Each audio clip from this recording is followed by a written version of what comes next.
joining with you. The CBS Radio Mystery Theater presents...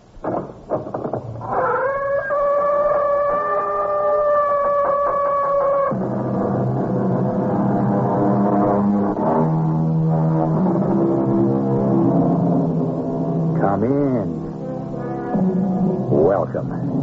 I'm E.G. Marshall. There are certain authors acknowledged as masters of the time and place they portray.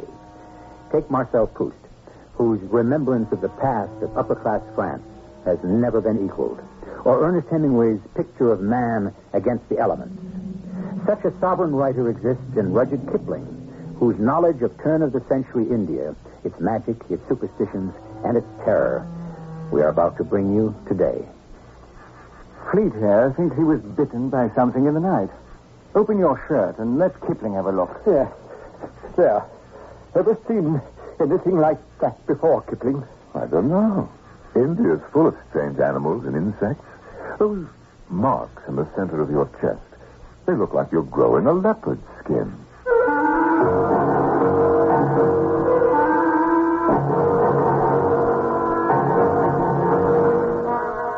Our mystery drama, The Leopard Man, was adapted from a story by Rudyard Kipling by James Agate Jr. and stars Norman Rose and Bob Caliban.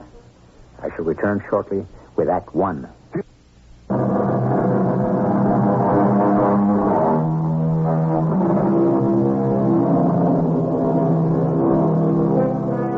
As our curtain rises, one can hardly make out the dim outlines of the India Club for the thick winter fog that swirls about the building this New Year's Eve.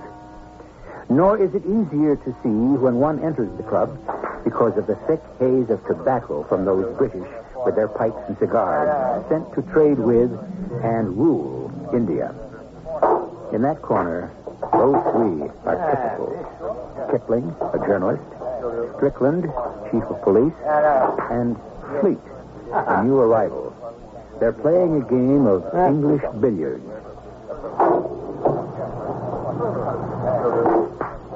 I've had it. That's it for me. I've had all the red ball I can do with. Tell me, Strickland, is it always so hot in this part of India? You'll get used to it, Fleet. Well, don't know that I shall. Either of you two mind if I smoke one of my Havanas? I'd offer you one, but they're deuced hard to obtain. No, thank you. I smoke a pipe. Yes, I always enjoy a good cigar. Who'll join me in another brandy? I don't mind, Kipling. You, Fleet? Frankly, I don't care much for that rot gut they serve here, which they call brandy. However, I do know what I should like to do. How about a turn outside? It should be less stuffy, don't you think? Besides, I'd like to show you my horse. So, now there's an animal. Well, what do you say? Shall we go outside, Mr. Kipling? Perfectly all right with me. You, Strickland? Certainly. Tell you what, Fleet. You go on ahead and have one of the boys saddle her up for you, and Kipling and I will settle the bar. Yes, right, See you right there. Strickland, this friend of yours, this Fleet. Can't say I care for him. I don't know him. I'm putting him up as a favor to a friend. You're not planning to write about him for your paper, are you? I thought him extremely rude, not offering us one of his precious cigars and then calling the club brandy rotgut. That didn't stop him swilling it down all evening. And champagne and sherry and whiskey. We're picking up the bar bill. No, I must say, a thoroughly objectionable man. A bit of a show-off, I admit. I believe he has some land in the Himalayas and horses, which he breeds. He rode over here for the holidays with a note from an old friend of mine. Naturally, I said, well, while you're here, come stay with me. He blanched a bit. Thought he'd be staying at the police station. I'll make it up to you, Kipling. Oh, don't apologize. Who knows, I may get a story yet out of this crass character. Well, Mr. Strickland, I wondered where you were. Boy, bring her around a bit closer. She's not going to hurt you. Go up, bring her round to the porch steps. Bring your horse up to these steps. Whatever for? I want to show you something. Boy, what is the matter with you? Closer, I said. Very good, that'll do. Hold him there. That's... Where's Mr. Kipling? I'd like him to see this, too. He'll be along. Well, I'll show you how I used to leap into the saddle. Haven't done it in some time. Would always have my horse brought right round to the house. I'd stand on the top step as I'm doing now. Then 1, 2, 3. Frisbee, are you hurt? Kipling, come down here and give us a hand. Kipling! Now, what's going on? Fleet was demonstrating how he leaps into the saddle. He missed the horse. She balked, kicked him, and has run off somewhere. Well, what was he trying to do? Fancy himself an American cowboy? Oh, look, he's passed out. I shouldn't wonder. It's all that rot gut. But what are we going to do with him? Can't leave him lie here, much as I'd like to. Well, let's pull him to his feet and walk him to my house. Got a spare cell for him in your jail?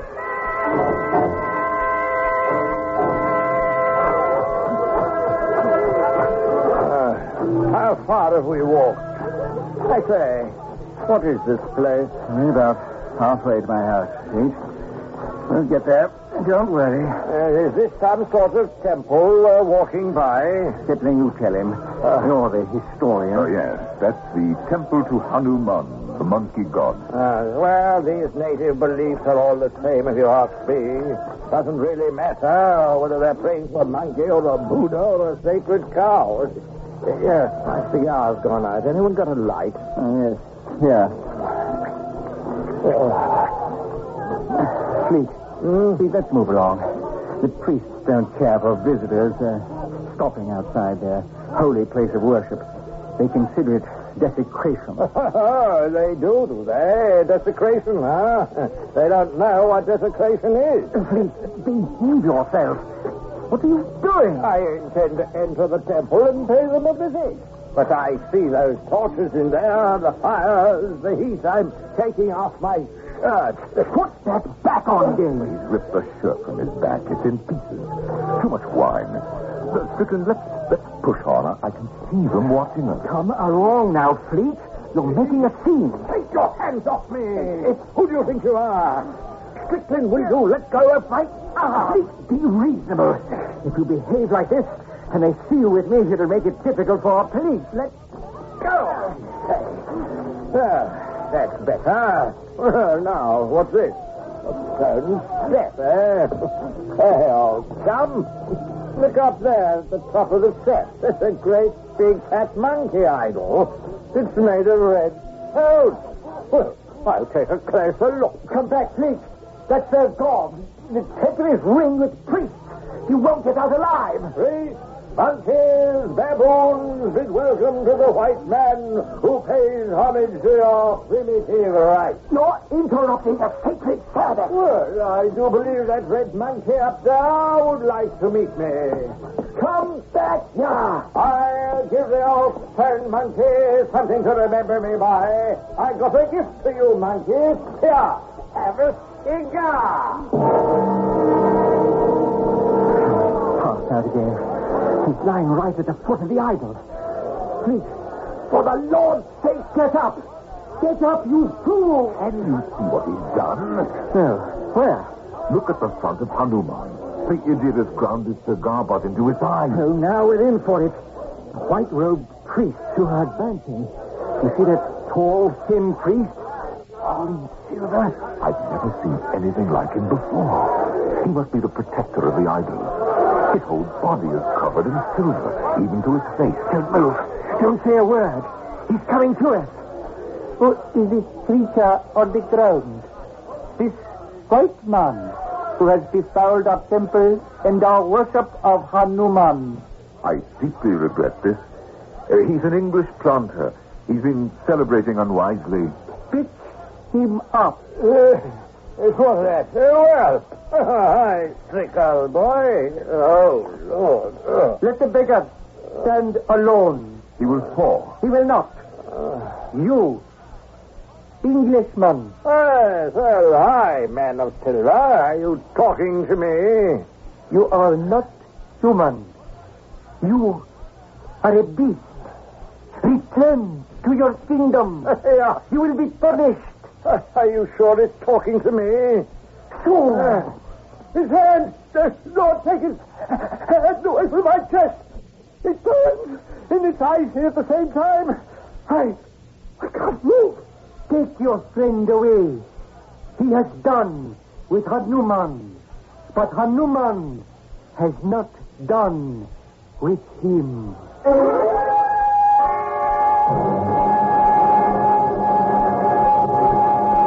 I put him to bed. He's quieted down. I never thought we'd get him home. Where do you have him? A spare room just down the hall. Strickland, Happy New Year. Yes. You too, Kipling. I've celebrated 19 New Years in this part of India, and still the natives surprise me. By rights, those priests should have cut us all down, yet they didn't. The silver priest protected us. Did he? I'm not so sure. Strange about Fleet believing the priest's hand on his chest was both burning hot and icy cold. Yes. A form of mesmerism, I'd say. We haven't heard the last of this. The managing committee of the temple will bring in action against the three of us for insulting their religion. You really think so? There's a section of the Indian Penal Code that deals with precisely such an offense. What's that? Well, our friend must be having a nightmare. I'll have a look to make sure. I'll be back in a moment. What is it, Fleet? Oh, what's the matter? A terrible itch on my chest. I keep scratching, but it won't go away. Go to sleep. Haven't you caused enough trouble for one night?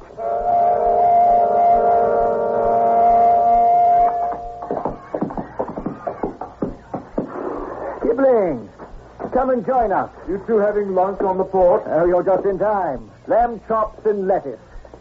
How are you feeling today, Fleet? He's been annoying my cook with his request. All I asked for was an underdone chop. I want it rare. I can't eat shoe leather. I see you've completely recovered from last night. He says he doesn't remember a thing. Nothing of what happened at the Temple of Hanuman? No, I don't.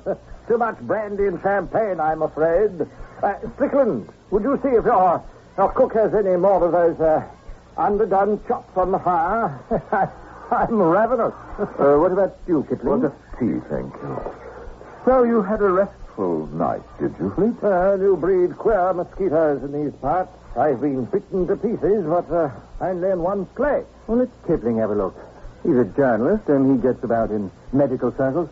Perhaps he'll know what bit you. Open your shirt. It may have gone down since this morning. I'll have some tea and chops brought out. There you are. Nasty, eh? Well, it doesn't look like mosquitoes to me. Those marks in the center of your chest. Well, they're the marks you'd find on an animal. A leopard. They were pink this morning, those blotches. Now they're black. Tea's coming. The cook gave me these 2 chops, Fleet. They're practically raw. Are you sure you wouldn't like them a little more done? No, they're just right. Well, I haven't felt this hungry in my life. I can't think of what's come over me.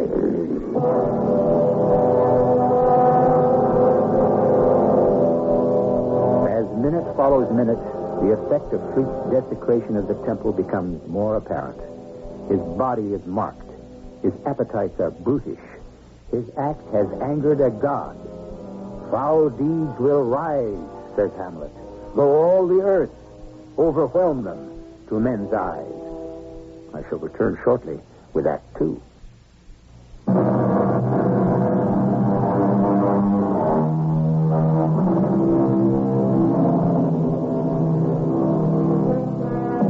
Rudyard Kipling's India was a land of British rule and Indian image worship.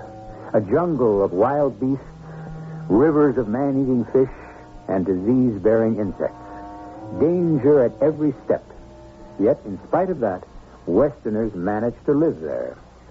That is, those who accepted and respected the mystique of the country. One of them has profaned the monkey god Hanuman, a plantation owner called Fleet, who is already suffering from a strange illness. What are you going to do with him, Strickland? What can I do? He lives a 2-day ride across the mountain. I can't very well boot him out in his condition. He's already caused more trouble than he's worth. Do me a favor, will you, Kipling? Spend the night here, in my house. The man needs constant watching, and I don't think I can do it alone. Hello. Looking for you. All right, I'll stay. Our spotted friend has spotted us. Yes, well, I hope you won't think I'm absurd, but it must be the location down here, up in the hills. I never feel like this, but I am famished.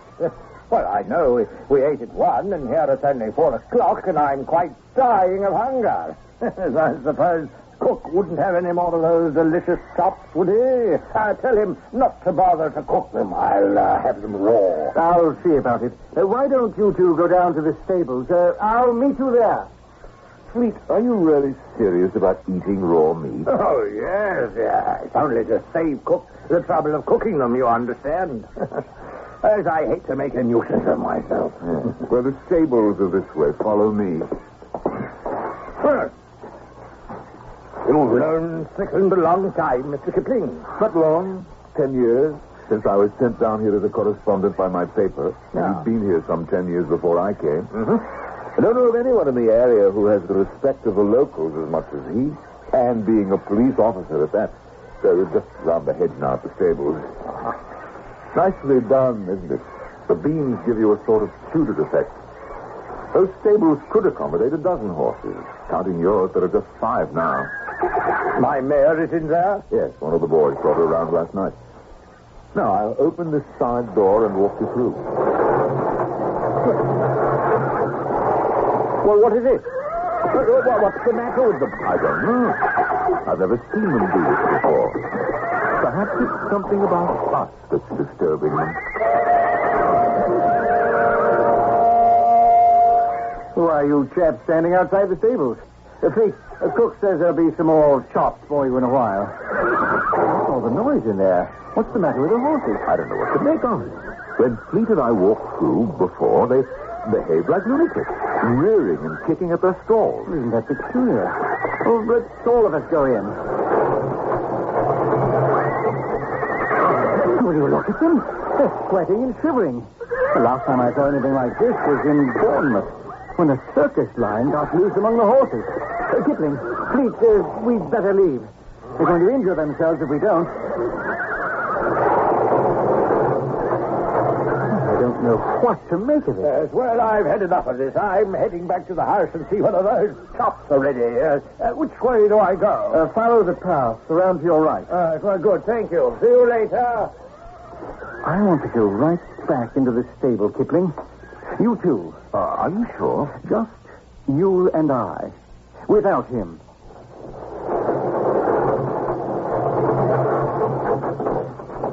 There's a good girl. What was all that upsetting you? Good girl, Outrage. You see? Nothing to be afraid of. Well, this black one over here has calmed down. Good boy, Black Diamond. Good boy. Kipling, they aren't afraid of us. I'd give 3 months' pay if Outrage could only talk. Mr. Strickland, I'm terribly sorry. But I took the wrong path and I landed right back here. We'd better move out of the stalls before we get trampled on. Please, it's you. You're making them panic. Oh, nonsense. Something's wrong with your horses, not mine. My mare will follow me like a dog, I'll show you. Now, where have you put her? I wouldn't if I were you. Right, there in the last stall.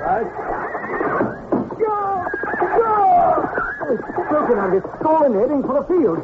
Kipling, help me get this fool out of here.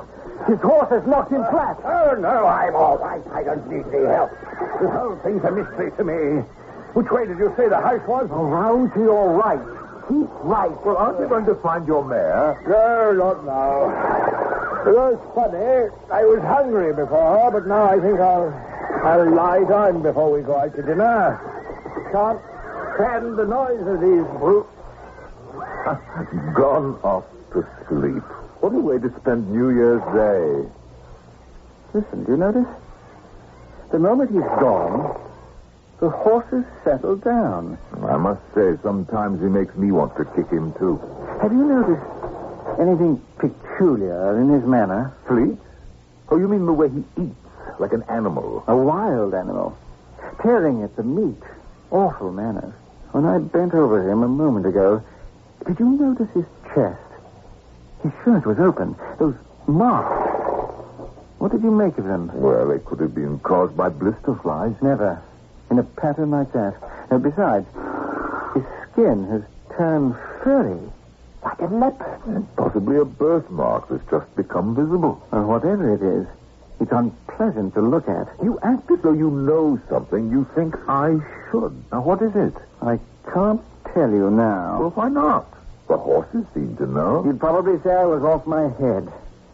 Look, Kipling, I want you here to help me watch Fleet. But I was dining out tonight. Well, so am I, and so is Fleet. If he doesn't change his mind, we'll all dine together. What say we have a ride before dinner, eh? You and I and Fleet. Do you think he can get a horse under him? You're right. Look, I'll go tell him we'll be back before 7.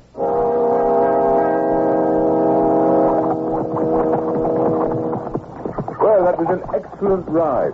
What time is it, Strickland? We're fine. A bit before 7. I told Fleet that's when we'd be back. I'm hoping tonight and tomorrow morning are the last we'll see of him. The next time I volunteer to put up a friend of a friend, will you please kick me? Here we are, home again. Well, isn't that the very limit? There are no lights on in the entire house.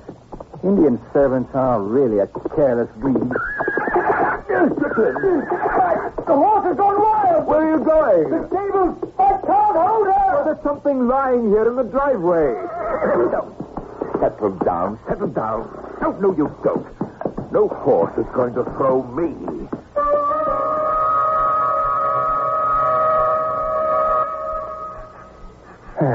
We'll leave the horses tied up here and take them into the stalls later.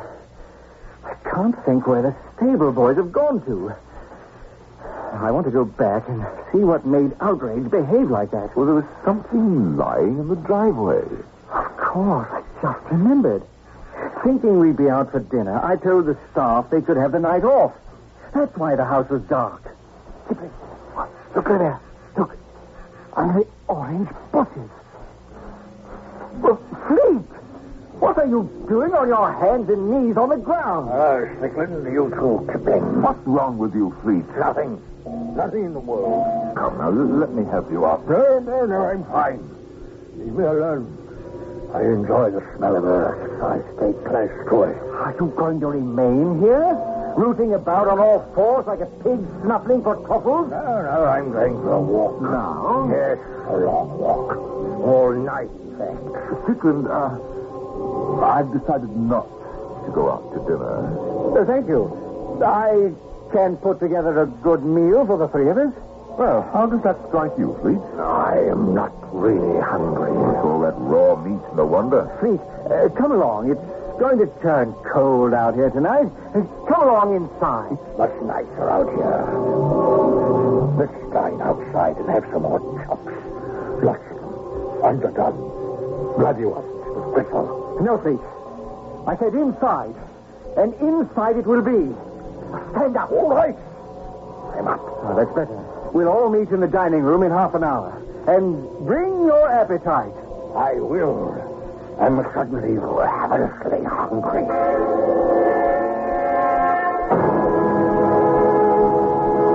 Has he gone to his room? Let's go into the kitchen. We can talk there without being overheard.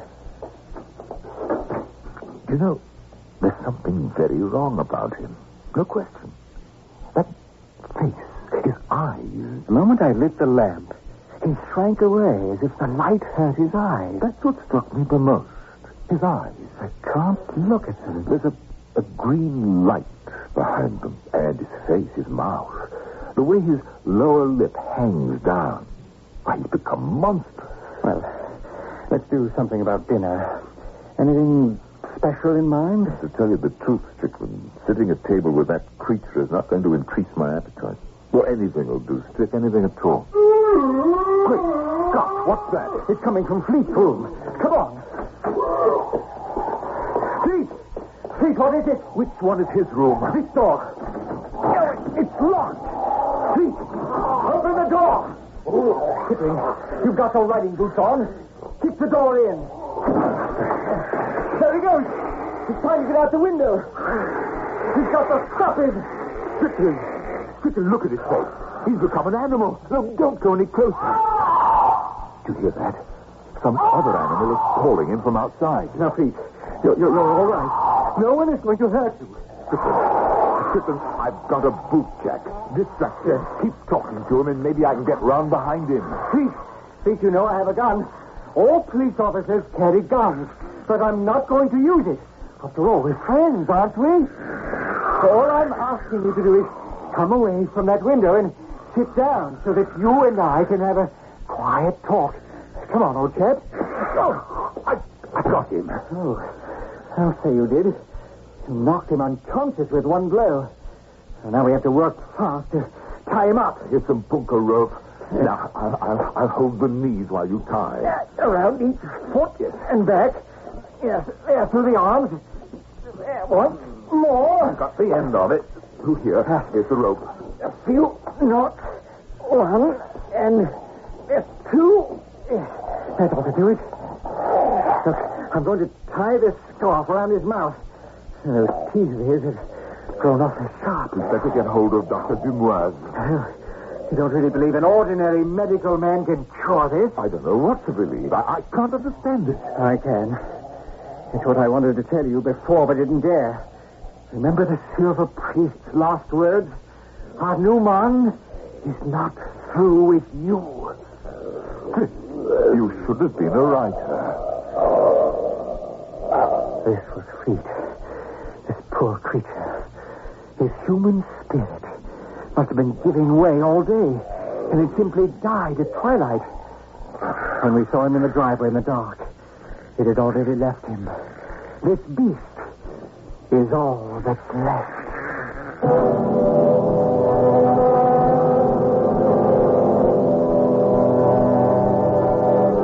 Indian folklore and the diaries of those who ruled India in Queen Victoria's day are filled with accounts of the weakness of the white man before the powers of India's religion.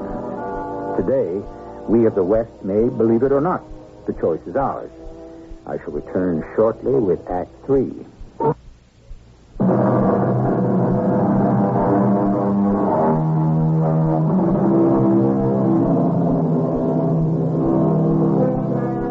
He lay in Strickland's dining room, this bound and gagged Englishman called Fleet, who had turned from human into animal.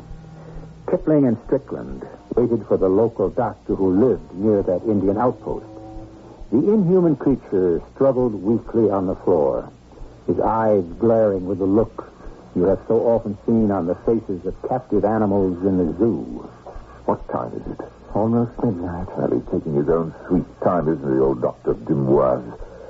I can't bear to look at poor Fleet, or rather what's left of him. Strickland! Oh, yes, sir. Come in, doctor. Dear me, I don't like making calls in the middle of the night. Why must people always get sick after office hours? Oh, didn't my man tell you it was urgent? Yes, he did. That's why I'm here. Where is the patient? Right there. On the floor. Oh, heavens, mon Dieu. I've never seen anything more ghastly. Where did he come from? Oh, what is it, Doctor? What's wrong with him? I have to examine him. I don't know where to begin. Where did you find him? Is he an animal or... a man, Doctor. He was a guest of mine. He became so violent we had to tie him up and gag him. But could you look at his chest? Now, do you see where his shirt has been torn away? Yes, I see. What's the chap wearing? Some kind of costume? Costume? Well, it looks like the spotted hide of a leopard. That's his own skin, Doctor. Oh, no, I can't believe that. Would you remove the gag from his mouth so I can proceed with my examination? I wouldn't recommend it. He makes some unearthly noises. Yes, I wouldn't doubt it. So would I if I were afflicted this way. But if you leave him gagged, he might swallow his tongue and death would be instantaneous. Doctor, if you kneel down on the floor beside us, You might also like to ask the poor chap a few questions. Yes, I would. I'd like to ask him how this transformation took place. His mind is all right, isn't it? Oh, yes, he understands you. Then at least I might learn something. Doctor, I gather from what you're saying you feel there's not much you can do for him. Well, at this late stage, I doubt it. It's a wonder the man is still alive. One more knot, and we'll have the gag off. Let me. Hello, sir. I am Dr. Dumoise. I've seen you watching me with your eyes. And very nice eyes you have, sir. Sparkling green. Do you remember, sir, what beat you and when and how it happened? Get away from me. Don't let him at me. Please, I'm giving you a choice. Either stop that noise or we shall gag you again. I know you don't like that. He understands. He's nodding his head. Chief Strickland, to the best of my knowledge, the victim is dying of hydrophobia. I'd like to have been of some help, but I'm afraid I'm here too late. Whenever the last moments come, I'll send my man over directly. Yes, please do. Don't concern yourself about a thing. We'll call you. Yes, au revoir, au revoir. Please, the doctor has gone. Now, I think it's time we were realistic. Kipling, the only person who can reverse this spell is that silver priest. You think you could persuade him to leave the temple? If we can't, Kipling, then we must use force.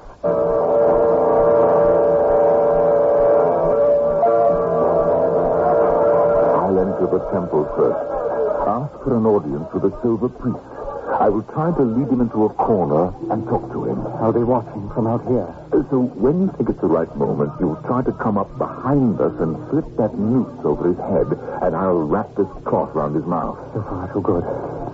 But if he struggles, take the other end of the noose rope, grab it, and tie his arms to his body. I hope you'll come without a struggle. But if we're seen, and the other priest try to rush us, you've got my pistol, haven't you? Yes. I hope you took the bullets out. It's not loaded, but they won't know that. Now, go on. Get started. I'll be right behind you.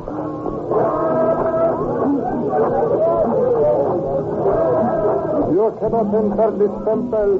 Please leave. My name is Kipling. I'm doing a story on the great and sacred rites of India. You must go. We do not admit visitors. A non-believer defiles our worship. The temple of the monkey god Hanuman is very ancient, and I'm going to write about it. Go speak to the silver priest. You have no permission. I shall ask him myself. He's standing right behind you. Sir, Your Holiness, do you remember me, Kipling? I'm the journalist who was here the first hour of the year 1900 with Chief Strickland. Regrettably, this Englishman entered the temple before I could stop him. You may leave us. I will talk to this Mr. Kipling. Do you remember that night? May I talk with you? Perhaps over in this corner where we will be alone. What do you wish? The third person who was with us. But he is dying. So be it.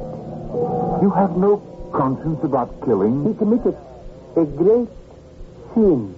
He must pay for it. We do not wish him to die. You cannot stop the power of Hanuman. Nothing can stop his punishment. You can stop the punishment, and you will. I've got the noose. Clean over his head. Careful. Don't pull it too tight. The gag. Got it. Take the other end of the rope. Quickly. Wind it around his arms. Now, if only we can get him out of here before the others see us. Here they come. He can't get away from me. Get that pistol out of your pocket, Kipling. Right. Point it at the silver priest's head. Hold it high so everyone can see what you're doing. We are taking your high priest with us. We will not harm him. He has injured a friend of ours to the point of death, which we cannot accept. Don't move, any of you. For the pistol that you see pointed will go off. Let's go before they decide what to do.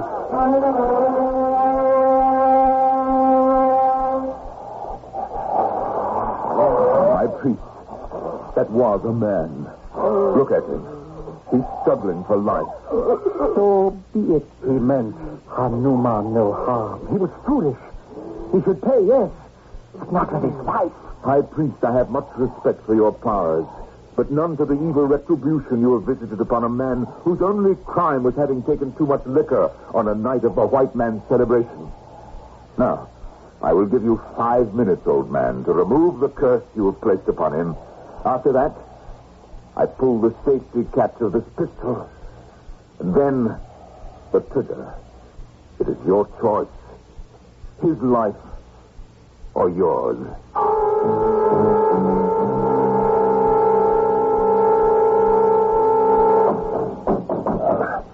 Yes, what is it? Come in. Good morning, Kipling. It's 7. Is it? Did you get any sleep? What time did the silver priest leave? About 4? The moment I hit the pillar, I was out. Oh, you're all dressed. How long have you been up? About an hour. I thought in my official capacity, representing the law here, I should visit the temple. At 6 in the morning. There is prayer all day and all night. I told them I would personally do what I could to redress the pollution of their god. It was strange. The reaction was strange? They solemnly assured me that, to their knowledge, no white man had ever touched the idol, and that I must be laboring under some kind of a delusion. Not so strange, Strickland. We're in that part of the world that hears no evil, sees no evil, and speaks no evil. What that silver priest did was so simple, it's hard to believe. Opening Fleet's shirt and laying his hand upon his chest, and that is all. The cure started instantly. The leopard skin seemed to dissolve. Fleet's face changed, like watching Jekyll turn back into Hyde. Yes, and the eyes, where they had been green and malevolent and brutish, piercing like a cat's, they lost all that color and became the pale blue he was born with. Kipling, slip on some clothes and let's go see how he's feeling today.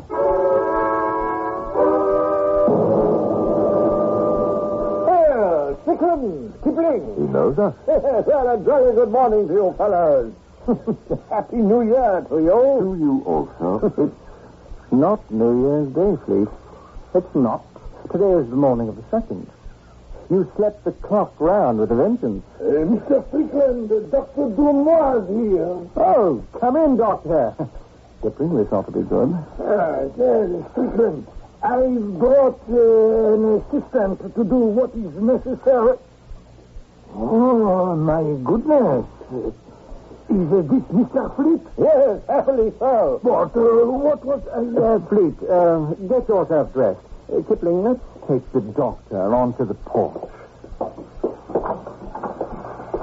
Well, have you two been playing some kind of practical joke? Yes. I want you to know, I take a dim view of such goings on. Well, Dr. Dumois, it was dark. It was late. All of us had celebrated a little more than usual. Quite understandable. We forgive you. Well, I don't wish to be forgiven. What was understandable, I don't drink at all, sir. You don't? Well, nevertheless, it was your opinion. You had seen a near fatal case of hydrophobia. Why don't we all forget it, Doctor? A mistake is a mistake. It had a happy ending. I never make mistakes. Not of such proportion. I really wish you would take all this more calmly, Doctor. Yes, send us your bill and we'll take care of it. Strickland, I have always thought you were reasonable and responsible. I'm surprised you would play such games, dressing a man in a leopard suit and all that.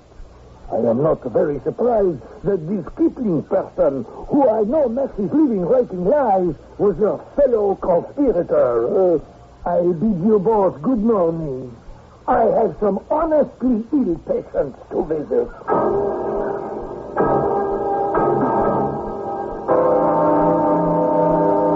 Well, our last meal together, gentlemen. I hope you enjoyed your lunch. Well, I should be sorry to get back home, chap. Perhaps you'll invite me down next year, eh? I wouldn't mind Christmas with you. It would be jolly. Yes, Strickland, don't you think having Fleet down next Christmas will be jolly? I say, I hope you don't mind if I mention something. I noticed it when I came into the dining room right away. Some animal must have gotten in here during the night. Did he? Yes, it's a horrible smell. A bit like the zoo in Calcutta. Ever been there? Where they keep the big cat? Yes, I've been to the zoo in Calcutta. Yes, these things happen. One leaves the windows open and the smell comes in. Try burning sulfur, Strickland. That should get rid of it. Well, I'm off. Pick up my bag from my room and meet you out by my horse, right? And remember then, next Christmas. Good. It's been a little like the zoo in Calcutta. I know. Let's saddle up our horses and have a good afternoon's ride. Fresh air is what I need. You know, you never told me how you happened to have Fleet as a house guest in the first place. I'm going to forget him forever. Do you hear? Kipling, if you want to write about what happened, by all means do it. But leave me out of it. Well, that would be hard to do. I just may never write it. Because no one would ever believe me.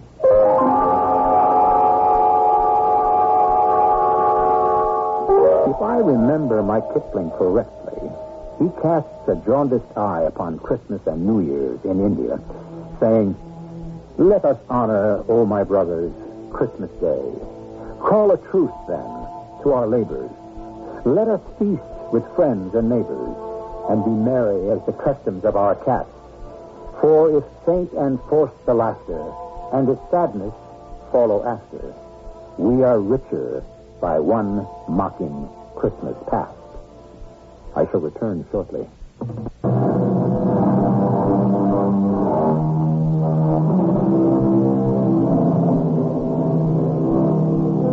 Isn't it too simple and self-protecting to dismiss the strange by calling it fiction or superstition? I believe that we, in our part of the world, have a great deal to learn about the power of the unknown that controls our lives. Look up into the sky one night and ask yourself, how can I be immune to the unaccountable when that moon up there causes the tides of all the oceans to rise and fall? Our cast included Norman Rose, Earl Hammond, and Bob Caliban. The entire production was under the direction of Hyman Brown. And now, a preview of our next tale.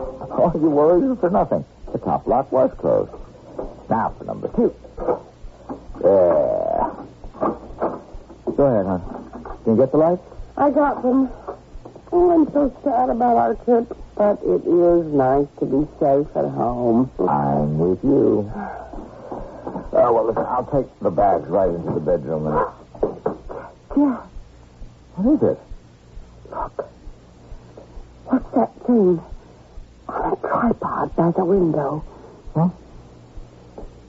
Or some kind of a gun. What? Terry, someone's been in our apartment. Maybe they're still... Okay, lady. Oh. Shut up. The same goes for you, Four Eyes. One peep out of either one of you, and I blast you. This is E.G. Marshall, inviting you to return to our Mystery Theater for another adventure in the macabre. Until next time, pleasant dreams.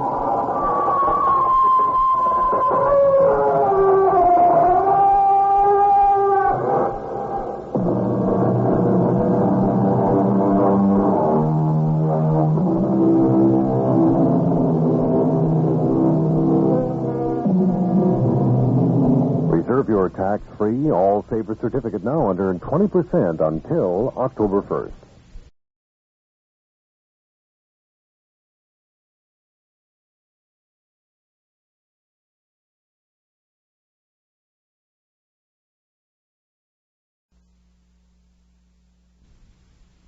CBS Radio Mystery Theater presents...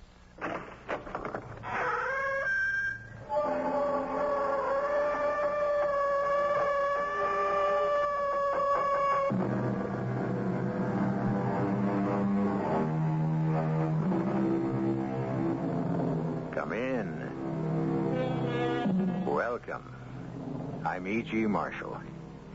We call ourselves modern, don't we? We say these are modern times.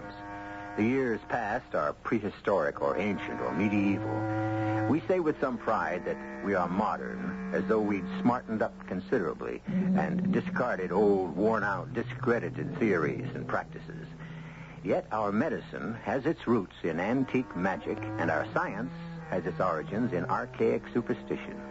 Without magic and superstition, it is unlikely we could have survived to become modern. She has everything. A loveliness to take your breath away. She has sweetness and gaiety. But she has something else. I don't know what it is. She has a wild talent. She's always had it. But what is it, a wild talent? No one knows precisely. Except those, perhaps, who take the trouble to learn.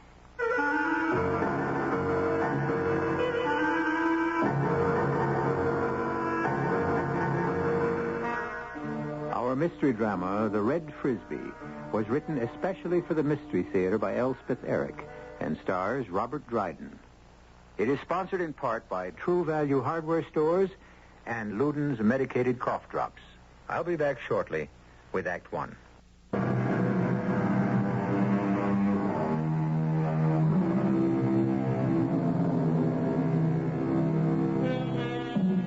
One of the Earth's loveliest seas is the Caribbean. In a gentle curve on the bosom of that sea lie the islands known as the Antilles. A man has come to one of these islands not only for the brilliant sky, the soft sands, the hot sun, and the cooling winds, but for the quiet and the isolation that only an island can give. What he finds there, we will tell you in this tale.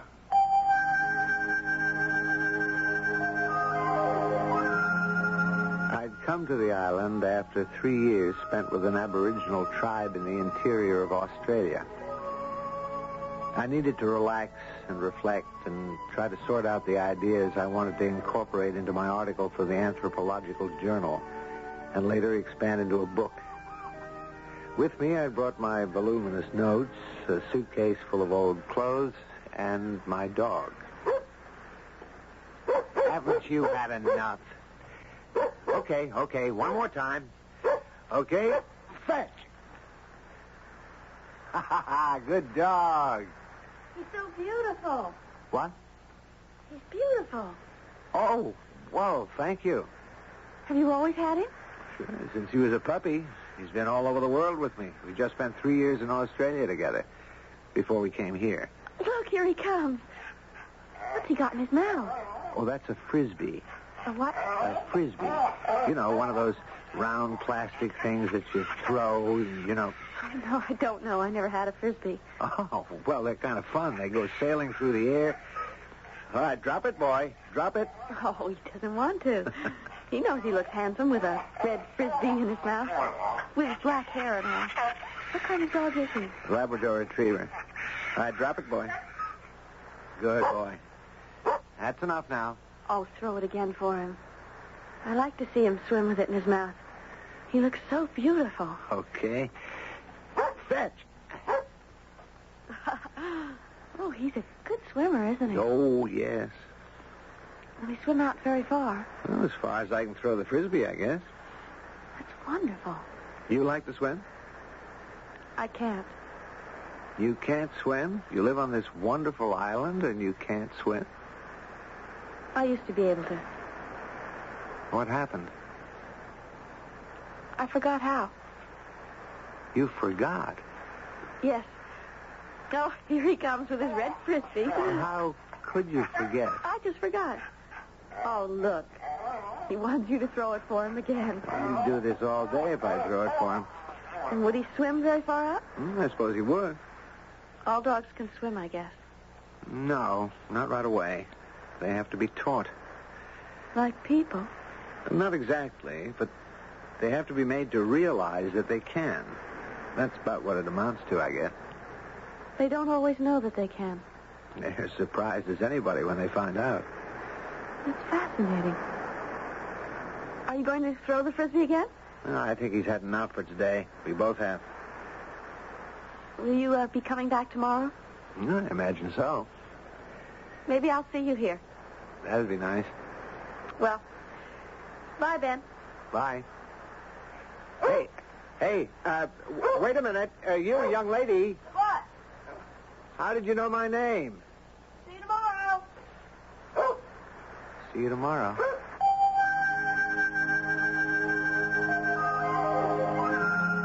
I watched her swinging off down the beach. I judged she might be about 17, though she could as well have been 12 or 20. She wore a sort of shapeless smock. Her legs were a ruddy brown from the sun, and her hair was streaked in shades of gold. I remembered her eyes, which were the startling blue of Delft china. I heard again her clear young voice calling, Goodbye, Ben. See you tomorrow. and the next day I was on the beach early in the morning. Not now, boy. No. We're waiting for someone. Well, what is it, boy? Hey, what are you doing? Where are you going? Come back here. He'd seen her before I did, before she rounded the curve in the shoreline. Or had he simply sensed her coming? Or what? At any rate, there she was, swinging down the beach toward me. Hello. Hello there. You're out early. So are you. I didn't keep you waiting, did I? Well, I'd have waited all day. Oh, you wouldn't have had to do that. I knew you were here. I had to do something for my mother first. How'd you know I was here? I knew. But how? The way a person knows those things, But people don't just know those things. don't they? Oh, you saw me from your house. Where do you live? Do you have a place on the beach? Oh, no. We live in the Great House. What's the Great House? Just a house. They call it the Great House because it used to be where the governor lived. The Spanish governor, long time ago. Ben, aren't you going to throw the red Frisbee for the dog? See, he wants you to. How'd you know my name is Ben? I guess you told me. I never told you. You never asked. I never told you, but when you left yesterday, you said, goodbye, Ben. Why don't you throw the Frisbee? Ben is my name. But you had no way of knowing that. My name I really don't care what your name is. May I throw the red Frisbee? Sure, go ahead if you want to. I do want to. There, fetch, boy. Why, he does swim beautifully. What's your name? Nicky, you told me yesterday that dogs had to learn how to swim. Now, what I said was they have to find out that they can swim. I guess that's true of people, too.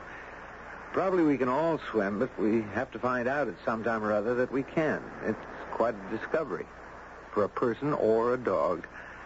How did your dog find out he can swim? Well, it was when we were in Australia. I made a weekend trip to the Great Barrier Reef, and of course I took him along. I was sitting on the beach with him, the way we're sitting now, and I had this red Frisbee, the same one I have now, and I threw it into the water. And he plunged in after it and brought it back. Next time I threw it further, and he brought it back. I'd never thrown it so far that he couldn't stand up in the water. But then I did. I threw it way out to where the water was over his head. But he went after it? Oh, yes. And he got to about 3 feet away from it, and all of a sudden his feet didn't touch bottom anymore. But he stretched his neck out and grabbed the Frisbee anyway between his teeth. And he tried to turn around to bring it back to me, and that was when he found out he couldn't touch bottom. And he started to swim? Not yet. He sank under the water. Oh, no. He came up again right away. He looked so surprised, and then he went under again. What did you do? Did you just stand there? He went down for the 3rd time, and I started in after him. I should hope. But before I got to him, he started to swim, paddling away like mad. You know the way dogs do? Oh, I know. And there was such a look in his eyes, such a look of triumph, belief in himself. It was as though his ancestors from way back, hundreds of thousands of years ago, had whispered to him somehow down the ages as though they'd said, you know how you can do it. And he did it. I've never forgotten that. That's a beautiful story, Benedict. It's true. What did you call me just now? I don't know. Yes, you do. You called me Benedict. Yesterday you called me Ben. Well, that could be a lucky guess, but Ben is usually short for Benjamin. And my name is Benedict. And that's what you called me. Well, if that's your name. Yes, but how did you know? How could you know that? You're kind of hurting my arm. Oh, I'm sorry. Ben, would you like to meet my mother? I'd like you to. All right. Anytime. Will you come this afternoon for tea? I'd love to. Ask anybody where the Great House is. Everybody knows the Great House. All right. Oh, and Benedict, be sure to bring your dog with you. It was easy to see why it had been called the Great House. The woodwork was solid mahogany and carved. The doors were mahogany, too, nearly 6 inches thick. The rooms were large and square and full of sunlight. The girl, Nikki, met me at the door and took me to her mother. A beautiful woman with the same delft blue eyes. This is Benedict, Mother, and this is his dog. I'm so glad, Mrs. Oh, why don't you call me Monica? Since you and Nicky are such good friends, we're very informal here. Well, thank you. Ben, may I take the dog down to the beach? Nicky, please. I just want to throw the red Frisbee for him. Please, Nicky. May I, Ben? Well, if you want to. I won't stay long.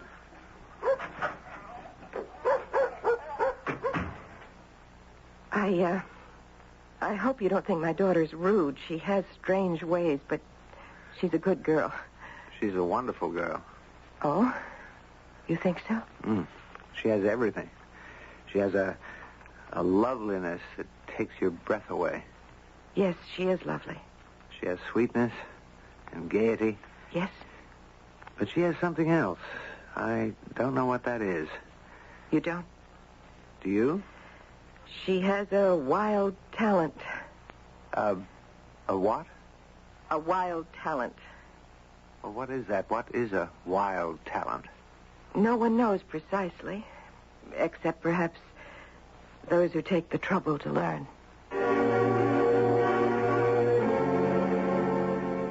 All talent is wild, really. It comes from heaven knows where. It cannot be coaxed or bribed or bought. It cannot be cultivated. It cannot be manufactured or in any way acquired. But no matter where it comes from or in whom it resides, talent is never a tame thing. It is always wild, as the winds are wild, as the seas are wild, as the world was in its beginnings and as it remains at its core, wild. I'll be back shortly with Act 2.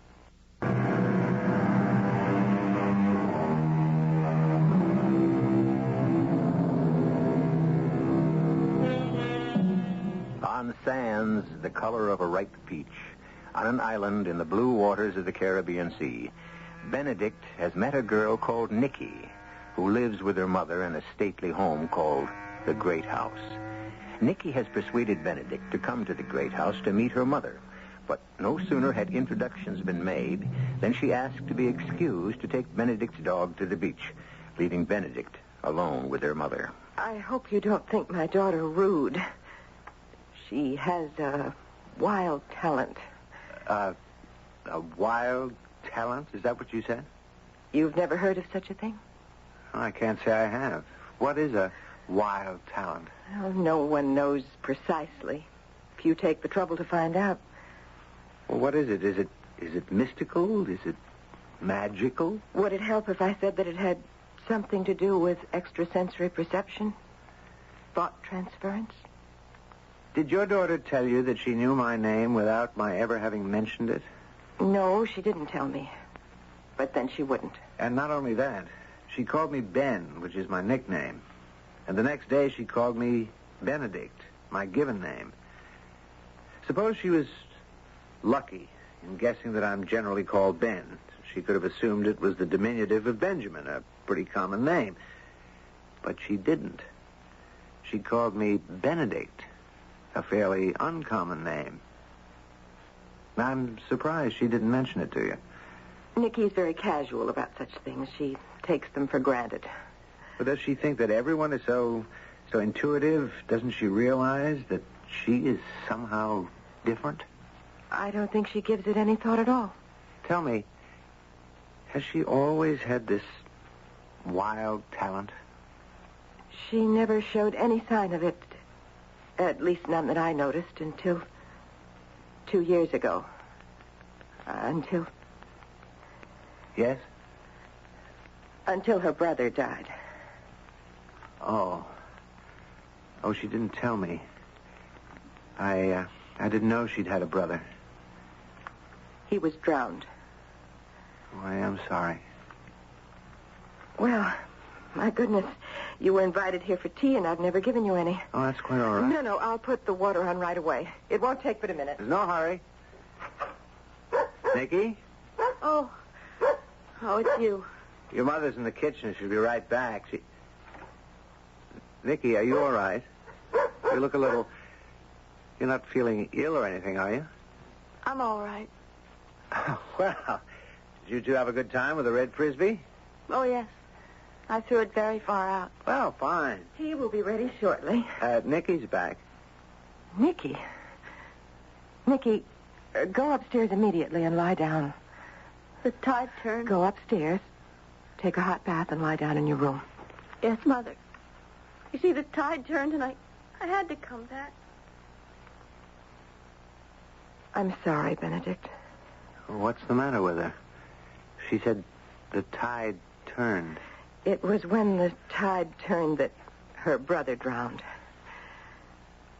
Benedict, I don't think we can have our tea today, but come back tomorrow, will you? And I'll explain what she meant when she said the tide turned.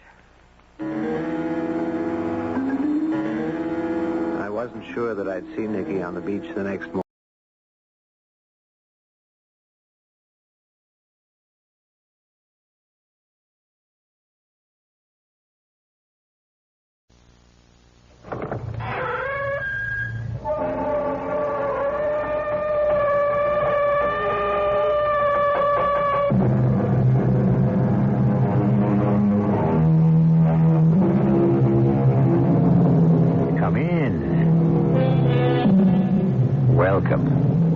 I'm E.G. Marshall.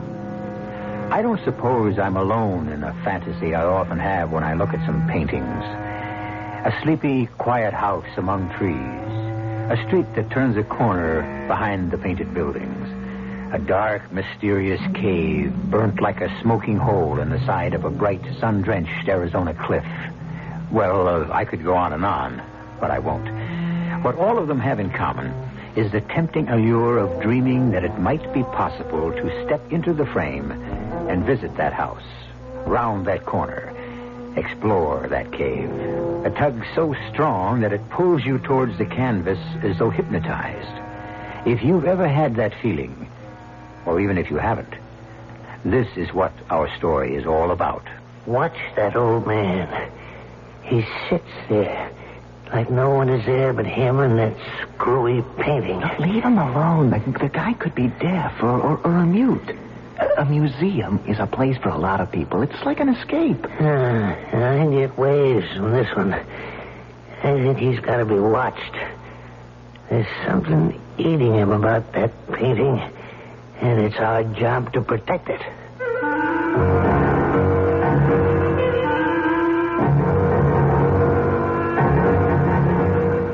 Our mystery drama, Portrait of a Killer, was written especially for the Mystery Theater by Ian Martin and stars Michael Wager. It is sponsored in part by Sign-Off, the Sinus Medicines, and Buick Motor Division. I'll be back shortly with Act One.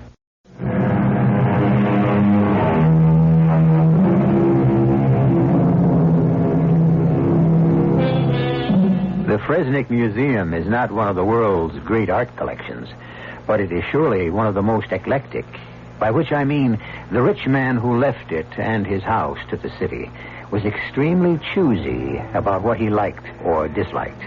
It contains a wide-ranging potpourri of special and disparate gems, from a Rubens to a Paul Klee, from ancient Byzantine through the most literal of English 19th century painting, to the Impressionists, the Cubists, and even a smattering of pop art. And, most important to us, the only museum in the world in which hangs a W.H. Haskell. and thereby hangs our tale. Are you worrying about that picture again, Charlie? Darn thing haunts me. You know what I mean? Why don't they hang it in a better light? It's just the right light for a chiaroscuro, Charlie. Yeah, what? Italian word. Oh, here we go again. Just because your father was born in Florence, that makes you the big art expert. Whatever you said. Well, what's the word in plain English? Well, there isn't any. Chiaroscuro means, the arrangement or treatment of the light and dark parts in a work of art, whether color or black and white. Yeah, but this painting here ain't in black and white. No, it's a monochrome. A what? Well, like it's done in different tones of all one color, kind of green-like. Oh, yeah. Now that you mention it, that's what it is. All green. And spooky and crawly like cheese mold. Ugh. Charlie, you don't like the picture. Why do you moon around over it all the time? It ain't me. It's him. Who? The little old guy who's been coming in the last couple of weeks.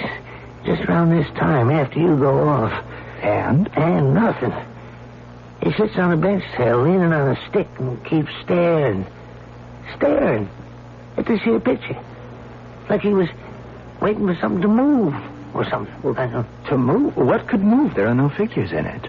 Well, I know what could move. Maybe he expects somebody sneaking around in all them trees. Oh, come on, Charlie. You're letting the job get to you. Now, I get crazy notions sometimes, living here in the past, like it was with the dead, with the quiet and all. But I thought you being older, it wouldn't get to you. I guess I was wrong. That ain't the deal, Joe. I mean, anybody that gets tied up in something dead and gone at my age gives me goosebumps. I don't figure to be around so long. You? You'll bury your nephews and your cousins. What is it? Here he comes. Here who comes? The viewer. With the scarf and all. Let's make ourselves scarce, and you'll see what I mean. Why do I come here? Because somewhere, sometime, a man named John Brown has to be remembered. If not for himself, at least for what he could give of himself.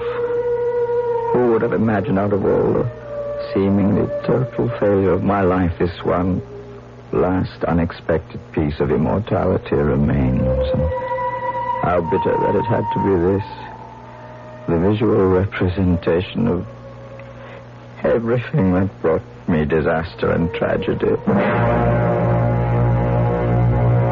Just watch him. Charlie, I'm hired by the museum to watch a lot more than a sad, gray old man who comes in for lunch and a rest. Look at him. He'll sit there and stare at that painting without moving from now till closing time. Oh, what is it that grabs him so? Well, why don't you ask him? You want to come with me for a minute? I'll show you why. Okay. Nice looking picture, huh? Well, it's one of my own favorites. It really seems to get to you, sir. Forget it, Charlie. Let's move. Just a second. You happen to know the artist or something? Come on, Charlie. Okay. You see?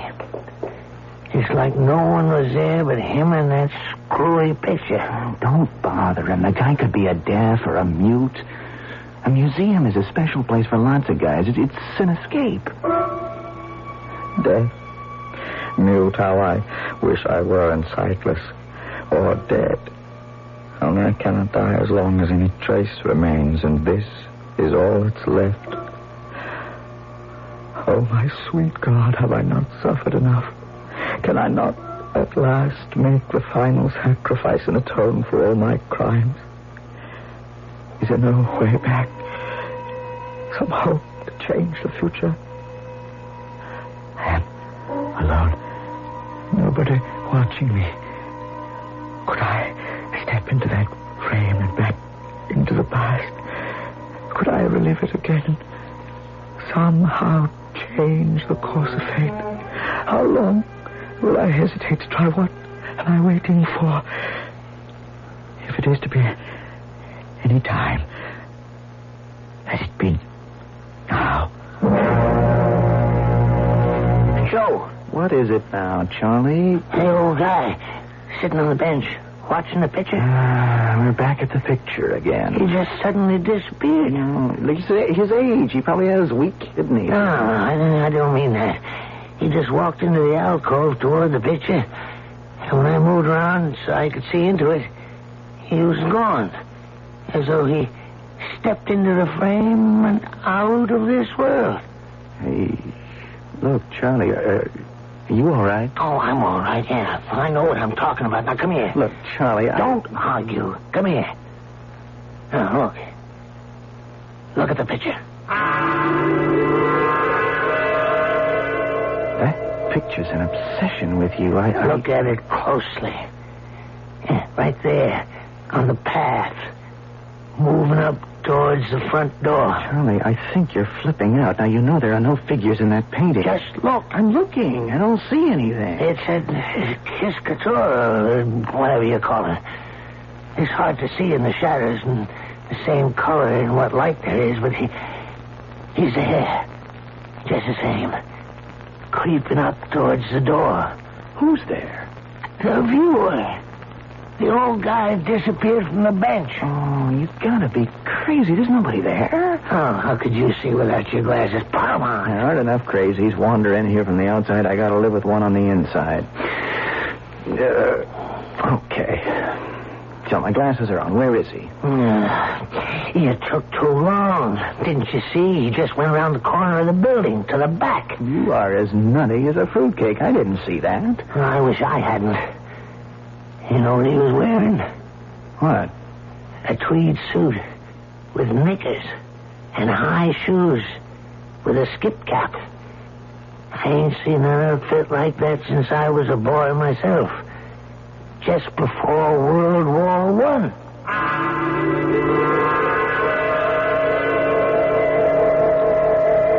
The Braxton House.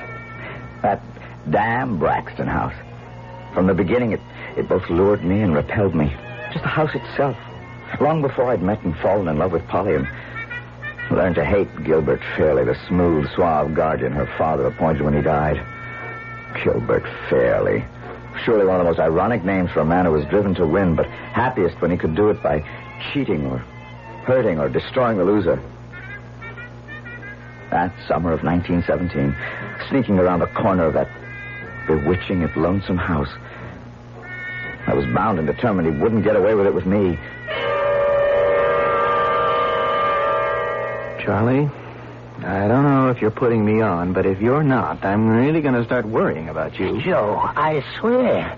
First off, I noticed the old man had disappeared from where he was sitting.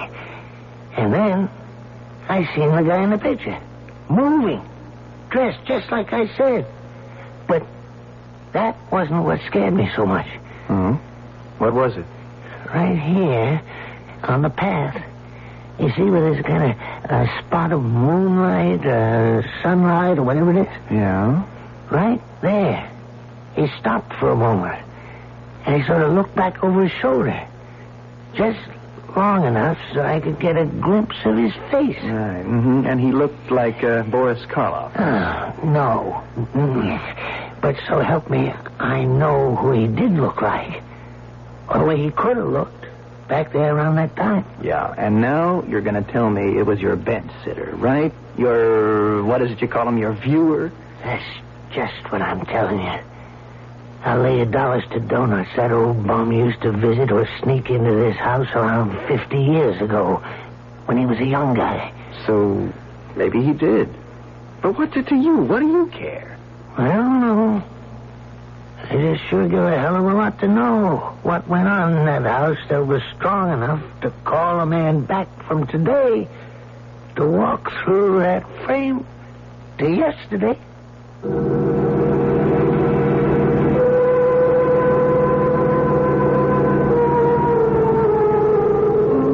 So, what do we have? An elder citizen filling a job who is slipping into senility without realizing it? Or a valid case of dreams come true? An old man who has come back from Lord knows what to moon over a picture that represents his youth and in some magical way has beckoned him back to it? To change the course of events? Or only to relive them?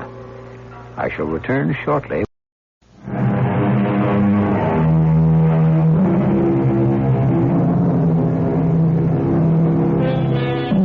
It is the year 1917.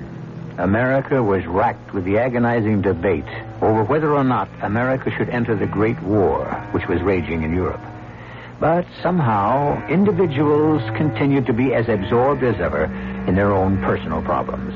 For example, a young man with the undistinguished name of John Brown, an artist with limited prospects and even more limited funds, fell helplessly in love with a young heiress named Polly Braxton, and she with him. I mention this only because if, I repeat, it were possible for someone to step back through a picture frame into the past, and that man happened to be John Brown, this is where he would have found himself.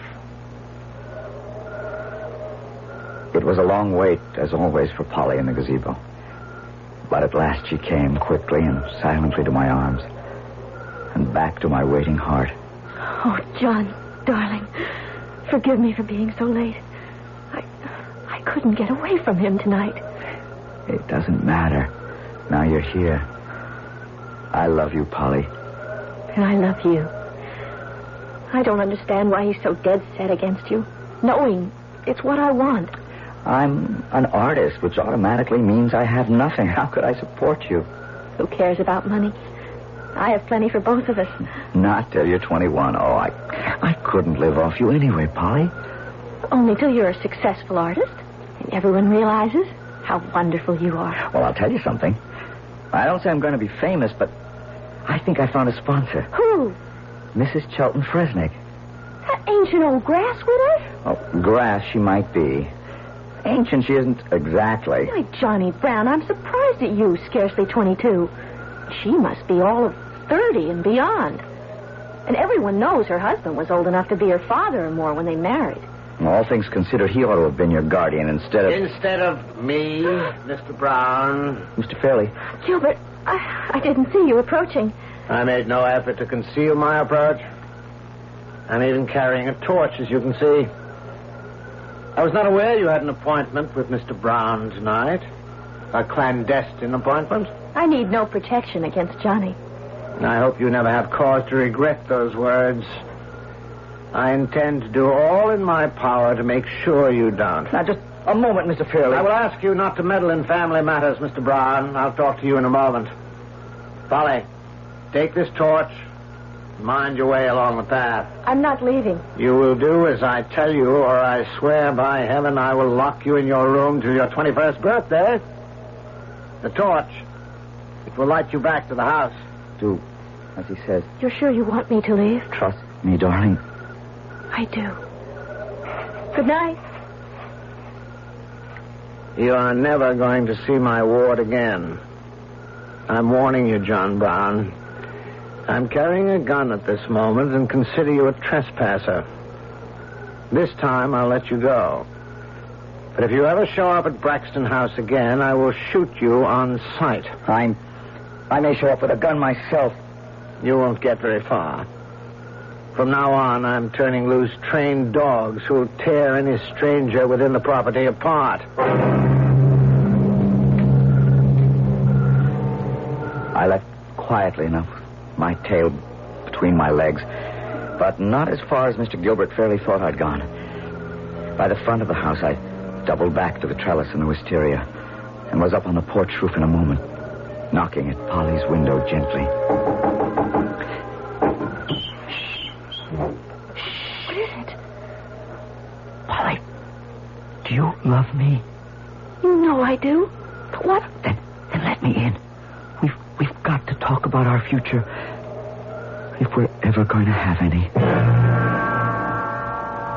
Hey, Joe. Not the W.H. Haskell again. Yeah. What is it this time?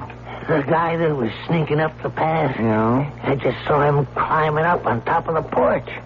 And one of the windows was lighted up there. Oh, come on, Charlie. Not only that, but What happened? Nothing happened, isn't that it? The window's closed. The light's out. It's just like it was before. Yeah, and just the way it's always been. Elope, Johnny? It's our only hope. I told you what he said. He'd shoot me or turn the dogs on me if I try to come back and see you. But how? Well, how can we get married? I mean, without his consent. Cross the state line. And you're old enough in that state without consent. How would we get there? What would we live on? I have a sponsor, remember? I'm sure if I talk to her, she'll buy the rest of what I've got. She's already bought one of my paintings, and I have that saved up, a whole $100. That would pay for the wedding and the trip and all. But couldn't Gilbert have the marriage annulled? Not if you... Well, I mean, not if... Oh. Oh, yes. Yes. Yes, darling. We'll do it. I'll meet you at Four Oaks on the way to church. I can borrow a Model T and we can drive all that day and make it across the state line in time to be married. By the time Fairley gets back, finds you gone, traces you, if he can, everything will be... Well, I mean, it won't be till Monday morning, and by then I'm... Oh, stop stammering, darling. I want to belong to you. To be yours. And once I am, he'll just have to accept things as they are. Till Sunday. Till Sunday. You'll never regret it. You'll never regret it. If either of us could ever have dreamed. But at that moment I was too concerned with another problem that lay ahead of me, which also concerned a woman. My sponsor, Marcia Fresnick.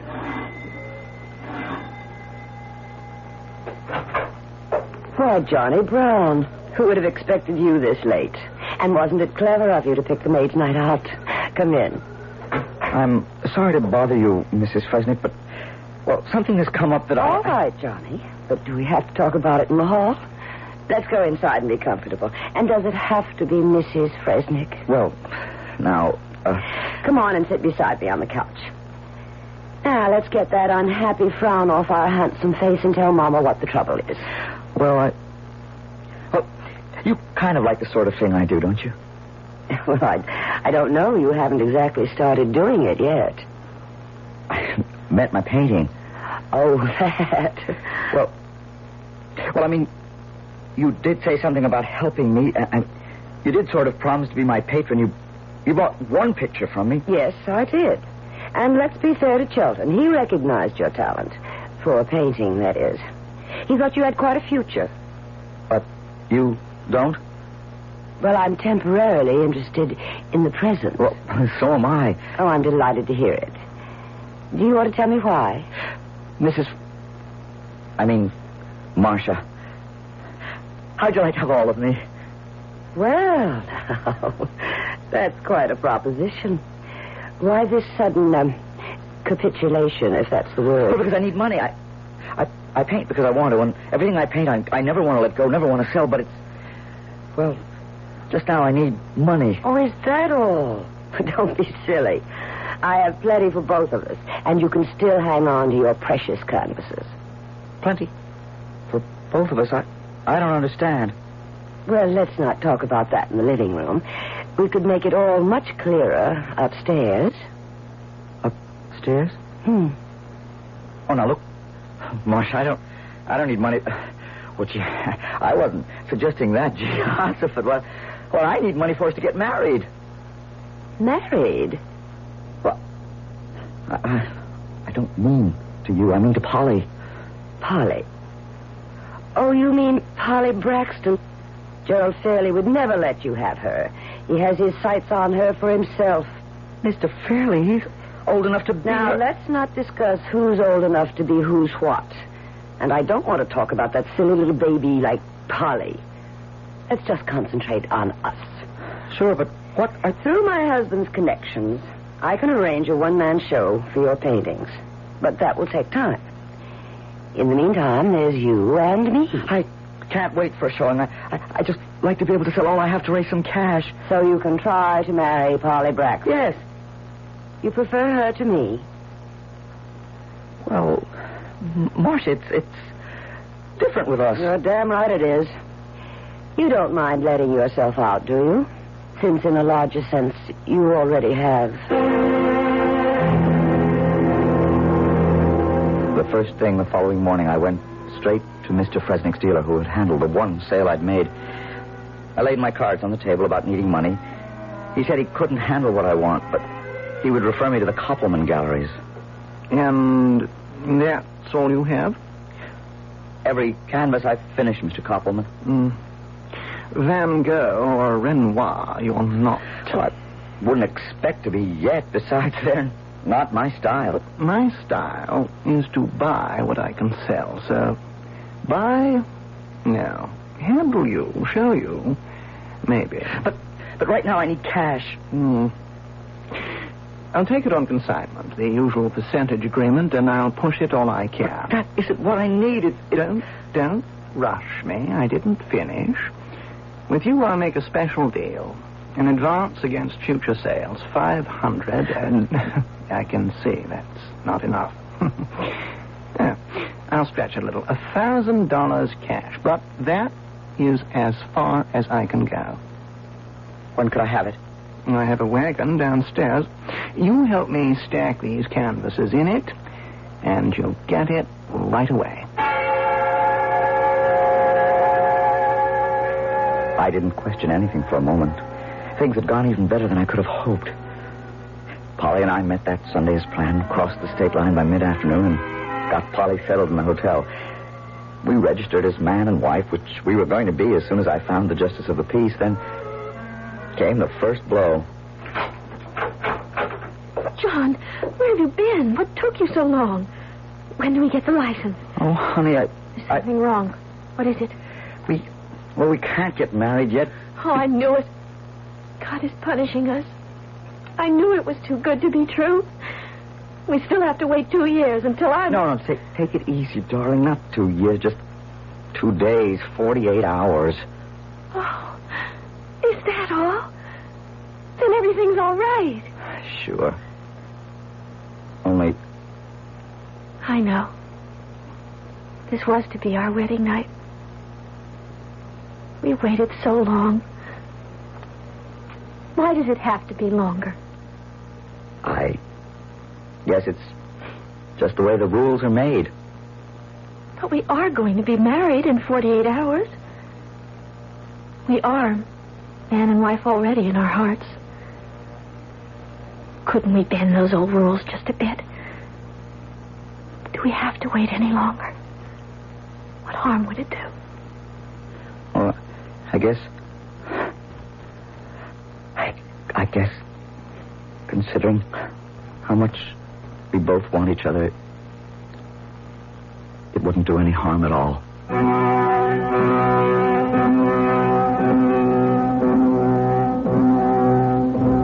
I make no moral judgments.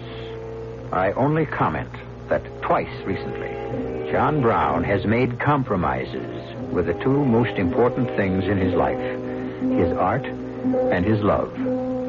For some men, in any day and age, this has afforded no problem.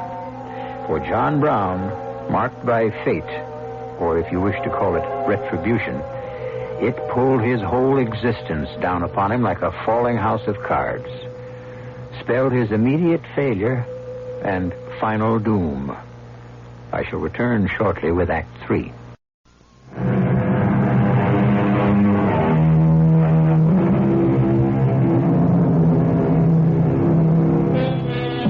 That morning, Polly and John woke up together. Man and wife, in every sense but the piece of paper that would make it legal. Two things happened that affected their future. The United States declared war on Germany, and Gilbert Fairley, not entirely by accident, discovered where his missing ward had disappeared to. Both of these events set a series of actions in motion which are to bring us back full circle through 50 years to the Fresnick Museum and the haunted painting.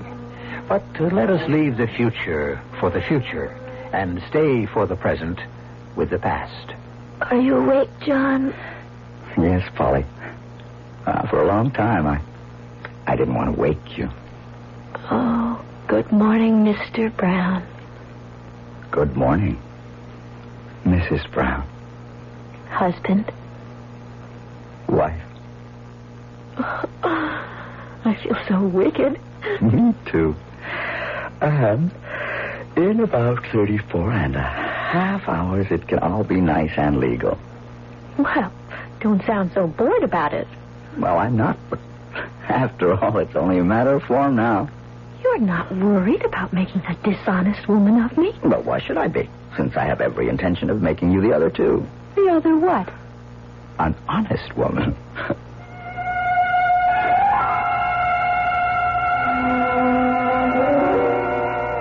We didn't know how short our happiness was to be. Hell hath no fury like a woman scorned. Well, perhaps that's an apt quotation, but I never thought Marcia would have felt that strongly. But I guess she did. I'm sorry if I'm late for lunch, Marcia. So am I. But then that's a habit of yours. Don't be cross. I am going to be very cross with you for many reasons. You intend to marry Polly Braxton. Of course. If I don't before she's 21, she could bounce me out, and quite possibly will. Where is Polly now? Darned if I know. That's why I was late for our meeting. Do you have any idea? I might. Well, it's damned important to me. Really? Why? Well, you know why. I'm not in the best of shape should my guardianship be examined now. But within a couple of years, with Polly as my wife, I need have no worries. Well, I have a piece of information that's worth your whole empire. What do I get in exchange? What do you want?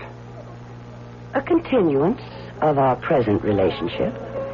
Nobody pleases me quite like you. Granted.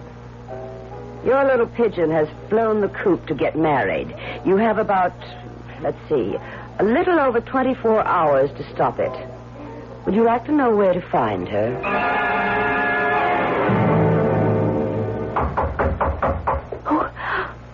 Who is that, darling? I don't know. I'm terribly frightened. Try not to be. Go into the bathroom, darling. I'll answer it. Okay, I'm coming. Oh, it's you. Where is she? Where's Polly? None of your damn business. She's my wife now. Oh, no, she's not. I took care to check on that at the registrar's office before I came here. I'm going to have you up for statutory rape. And I have enough evidence on you to make it stick. No, please. I'll go in court and swear that... You could only hurt him. You're 19 and still my ward. And without a marriage license, you've still not reached the age of consent. Now, I'm giving you both one choice. Take it. Or I'll shame you and Polly out of all society, and I'll ram you in jail for the best part of your life, Mr. John Brown. What's the choice? We have just gone to war. We'll need plenty of cannon fodder. I shall expect you, Mr. Brown, to report to the nearest recruiting station today, or at the latest tomorrow. And Polly? I'm going to do something for Polly that you couldn't or wouldn't do. I'll make her my wife. And an honest woman. I won't go through all the pleading, the threats, the tears from Polly, and the vicious obstinacy of Gilbert. Today it would seem senseless. In 1917 it was a different world. And I ended up with one of the first cadres to ship overseas to the mud and the trenches as a member of the American Expeditionary Force. I think I prayed that a bullet would find me and put me out of my misery. But with the perversity of fate, since I didn't care about living, I was one of those who came back.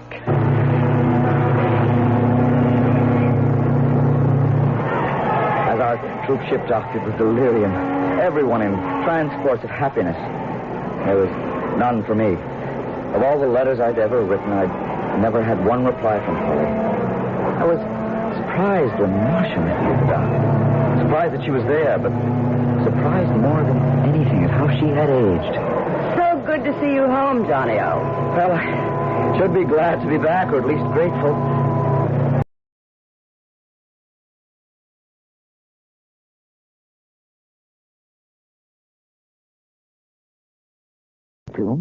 for Mystery Theater.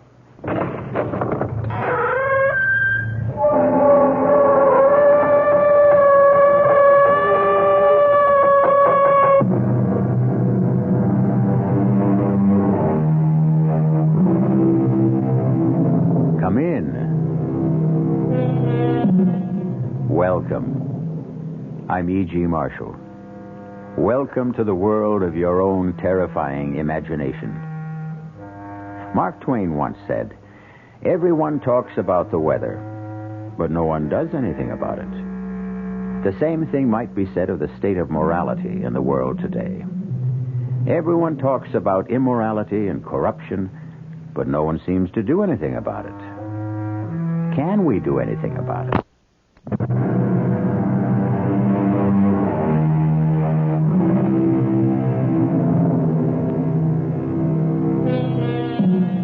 Prometheus' gift of fire to man was a blessing, bringing warmth, cheer, enabling man to cook his food, and also protect him from wild beasts.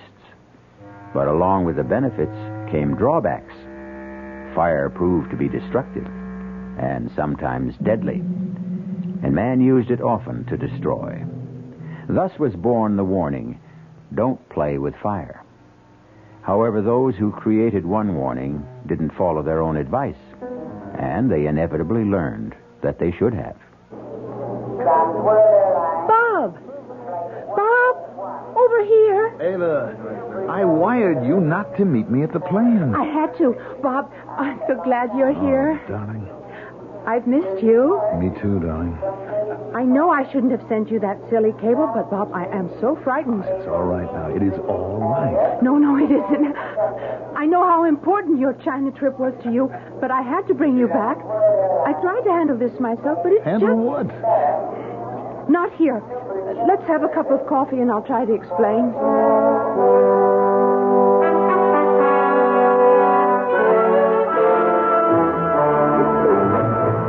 Just don't understand. What's your father afraid of? I don't know, and he won't tell me. That's why I sent for you, Bob. Maybe he'll talk to you. You know, darling, if you were anyone else except the level-headed, beautiful girl that I'm going to marry, I'd say this whole thing was nonsense. You won't say it after you see Dad. You won't recognize him. Why, you mean he's changed physically? Not so much in appearance, but in his attitude. You know the way Dad was completely self-assured, positive. Yes, and sometimes wrong. Of course, who isn't? But you don't get to be the head of one of the largest corporations in the country by running scared. And, Bob, believe me, Dad's terrified. Can you picture Vern Marcus scared?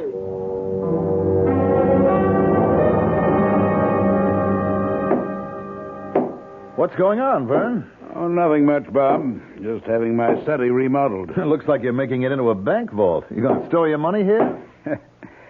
What brings you back to the States? I thought you planned to stay in China 2 months.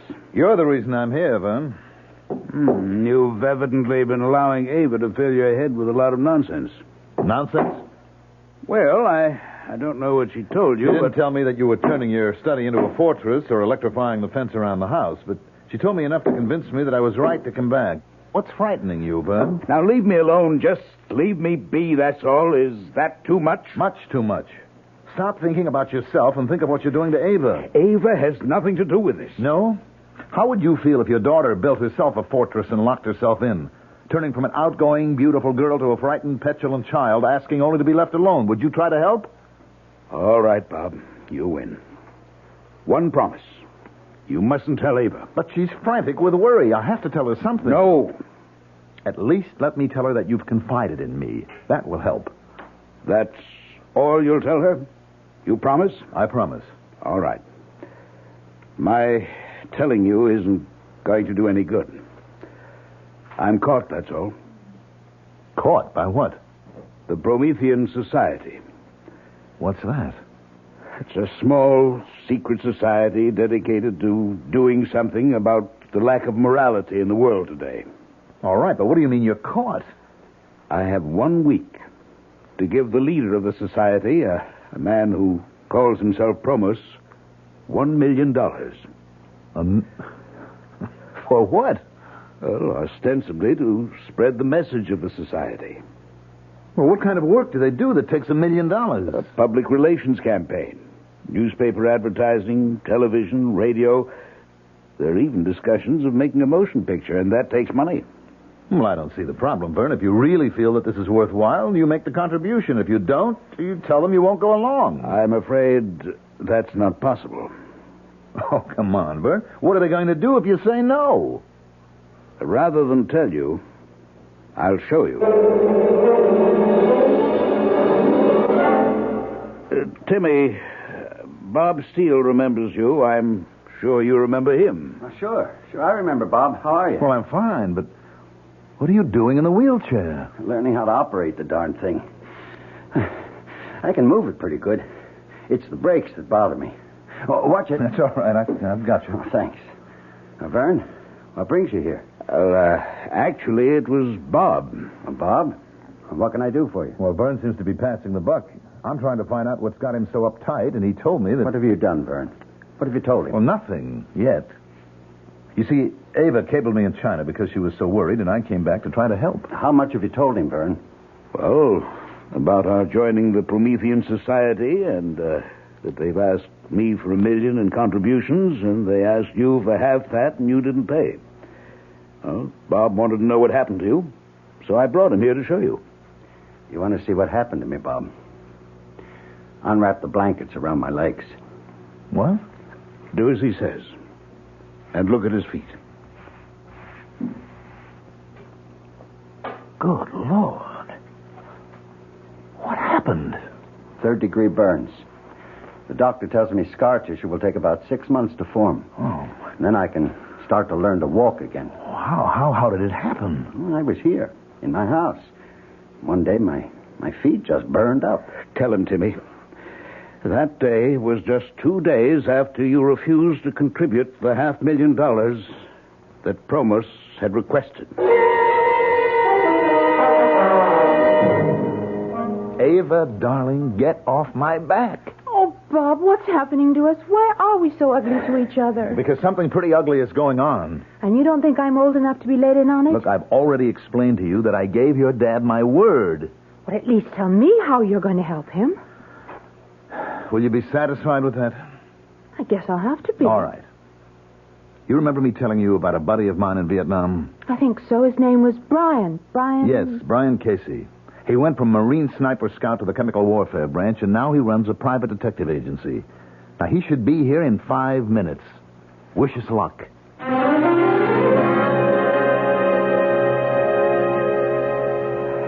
can't do it, Bob. I just can't. Vern, think what we're asking. Only to stall. He'll tell me I've had enough time. I've known about this for weeks. He's right, Bob. Look, Casey, I brought you here because I believed you could help. Now, if you're going to agree with him... Just stalling isn't enough, Bob.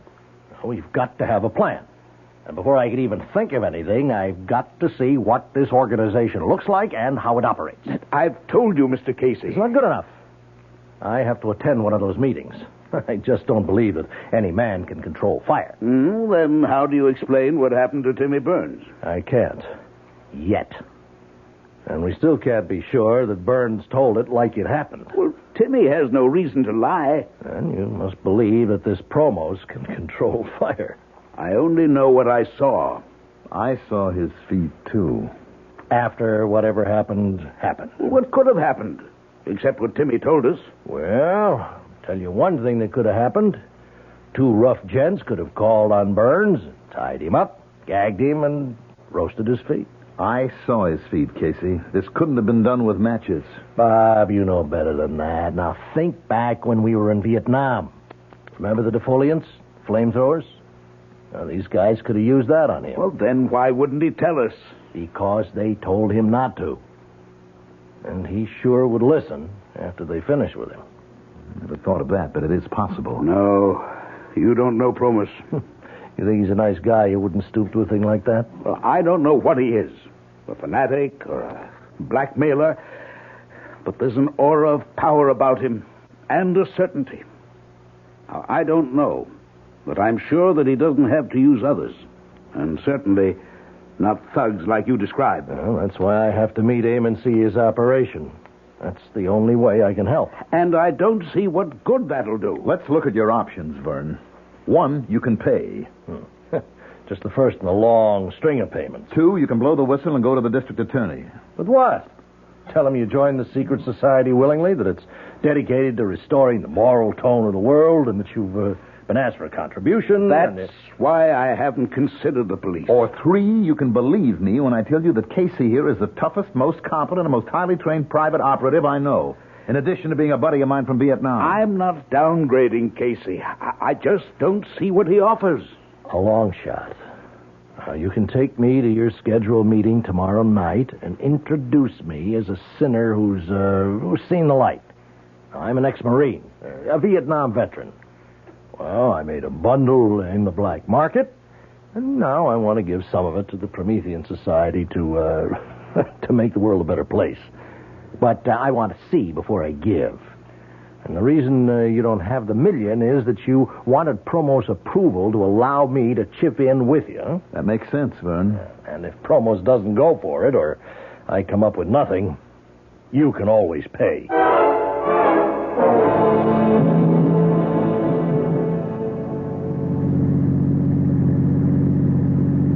How you feeling, Vern? Nervous. Very nervous. I wish Bob could have come. Relax. Just do it the way we rehearsed it. You were letter perfect. But what if Promus asks me about... No. I'll handle the questions if they're about me. Now, clue me in again on the way this affair is run. It'll take your mind off what's worrying you. Well, the members all gather in the clubroom. Very austere, but comfortable. We generally chat with each other, and then when a gong sounds, we go into the assembly hall. That's a large room. I think it used to be a ballroom. It's been fixed. It has a stage at one end with a platform. And that's where Promus stands when he talks. That all? Well, there's the fire, but you know about that. At a certain point in his address, he raises his arms and extends them in the white and gold robe. And suddenly, he's consumed by fire. But it never burns him. Never. And you have no idea where the fire comes from? None. We've all talked about it. At first, we thought it was some magician's trick, but we can't be sure. You never had the stage checked out? Well, we talked about it, but we never did. Here we are. You know, you'll have to meet Promos before you can get into the meeting. All you have to do is introduce me. The rest will be up to me.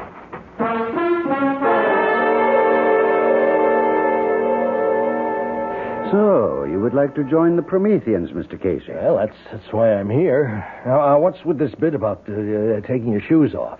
If and when we accept you, we'll explain our rituals. But we do not allow you into the inner chamber with your shoes on. What do you know about the Prometheans? Well, only what Vern Marcus told me. And what was that? Well, it was pretty general that you were an organization doing something about the shocking philosophy in our contemporary society that anything goes as long as it makes a buck. Now, why do you feel so strongly about it? Atonement. Atonement? For what? Yeah, for my sins. Now, this is not a confessional, and I am not a priest, Mr. Casey. We're engaged in a very secular battle here against the forces that have distorted and corrupted the moral values all over the world. And we intend to use the very same instruments that did the corrupting. Well, I apologize, but I wasn't being flip. Maybe Vern told you I was in Vietnam in the Marine Corps. I know this isn't a confessional, and you're not interested in my life story, but I made a fortune then. Opium? No, not quite that bad. Black market. I sold everything I get my hands on. Yes. Well, while I'm greatly flattered that you want to join the Promethean Society, I'm sure you're unaware of our admission procedures. We have always selected our members, and only because of Vernon Marcus's stature and the substantial contribution he's making to the society did I consent to see you this evening. Now, wait a minute. Now, much as I sympathize with people like you, you're not the type of member we seek. You know, up until 5 minutes ago, I thought your organization was doing something, but now I think different.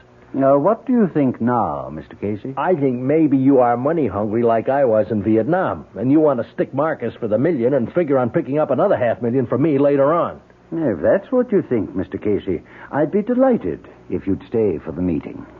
You mean that? I never say anything I don't mean.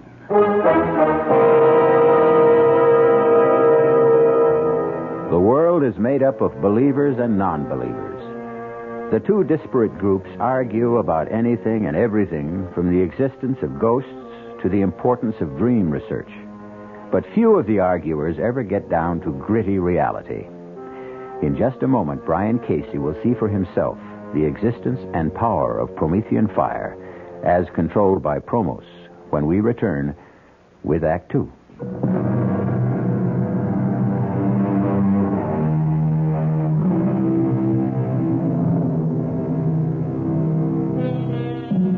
Have you ever noticed how much atmosphere plays a part in our lives? For example, it would never occur to anyone to hold a seance in a subway. And although the Promethean Society did not feature ghostly voices and trumpets and tambourines, its inner room or shrine was austere and impressive, with straight-backed chairs and organ music setting the proper atmosphere. The only light came from two flaming braziers on either wall. Promos, resplendent in a white and gold robe, stood at a lectern on a slightly raised stage. Welcome, Prometheans. Just as Prometheus brought man the gift of fire centuries ago, so are we dedicated to remind man that his salvation lies not in unbridled freedom and corruption, but in shoring up the wavering standards of morality and truth. Tonight, we extend a welcome to Brian Casey, a man who has indicated his desire to join with us, and who, after he has passed our scrutiny and been accepted, will undergo the rites of purification with which you are all familiar.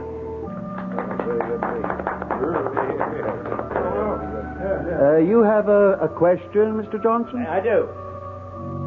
As everybody here knows, I'm a businessman, and like everyone here, I joined the society with very high hopes. Yes, Mr. Johnson. Well, put it bluntly, the hopes haven't been realized. Could you be more specific? Well, we all know it takes money to mount a campaign of the proportions you outlined to us, and we all contributed at the onset.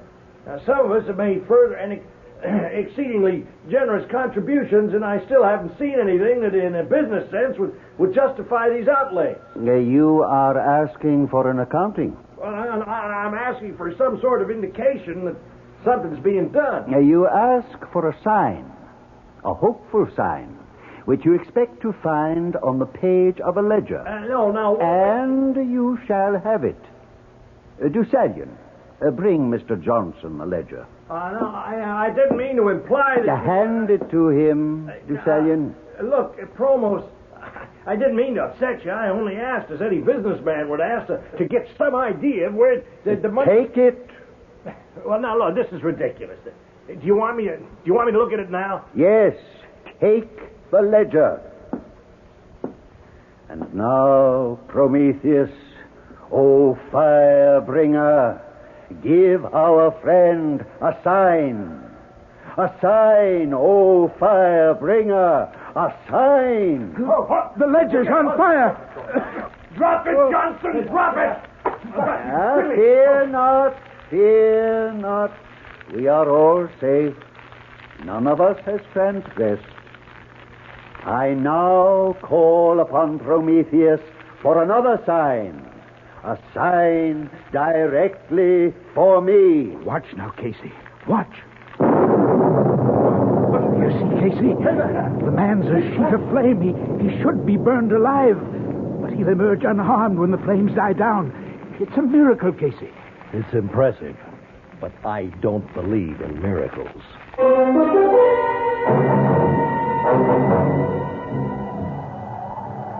Well, Casey, what did you think of the meeting? I can shake you up pretty good. I'll tell you more when we get into the car and start home. Mr. Marcus.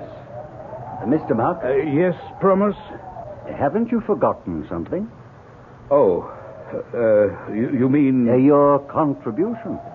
The society has been counting on it. Of course. You understand that I've had some difficulty in... You've had plenty of time. I know. But I can't... Have you changed your mind about making the contribution? Oh, no, not at all. I was just waiting for Mr. Casey here to... Mr. Casey informed me of his wish to contribute. But I must ask you, Mr. Marcus, in front of Mr. Casey here, are you completely familiar with his background? Why, yes, I think so. Now, what are you getting at, Promos? You're not yet a member. We cannot accept outside contributions. Well, what's that got to do with my background? Your background will determine whether or not we accept you. That's fair enough. If you accept me, you can take my $500,000.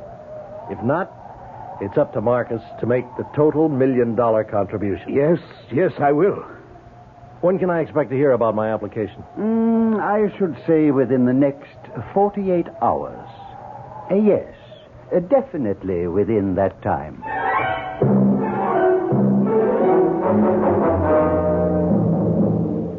Well, now that we're back home, Casey, what do you think?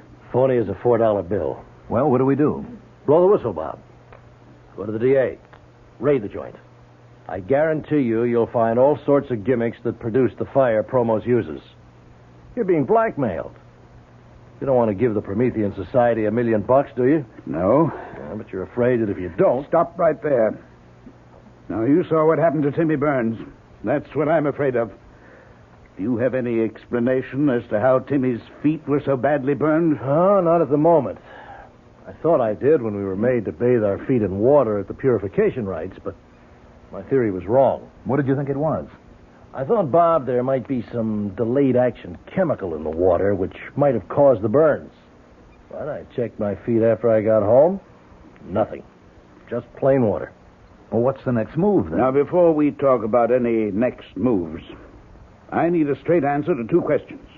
One, can either of you guarantee that nothing's going to happen to me? Two, if we call in the police, can they give me the same guarantee? The answer to both questions must be no.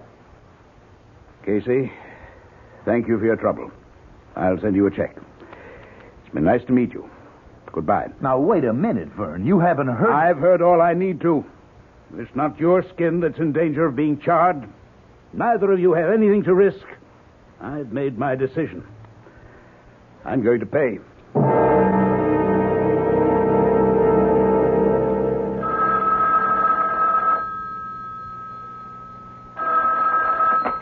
Casey Associates. Ah, Mr. Casey. How fortunate I reached you so promptly. Who is this? You don't recognize the voice?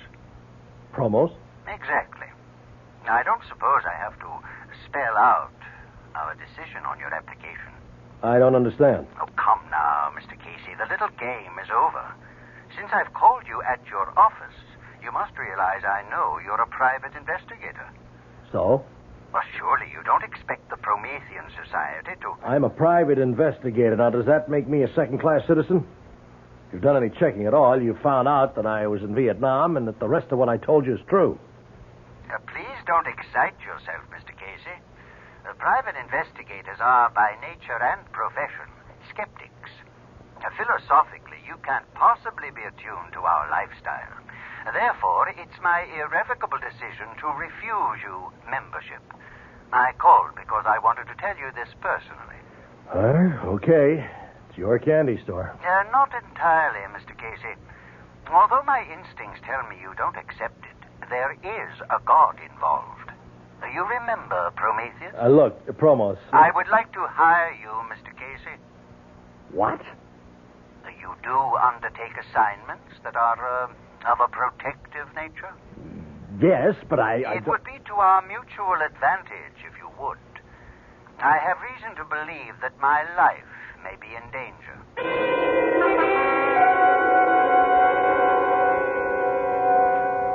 Are you willing to work for me? You'll be wasting your money. It's my money. Well, I'll think about it. Now, while you're thinking, consider the fact that if you were really serious about wishing to join us, You might be doing me an even larger service by keeping me alive so that the work of the society can go on. It's a good point. As I said, I'll think about it. Good, Mr. Casey. But don't think too long.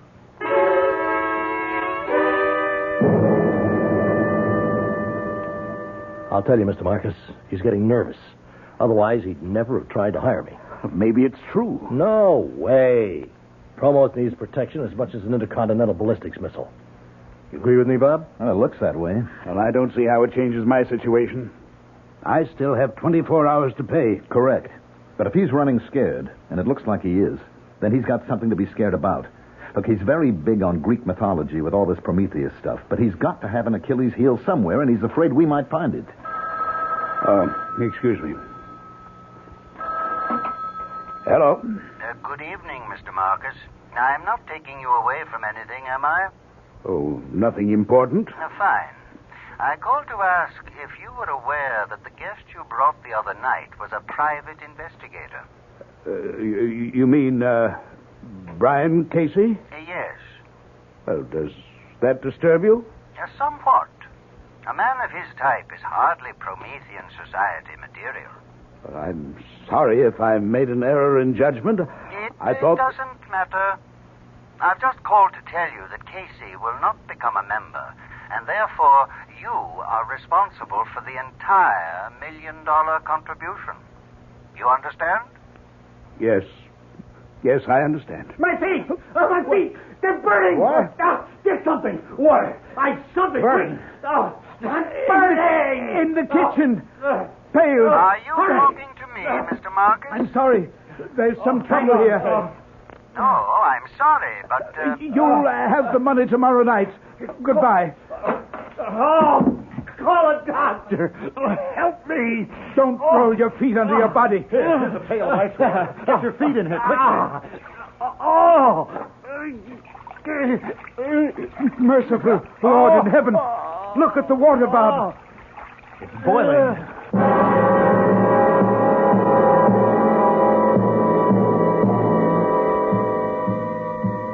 What can turn a pail of ice water into a bubbling cauldron?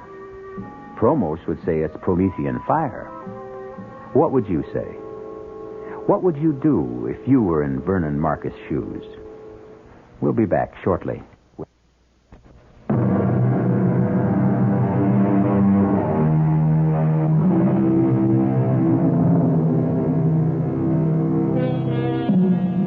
If any human could control fire, he could easily rule the world, unless this power was granted to him by Prometheus and could only be used when Prometheus gave his permission and blessing.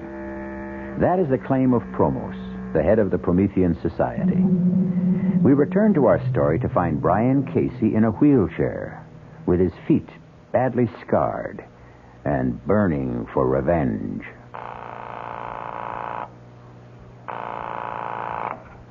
Hello? Bob? Casey, where are you? I'm at my office. But your feet... I'm in a wheelchair. Now, they tell me I'll be back walking in less than 3 months. You've got to do me a favor. Of course. When's the next meeting of the Promethean Society? Now, look, Casey, I don't want to interfere, but don't you think you ought to lay off now? Tell me. Then I'll ask you the favor. The next meeting is this Friday night. Did Marcus pay the $1 million? He's handing it over tonight. Where? Well, I don't know, but... Listen, closely. I want you to persuade Marcus to invite Promos to a big shindig at his house tonight. I don't know whether... It shouldn't be too hard, but it's vital. Now, why wouldn't a guy come to a party to pick up $1 million? Casey, you ought to know better than anyone that Promos isn't just a guy. We both know he likes money. Now, Marcus can say that he wants to make a big publicity deal out of the party. There'll be a lot of tycoons there. Now, it'll be an opportunity for Promos to meet them. Some of them should be interested in the Promethean Society. And think of the impression it'll make when Marcus hands over the $1 million. Well, it's a point. It'll work. And think of the impression Promos will make when he shows up in his robes. Why would he wear the ceremonial robes? Because they're impressive, because he's a ham at heart, and because he has to for my plan to work. Your plan? What plan? It's better that you don't know, in case something goes wrong. Look, Casey, you're asking to use Vern's house, and... I give you my word Vern can't get into trouble. Now, you've got to make the shindig come off. Why? What's so important about Promos coming to a party? Because after he gets there, you're going to spill a glass of whiskey over those ceremonial robes.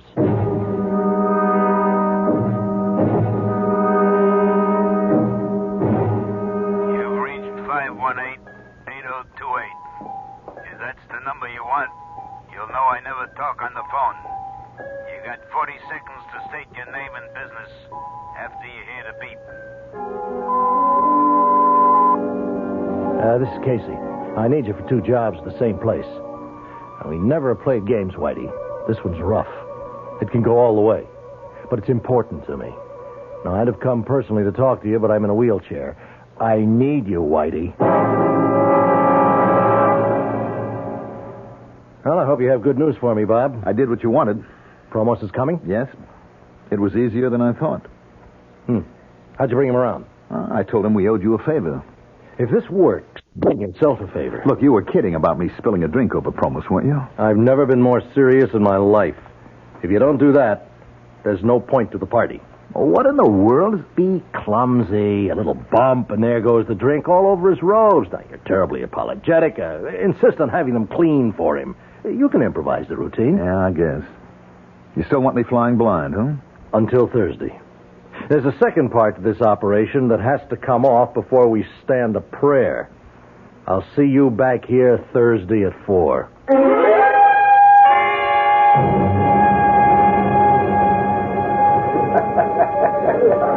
Bob?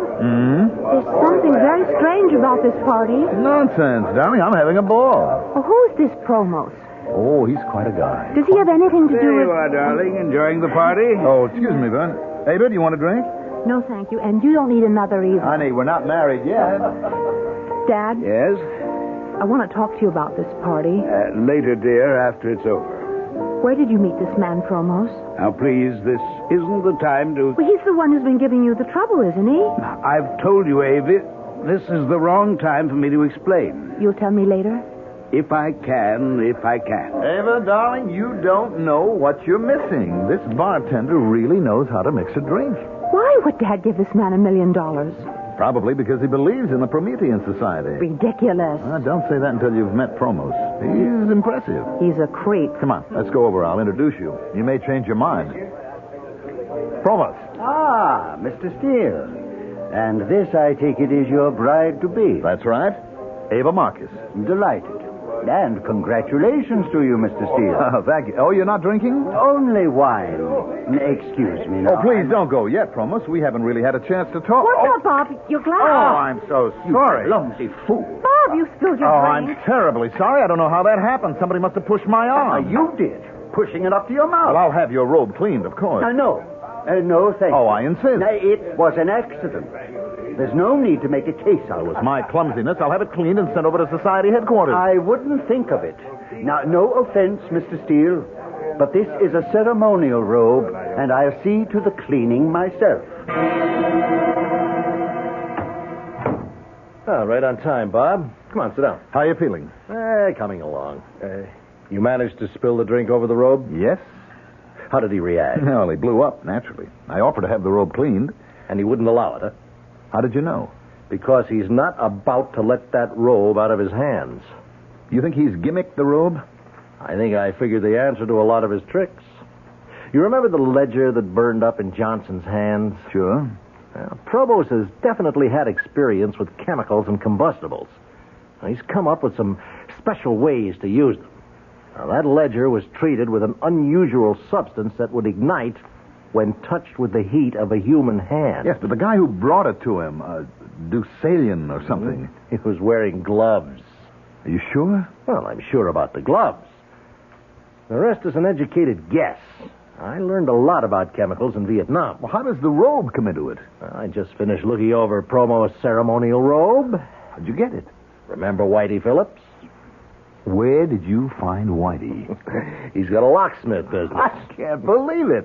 Forgive me for laughing, but that slick crook, a locksmith, is just too much. Well, it's a perfect business for Whitey. Now, he was here 10 minutes ago. He brought me Promo's ceremonial robe. You got to be kidding. Whitey stole it? No, not the robe you stained. I told him to lift the clean one. Wait a minute. How did you know there was another one? Well, there'd have to be 2 robes in case one went out of commission. Uh-huh. And what did you discover when you examined the robe? What I suspected. It was treated with some kind of flame retardant. Well, would that protect his face? I mean, Vern told me he doesn't wear a mask or anything like that. I know. I've wondered about that, too. Now, those flames leap all over. Now, if he had something that blew strong enough to keep the flames from his face... Well, that's pretty risky, isn't it? He's playing for big stakes. Casey, you're obviously convinced that the man is a phony. Don't tell me he's got you believing that Prometheus stuff, too. I can't figure him. Look, he wanted to hire you to protect him. All part of the game. He had to get me out to his place so he could fix my shoes. What? The fire that burned me started in my shoes, not in my feet. Now, he made me take my shoes off before I went into his office. Then he must have had the shoe treated with phosphor or some other of these chemicals that ignite under heat. Well, like he did with the ledger. The heat of my body touched off the shoes. That's the same thing he did to Timmy Burns. I think so. Well, what are you going to do? Fight fire with fire. I managed to remove the fire-retardant substance from the robe Whitey brought me. I treated it with some chemicals that really like fire. I fixed it so that Prometheus will really have a chance to bring the gift of fire to Promos.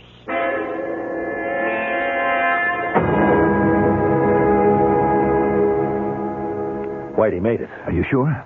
Why shouldn't I be? Byrne just heard that tonight's meeting has been called off. Any reason given? No. Another date set? Indefinitely postponed. Now, do you think maybe Promos suspects something? No, we've got to trust Whitey. Why would Promos call off the meeting? Well, maybe he's packing in the entire operation. With Marcus Million, he may figure he's had it. Now, that leaves us up the creek. Only one option. We have got to get that meeting rescheduled.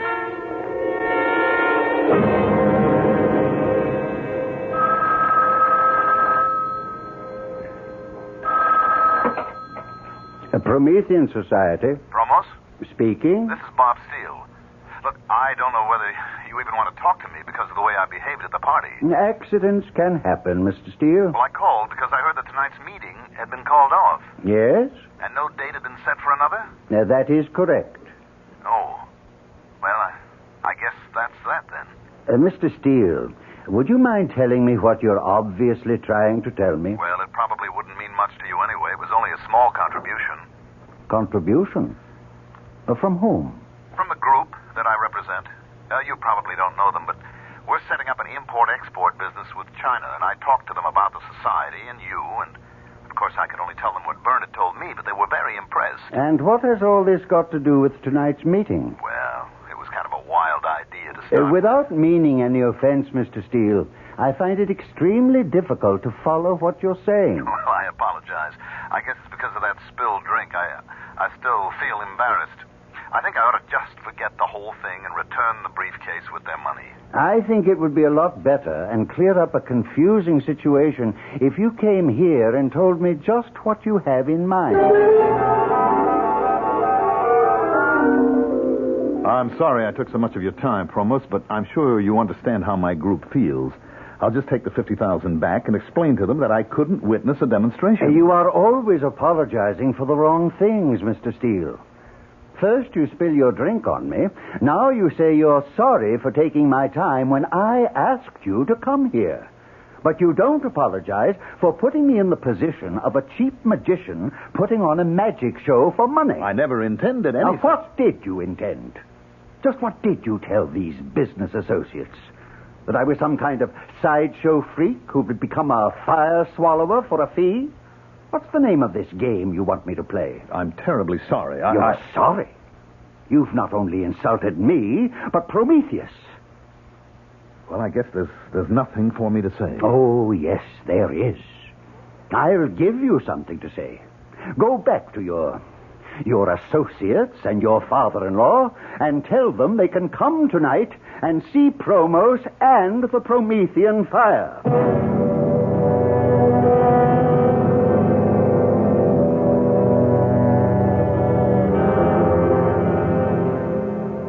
I don't like it. What's going to happen? At this point, I don't know. Well, what did Casey say when you told him how Pumas reacted? Good evening. I will extend no welcome to those of you who have come tonight, not because you believe in a cause, but out of curiosity. I don't like this, Bob. Tonight, will you have the courage to face Prometheus, as I do? Oh, Prometheus, bring me your gift, your gracious gift of the purifying fire. Behold the fire, the consuming flames that Prometheus... Take it off! Take it off!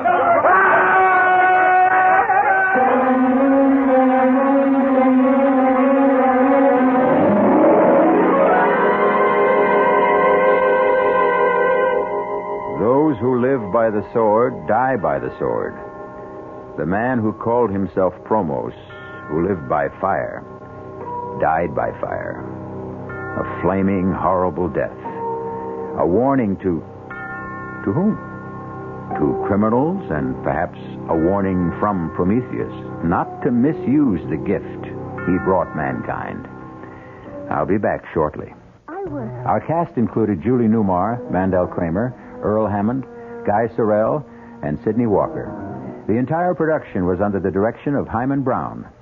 Radio Mystery Theater was sponsored in part by Sign-Off, the Sinus Medicines, Anheuser-Busch Incorporated, Brewers of Budweiser, and the Kellogg Company, makers of Kellogg's Special K cereal.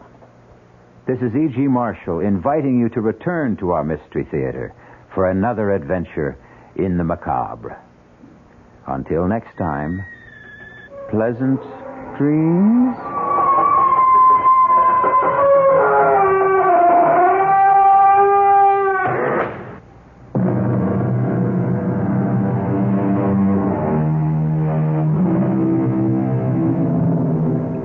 The preceding Mystery Theater program was furnished by the CBS Radio Network.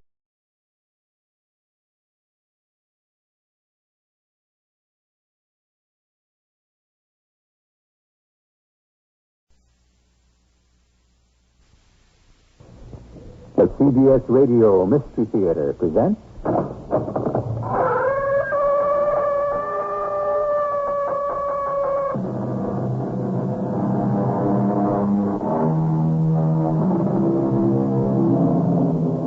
Come in.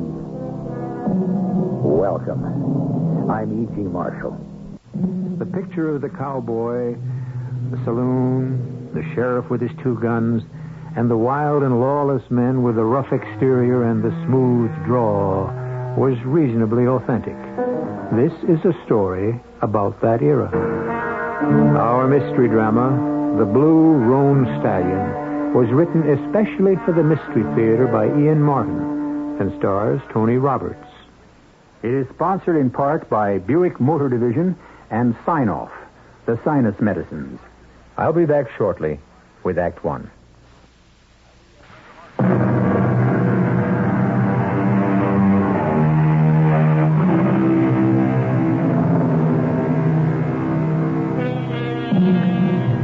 Long before the middle of the 19th century, the American Indian was doomed.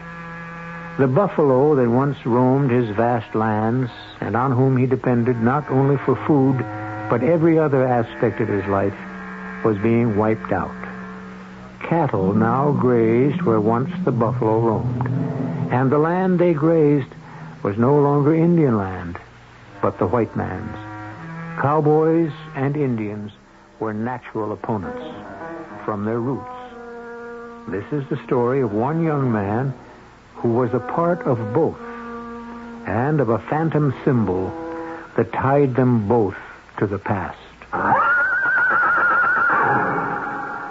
What is it, little buffalo? Something strange, Mother. Beautiful. A blue roan stallion. Silhouetted against the setting sun. He's not one of our horses. Oh, yes, he is. Or was. Not this Cheyenne tribe. If it wasn't getting to be night, I'd try to take out after him and catch him.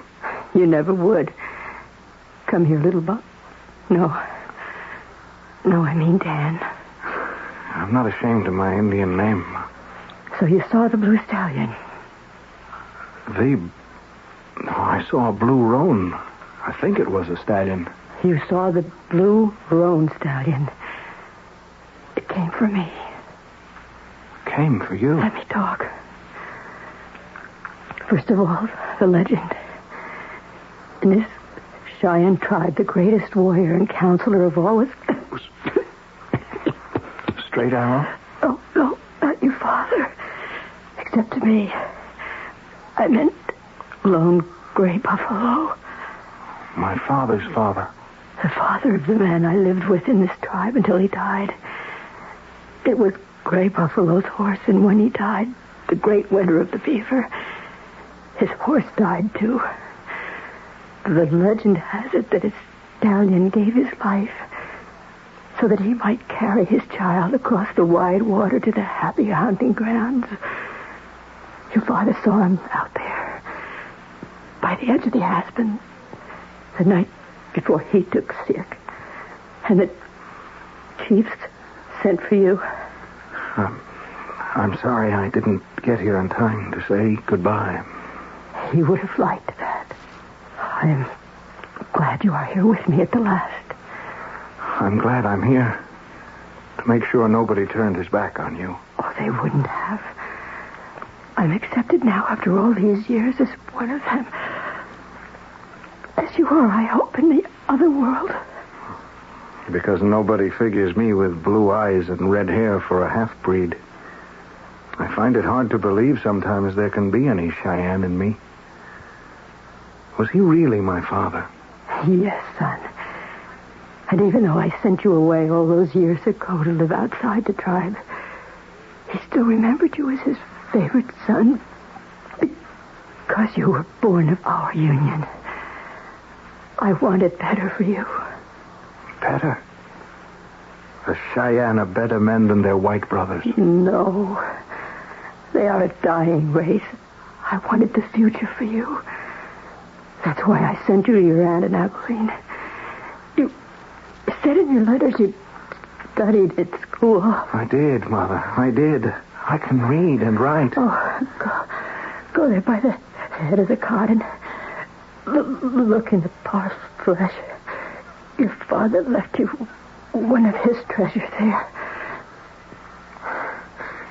His Spencer rifle. His most prized possession next to his horse.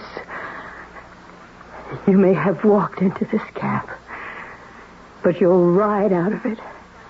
And armed. Not without you. That's what I came back for. No. I shall ride another horse. Listen. He is calling me. Who? The blue Roan stallion. And seated on his back. To lift me in the arms and sweep me away as he did over 20 years ago. Young and straight in light bronze. The muscles rippling under his skin, the face fierce and proud, and the back straight as the arrow that gave him his name. Yes, straight arrow. I am coming again to share your teepee and your blanket. My love, freely given, never taken, always given, never dying. Only waiting to begin again across the great water. Mother. Yes, to make me proud of you. And that is more reward than I can ask for. You go. Quickly open the fire. Yes. There he is. Sitting on the blue stallion. Waiting for me. Look closely. And you will see me. Joy.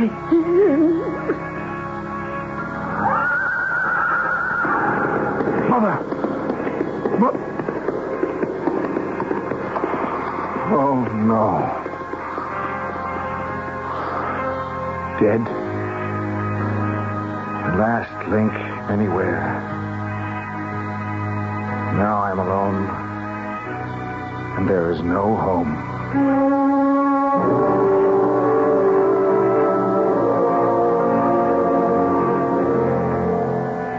I came down off the edge of the mountains, across the flatlands, heading southeast back towards Texas. I had a good horse between my legs and a rifle I could drop a prairie dog with at 100 yards. It was summer, and before me I could see a far mile. I'd have never have seen him if it hadn't have been for the vultures. A big, heavy man, well-dressed, lying on his back, fighting to keep his eyes open. A Colt 44 cocked and ready in his lap if one of them came too near. You want to put up your gun? I'll give you some water. Gun is for the buzzards, not you. A drink. I'd take it kindly. Here. Oh, Lord, hold on. Come at it easy. You'll tie up your belly in knots. Oh, a damn fool. I know better. Only when you hanker this hard for a drink, No, that's enough for now. How long you been here? Well, since yesterday afternoon. My horse shied at a rattler. It threw me. Oh, my leg's broken. Oh, my ranch isn't too far from here. And horse, we could make it by nightfall. You're not in any shape to ride. Let's have a look at that leg. It's just below the knee. Yep. Shin bone. Tibia. Hey, what are you? A doc?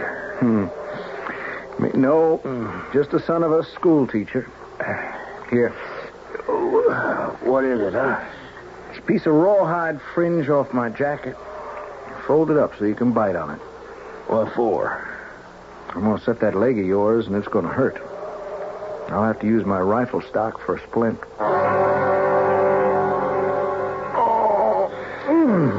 Had to cut your pants leg away anyway, so we might as well use it to tie that splint secure. Oh, you get that bone in place so I can walk again. I don't care. You stripped me naked as I was born. We don't have to go that far. You're not doing any walking. You ride, I'll walk. Oh, you ride Indian style? No saddle? It was a long winter for cowhands. Well, you get me back to my ranch, son, and you don't have to worry about winters as long as you want to ride, fence, herd, or cattle drive for the Crown M. My name is Hale Chalmer. Pleased to meet you, Mr. Chalmers. Dan's what they call me. Dan Bowles will do. Oh, wow. What would do better? Nothing. That's my name. Okay, Dan Bowles. Let's get tracking. We got a right for a piece to go before we make it to home.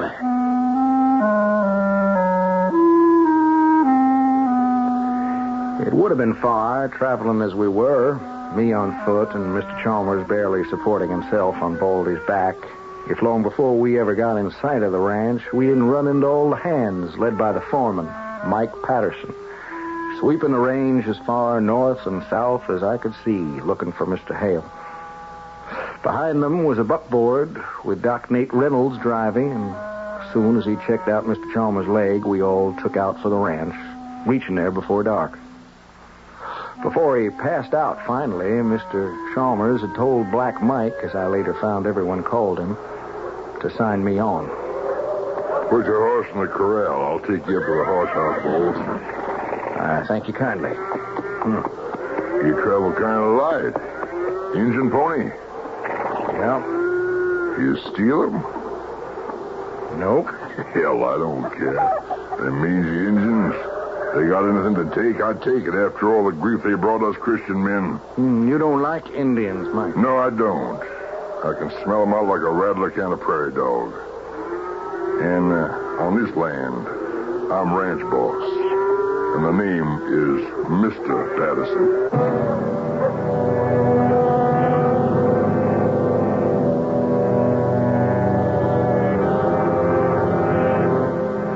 So in one day, I'd made a friend friend and an enemy.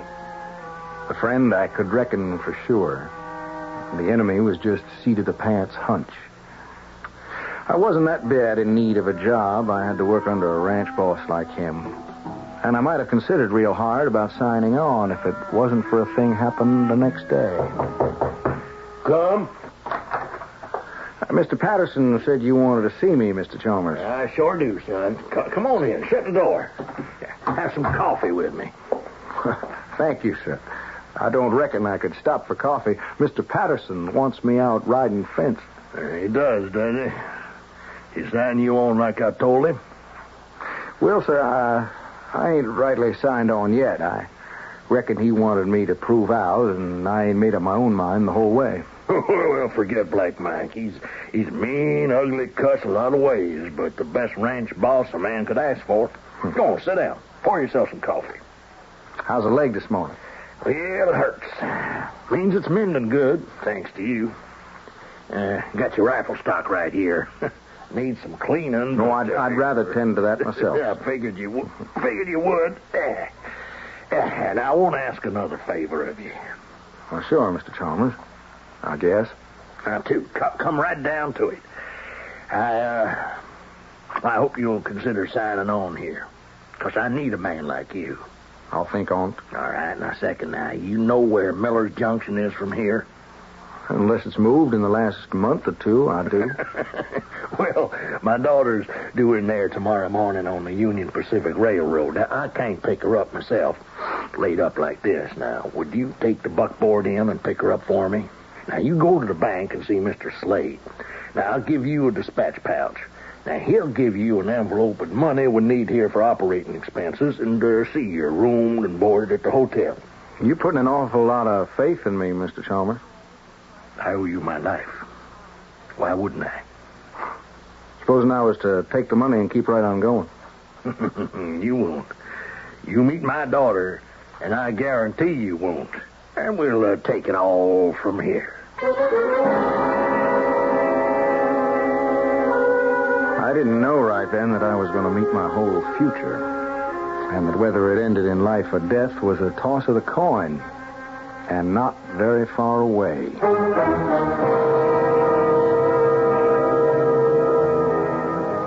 Some curious instinct, perhaps bred from the half of him that came from Indian heritage, faintly struck an alarm bell deep within Dan.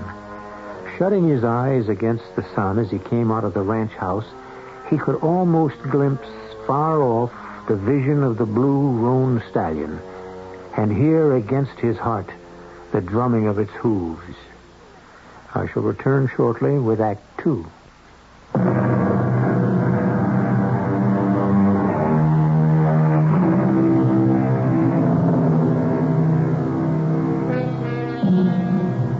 Coming events do cast their shadows before them. The trouble, of course, is that only in hindsight is that warning shadow perceived or realized, usually too late to change the march of fate. As with Dan Bowles, whistling softly to himself while he hitches up the buckboard, enjoying the prospect of the trip to town as any lone cowboy would. Bowles, what in Sam Hill do you think you're doing? Hitching up the buckboard to drive into Miller's Junction. I told you I wanted you out riding fence. Well, I got to go by the bone. I'm the boss around here. Yes, sir. Ranch boss. But I got my orders direct from Mr. Chalmers. What orders? Take the buckboard in to pick up Miss Chalmers tomorrow off the railroad and drive her home. You're not picking up Mercy. I am. Don't you pull out of here till I get back from the main house, or I'll be right on your heels. And I'll be carrying iron. I don't carry a gun. It's not a way for a man to prove he's a man. I know I can shoot. I had a rifle in my hand since I was 5, and my father first put it there. I can take the head off a prairie hen at 100 paces. So by the time Mike came back, I had my old Spencer lying easy in my hands. But I could see he was in no mood to fight. Bowles, you finished hitching up the buckboard? Yep. I'm ordering you to forget the fences. You climb aboard and hit off for town like Mr. Chalmers told you. Yes, sir. But don't you get no big head. And you get Miss Mercy back here safe and sound, or you'll answer to me as well as to her father. I reckon I'll do my best. You better. You may be walking tall now, Red, but don't think it won't end with me cutting you down to size. I took a notion the minute I laid eyes on you there wasn't going to be room for both you and me on the same spread.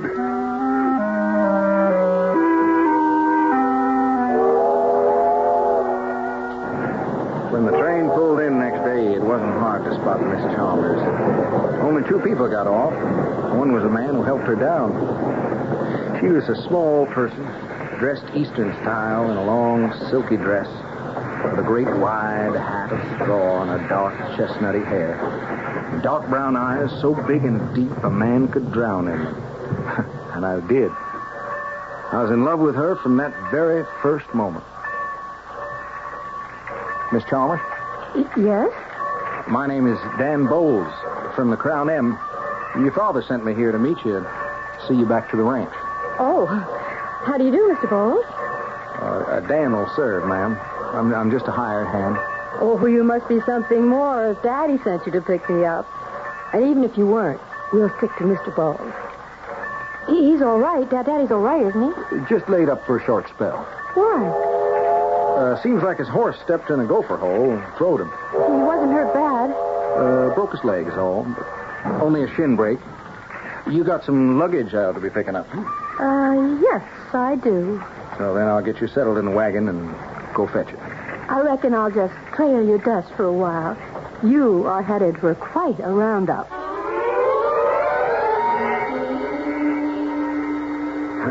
You sure have a lot of belongings with you, Miss Chalmers, for a visit.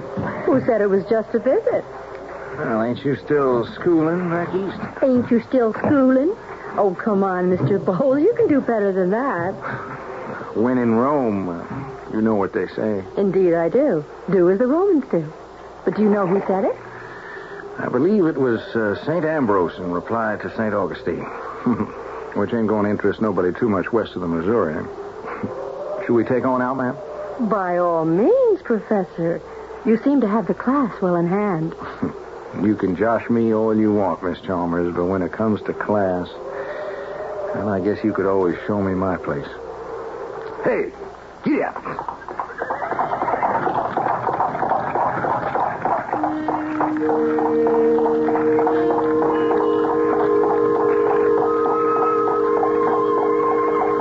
So you took the stock off of your rifle and made a splint for my daddy's leg. Well, you know the prairie, Miss Mercy. There ain't much else at hand. Hey, now you know better than that. Doesn't just seem to fit the surroundings. Well, there's nothing to be ashamed of in education, I hope. You're right. But it does irritate a lot of folks who never had a chance at it. Oh, you've been finding that out at the ranch? Maybe. Not my father, certainly. I wouldn't think so. Mike Patterson, I bet. I didn't say so. You wouldn't have to. How come my daddy didn't send him to pick me up when he couldn't come himself? And I reckon you'll have to ask him that. I just reckon I will have to do that. I'll bet Mike was fit to be tied. You and he have an understanding? Now that's better. Proper use of the subjunctive case, not you and him. I said my mother was a school teacher. Did she bring you up? Sort of. I got most of my schooling in St. Louis. To be a cowhand? Oh, that came after I graduated. I went south and did a heap of wrangling. And then I went for cattle drives. With your education, what made you choose that kind of life? Oh, thought it was a way to come northwest to see my mom. And? A way of life, I guess. Gets bred into the bones and the blood. I love this country. I got my roots in it. And I'm a cattleman at heart. Hard to explain. Not to me. Why do you think I brought all this baggage with me? Just for a visit? I wouldn't know. This ain't no visit, then. I'm back home where I belong. To stay. Of course, she wasn't looking at me when she said that, but out across the flatlands to the mountains where the red was beginning to turn purple as the sun dipped low. But my heart gave a leap like it does when you hook some old trout. And I knew the first moment I got back I was going to sign on at the Crown M. In spite of Black Mike and the trouble I knew had to come between us sooner or later. Mercy. Oh, Mercy, it's good to see you again. Mike, nice to see you. Here, let me help you down. Thank you. Hey, you Dan. Here, you can take the rig to the back door to offload it. We won't need you. Mercy!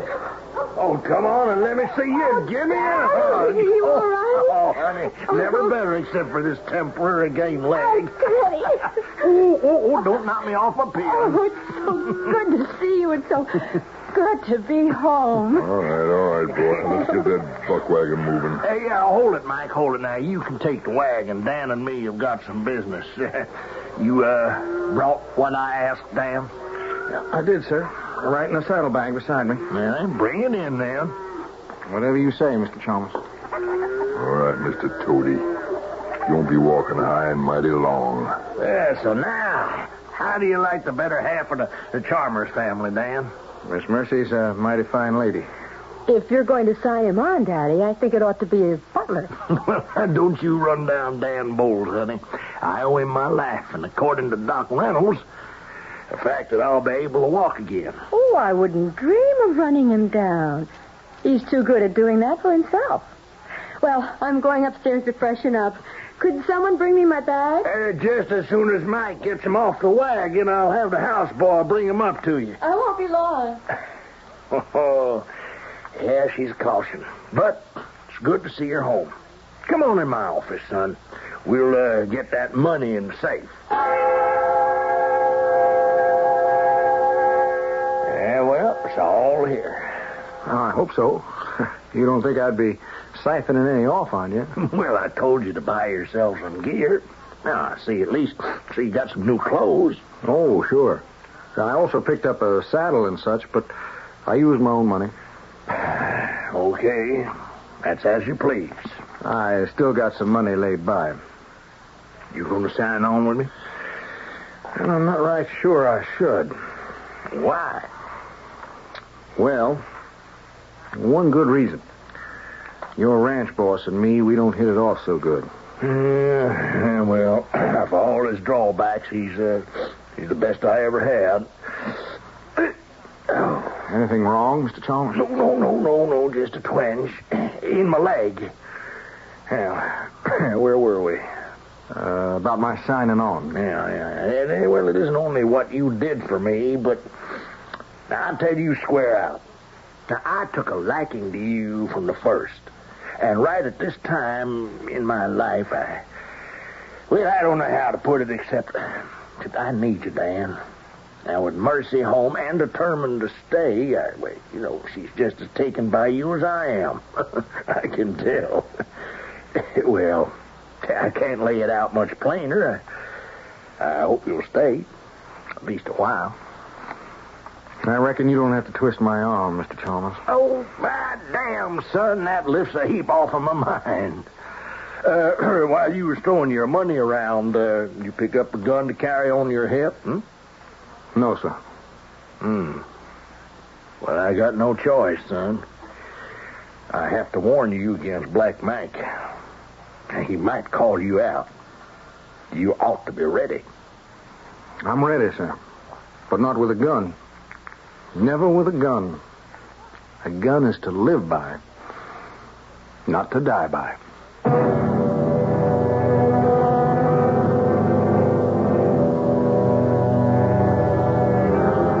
Easy to say, but the west of Dan Bowles' time wasn't ready to be that civilized, or to recognize any law beyond the simple solution of a lead slug.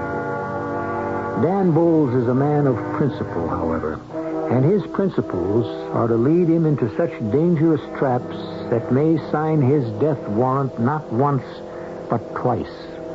I shall return shortly with Act 3.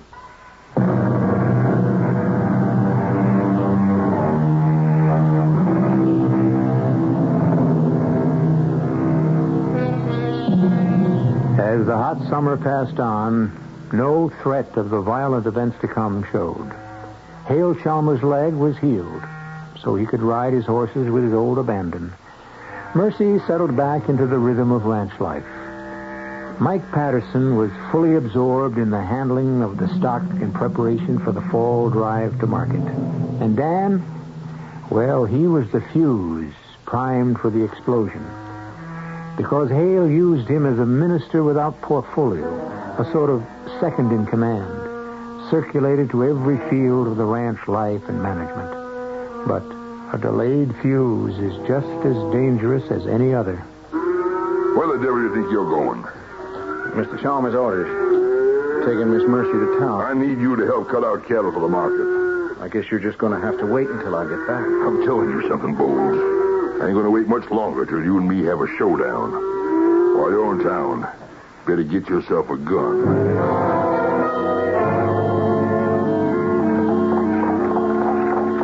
I feel right at home on the range. And I sure never do hear a discouraging word. I'm sorry. I was thinking. How about an encouraging word? Don't do that, ma'am. Ma'am. But are you determined to sell yourself into slavery? I have since I first met you. Now that is more like it. Stop the horses. We're running a piece behind town. You won't. I will.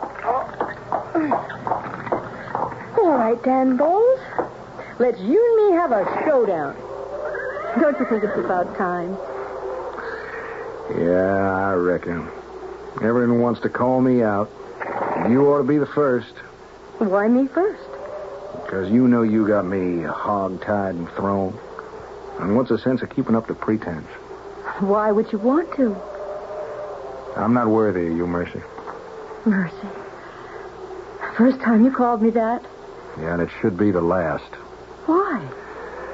Because if I let it stand and you let it stand, it changes a whole heap of things between us. It doesn't change a thing, Dan Bowles. It just gets it out in the open. And about time. I am just not going to wait around any longer. And if you can't speak up for yourself, I will.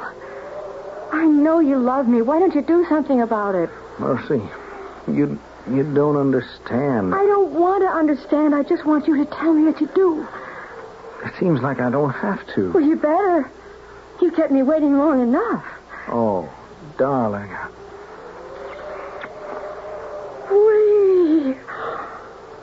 We'd better get on into town fast and round up that license. I may be a mite forward, but I still want to stay a decent woman. The old buckboard was skimming over air.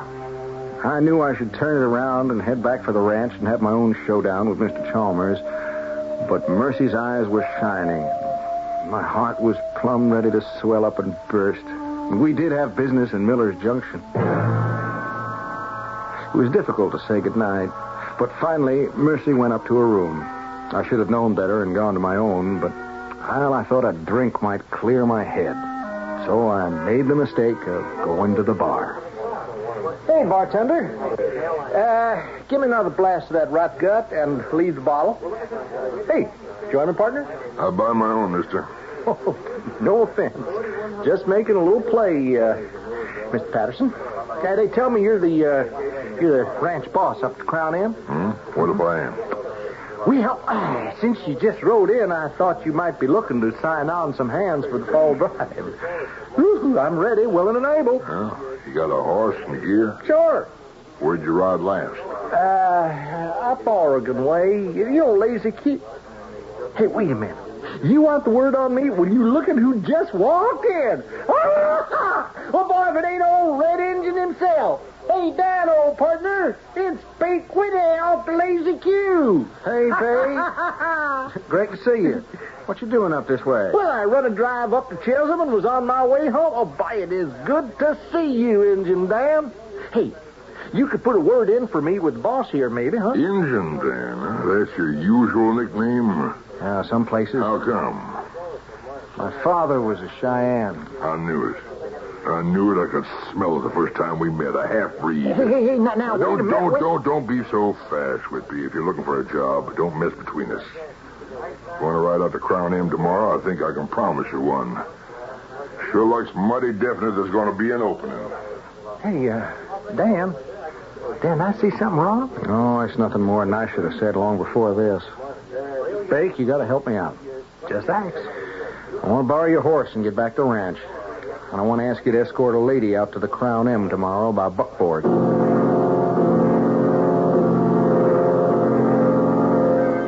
I didn't know just what I had in mind. Only that I wanted to talk to Mr. Chalmers before Black Mike did. Even if it meant riding through the night to get back to the ranch. As I got to the corral... But hold it. Hold it right there, Injun. What? You get yourself a fighting gun like I told you. Oh, it's you, Mike. No, I didn't. Well, it's too bad. I'll tell you what. I got me 2 guns. No, don't you even move toward that rifle. I'll just fire one of my guns in the air and plug you dead with the other. Then I'll toss the other gun alongside you. There won't be no problem. An Indian don't have much rights in this country anyway. You're not getting mercy. Or this ranch. Or taking anything away from me, you understand? You better get ready to join your ancestors. I'm telling you, one man will never miss you now. Knowing what you are. That's Hale Chalmers. I never figured that. You all right, Dan? Well, yeah, yes, Mr. Chalmers, but... I was awake. Pain was bothering me. I heard him, Mike, ride up. Then you, Helpful Leather, come out on the porch to see what in tarnation was going on. I couldn't let him kill you. I owe you that at least. He meant to murder me. Yeah, I understand his feelings. My own were the same. What do you mean? Now, I have a daughter, and I have a ranch, and I had a dream. I haven't long to live. When you found me half dead and set my leg and brought me home, I thought every prayer I ever made had been answered. I knew Mercy wouldn't stay east, that she had her roots back here. The ranch would be hers, but she needed a man to run it with her. And Mike Patterson, for all he wanted to be, was not the answer. It looked to me like you were. And it seemed to look that way to Mercy. Mercy loves me, sir, as I do her. She loves what she thinks you are, what I thought you were. Not some sneaking, dirty, below-content half-breed. You speaking for yourself? Or any right-thinking American. I dispute your title. One half of me is more American than any wish or dream can make you. But it's an argument don't make no sense. I guess there's only one answer now. Get out. While the getting's good. Not for your sake, but for Mercy's sake. Where's my daughter? I left a friend of mine to escort her home. Don't worry. He's 100% not American, but white.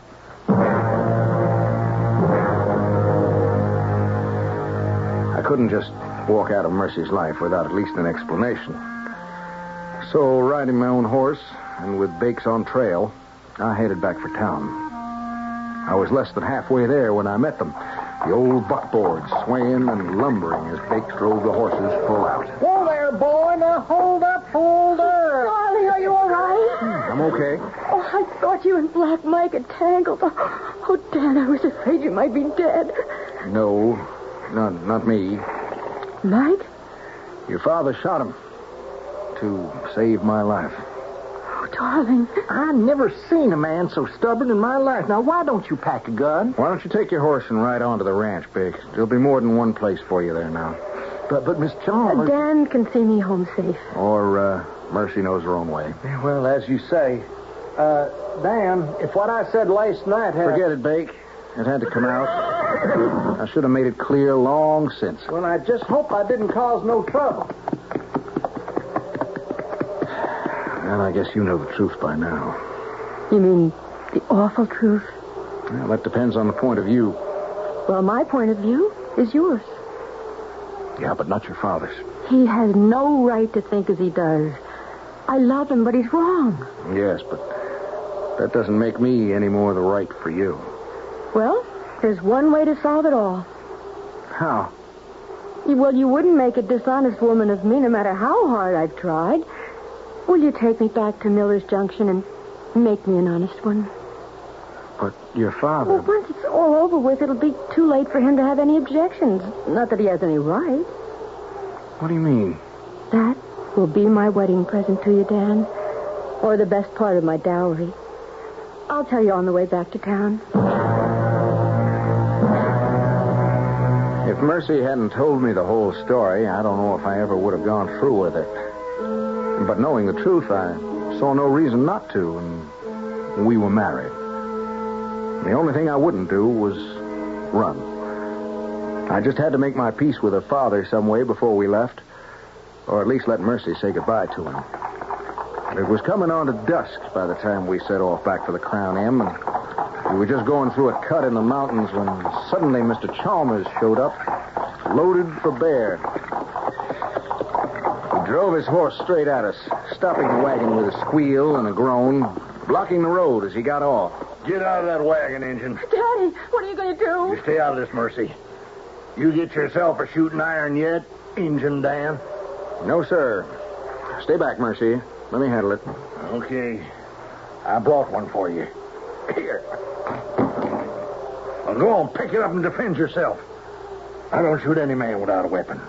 Even an Injun who'll sneak behind my back. Daddy, listen to me. You pick it up. No, sir.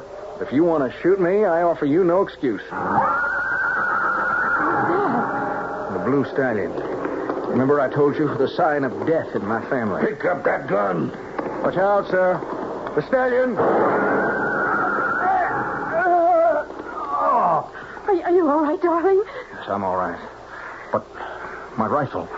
Why did you fire? He didn't shoot. I fired at the stallion. What happened to Daddy? Your father... Oh, did I shoot him? My heart gave out. Been living on borrowed time. Oh, Daddy. It's all right, Princess. I couldn't have lived with...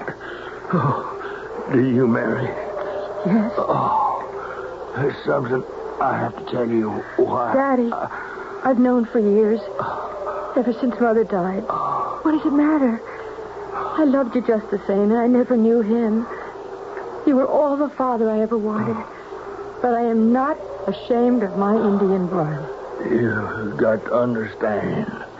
I loved her. It wasn't her fault. She was taken against her will. I was proud to marry her, to give her child, but to give you her name. Dan? Yes, sir. I shouldn't have tried to put one man's guilt on all your race. Forgive me. What's that? The blue Roan stallion. Take care of the ranch. The Crown M, Mercy. Don't worry about me. You'll carry me to rest.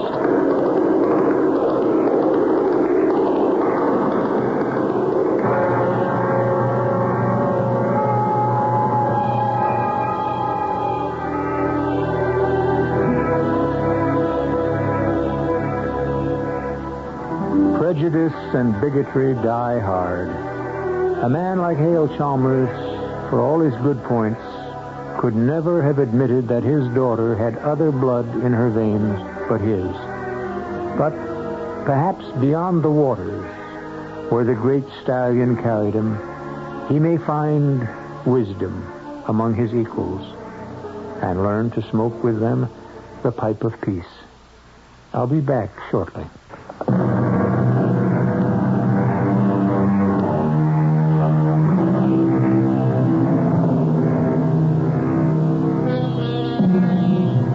We're celebrating a bicentennial. 200 years ago, when our forefathers won their freedom, from the Missouri to the great mountain slopes of the West, the Indian and the buffalo roamed the Central Plains in freedom of their own. Today, both Indian and the animal he depended on for his life are almost extinct. Neither buffalo nor his hunter were able to adapt to a changing way of life. And yet, life is a constant change and challenge. Let's hope our America will continue, as it always has, to meet both challenge and change. Our cast included Tony Roberts, Rosemary Rice, Earl Hammond, and Joe Silver. The entire production was under the direction of Hyman Brown. Radio Mystery Theater was sponsored in part by True Value Hardware Stores. This is E.G. Marshall inviting you to return to our Mystery Theater for another adventure in the macabre. Until next time, pleasant dreams.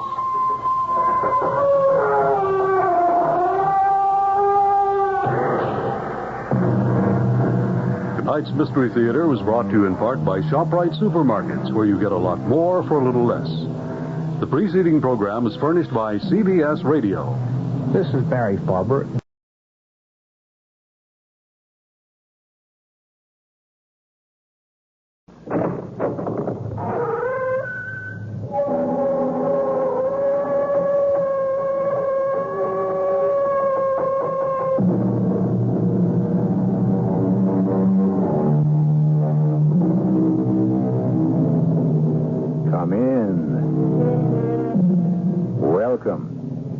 I'm E.G. Marshall.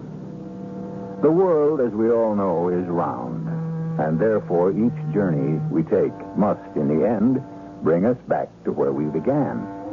The geographers discovered this only a scant few hundred years ago, but the philosophers always knew it. For all philosophy is a journey into the unknown.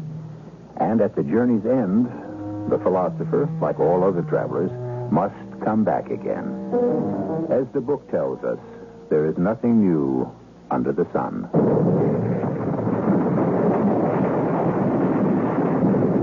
What a fantastic battle. Isn't that great? It looks so real. Tremendous writing and acting and direction. I told you, didn't I? It's the greatest show ever. That man, right there on the left there, over there on the stream. Look, he's been hit. You can see the blood on his face. And now he drops.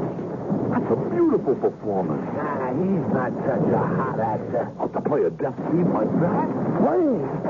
How can you say he's playing? You know all these guys are really being killed. Killed? But this is just a feature film, isn't it? Sure. Are you telling me that the actors died? For real? How can you get them to do that? Well, pal, that's showbiz.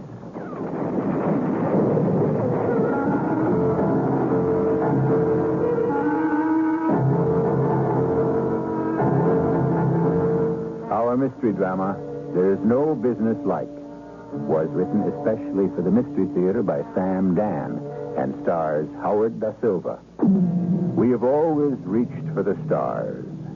We have always dreamed of breaking the barriers of time and space. And as the years have gone by, what has seemed fantasy has slowly been approaching reality. In this generation, man is no longer earthbound. He has already broken the umbilical cord that has tied him to this planet. And soon he shall cut the bonds that had imprisoned him in this time. A man named Roger Sterrett has already done it. Or so he says. Of course, no one believes me. I suppose it would be different if I could get the machine to work. But the trouble is, you see, the circuits were destroyed as I was getting back. And so it's gone. Well, it's not really gone, but the basic circuits no longer exist, and I can't seem to remember how Prescott designed them originally. Anyhow, Prescott is dead now, and he was the scientist. You see, he died as soon as we arrived there. Arrived where, Mr. Sterrett? There, Doctor. And where is there? Well, as far as I could make out, it was somewhere in our own country in the future. The future? And you claim a person named Arthur Prescott was with you? Yes. He died when we got there. But they didn't believe me. Who? The other people, the people in the future. I explained it to the censor. The censor? I guess that's what they call their judges. Well, that's what a judge is, actually. And she didn't believe me. She? The censor. She reminds me of you. That is, You both keep asking the same questions, and neither of you believe me. And you have the same voice. I'm so tired. Mr. Sterrett, please trust me. I want to help you. Well, why are you keeping me in this place? Why do you think I'm insane? I never said that. Do you have to say it? Isn't it obvious? Now tell me again what you were trying... I told you 1,000,000 times. Yes, but you never told it completely to me. Oh, let me alone. Nobody believes me anyhow. I should have stayed there. I was getting pretty good with a gun. I could have lived indefinitely. Do you know why? Because I was born to act. It's my true talent. But according to your records, you're a machinist. Yes, but acting was an undiscovered talent until I needed it. Suddenly, at the age of 40, I discovered I was an actor. But what does acting have to do with what... Showbiz. When I arrived there, I was sentenced to it. Sentenced to showbiz? For murder. You see, they thought I murdered Arthur Prescott. And for that you were sentenced to showbiz? Now, excuse me, Mr. Starrett, but do we mean the same thing by showbiz? Sure, showbiz. You know what showbiz is. Entertainment. Theater, movies, radio, TV. Show business. And you say you were sentenced to it? Oh, yes. They used that in the future where I was, instead of prison. Ah, I see. Oh, no. Don't say you see, because you don't see. You don't have the faintest idea of what I'm talking about, and you know it. Well, I... You want me to trust you, but how can I? You think I'm crazy. How can you possibly understand what I'm saying? I'm trying. Now, according to the police, you and someone named Arthur Prescott worked on this time machine. Prescott was a mathematical genius. I mean, he knew all about the formulas and so forth. And you? Me? Well, I can make just about everything. Just give me the right tools. So we were a great team. Mm-hmm. And you claim you constructed this time machine? Oh, yeah. His brain, my hands. We did it. And then? When it was finished and I checked it out, I discovered there was bad news for Prescott. Oh, what kind of bad news? He shouldn't go. Why not? He was too frail, too sickly. You see, the point where the past, present, and future kind of mix and match, and where you break out of whatever phase you're in, is very turbulent, very violent. And you thought it would be too much for Prescott? Yeah, but he insisted. And we got into the machine and got ready for takeoff or whatever. And things started to happen. I guess he didn't fasten his belt protector securely enough. He was hurled against the wall, and that's how he hit his head, and that's how he died. I must have passed out, too, because when I recovered, I was in something that looked like a cell. And there was a woman who looked something like you. What is your name? My name is Roger Starrett. Which is it? Roger or Starrett? I said it was Roger Starrett. I would advise you that you are on trial for your life. My life? What did I do? The charges against you will be stated in due course. Where am I? You know where you are. In an auditioning studio. Please, you must help me. Your name? I told you, Roger Starrett. No one in our society has two names. Our society? Which society is this? Oh, good Lord. I remember. The time machine. The time machine? Oh, that's what it was. Yes. You mean we succeeded? We actually went forward in time? Is that the premise of your program? We started out in 1976. What year is this? Are you licensed to devise entertainment programs? Licensed? Of course not. That is another charge against you. A very serious charge. Even more serious than murder. What murder? A man was with you in that metal globe. He was killed by a blow on the head. Why did you kill him? I didn't kill him. It was an accident. An accident? Do not lie to me. I want to help you. But it's true. A lie will only result in your being sentenced to showbiz. Do you want that? Please. Tell your story. Okay. A man named Arthur Prescott and I... Why do you insist on giving him two names? Because everybody has at least two names where I come from. Where do you claim to come from? The United States. Where are your personal papers? They were in my wallet, but it's gone. We read those fake documents. They're not fake documents. Continue. We built this time machine. It brought us here, wherever here is, and Arthur hit his head against the wall of the machine, and that's how he died. And here I am, and that's the truth. Very well. You were given an opportunity to defend yourself. I shall now deliver my verdict. Verdict? We shall call you Roger. You're charged with the following, in order of importance. First, designing an entertainment without a license. An entertainment? The time machine fancy. A much overdone cliche. Second, carrying false papers. But that's my Social Security card, my driver's license. Murder. But I didn't... And therefore, you will serve a minimum of 15 years in showbiz. You are sentenced to become a member of the cast of Killers and Cops. But there is no appeal from the verdict. I, the censor, have spoken. After a while, a man came by. He was kind of short and stout and good-natured. He wore large-sized metal-rimmed spectacles. Hello, Fitch. Glasses is the name. Glasses? Sure, because I wear these cheaters. It's my public image. Let's go. Go where? Over to the Killer Cop Motel, where we eat, drink, and make merry, because tomorrow night we may die. Let's move, Fish. Why do you call me Fish? Oh, I'm in with the writers. One of them's a chick. She's got a thing for me. So I romance her along. It's a great way to keep alive. I don't understand. What's not to understand? You know what I think? I think I'm dreaming. Yeah. The word's out. You're either a little bit of a loon, or maybe it's like amnesia, huh? Look, the writer's already got your character figured out. But Yeah, you're a fish. Like you come and go quiet as a fish. And you leave no more trail than a fish moving through the water. Ain't that a concept, huh? What's your sentence? 15 years. She's got to be kidding, that censor. Who can live 15 years in showbiz?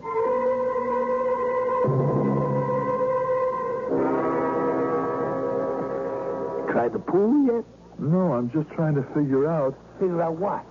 Oh, everything. Where am I? Oh, you're a cool character. What year is this? Okay, I'll go along with you. 2076. 2076? Are you telling me the truth? Why would I lie? 2076? Well, what's the punchline? I don't know what to think, what to say. It could be worse. Now, the trick is to go for one of the writers. That's how to make sure you live longer. I wish I knew what you were talking about. Here comes Baby now. Baby? Yeah, my meal ticket. I should say, my life preserver. Not too bad, huh? Hi, Glasses. Is this Fish? You just hooked him, Baby. Fish, say hello to Baby. Hi, Fish. Think you'll like it here? I don't know what it's all about. I thought we'd get acquainted. You're my character. I thought I was your character, Baby. The censor assigned me Fish. Oh, it's just about that time. What time, Baby? Time to look at the special. I get a credit on that. Good for you. We're going all the way back to World War II, back to 1940-something. There was a battle of the Bulge. We're staging it. Wow. We have 700 in this big secret. 700? Turn it on. Use the big screen. We missed the titles. The openings. Those are tanks. German tanks moving toward Bastogne. See, I start with a long shot. Now, you see the guns on those tanks start moving as if they're searching for the targets. The targets of human beings. Baby, it's gotta be a masterpiece. And now, suddenly, we're in the full fury of the fight. Fire! Pat! Close up! Face to face. Nobody calls it the way you can. What do you say? It's great. It's a great theater. Yeah, look at the movement in her directing. The rhythm she gets. Here. There's a guy on the left hand of the screen. In the middle distance. We'll close up on him in just a few seconds. He's about to step on a mine. Watch it, watch it. Yeah, that's it. Look at his face. The mine just blew off his leg. See how he caught his face like he can't believe it. He just can't believe it. Now he drops. Sheer poetic beauty in the motion as he falls, slowly, gently like a rose petal fluttering to the ground. Baby, when you describe it, a guy could cry. As he tries to support himself on the leg that is no longer there, comes death. Death is the only comfort to soothe his sorrow. How do you get that effect? What effect? The effect of his leg being blown off and then his dying. How is that done? Oh, you mean, how is it done? It's done with a modified landmine. You mean you actually blew his leg off? And what I'm looking at, these men are actually being killed? Well, what did you think? Well, you've been fish. But that's showbiz. That's showbiz.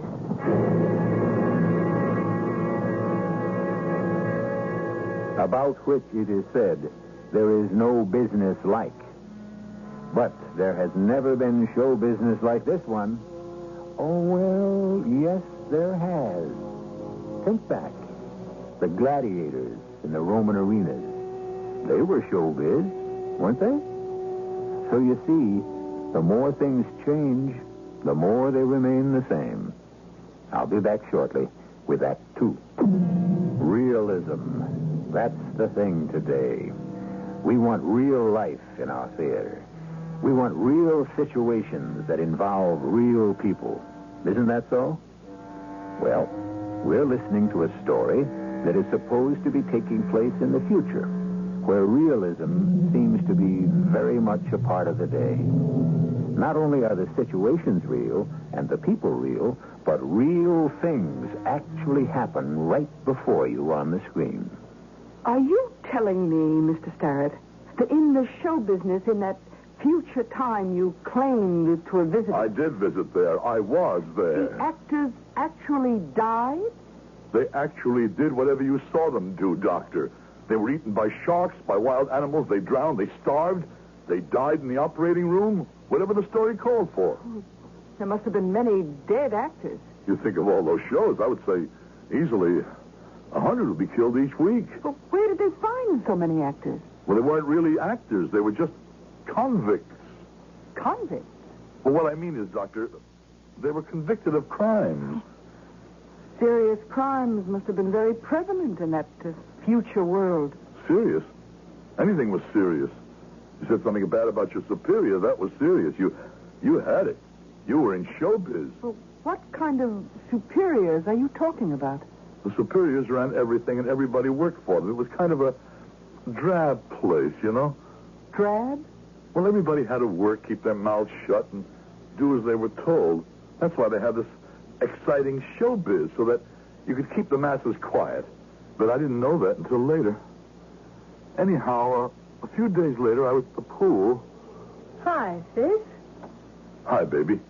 Glasses isn't here. I see that. He said he was going down to the range. He wanted to practice pistol shooting some more. I would say he needs it. Should I tell him you were asking for him? But I wasn't asking for him. No? I dropped around to see you. Me? Yep. You're on tonight. That's right. I would like to give you a word of advice.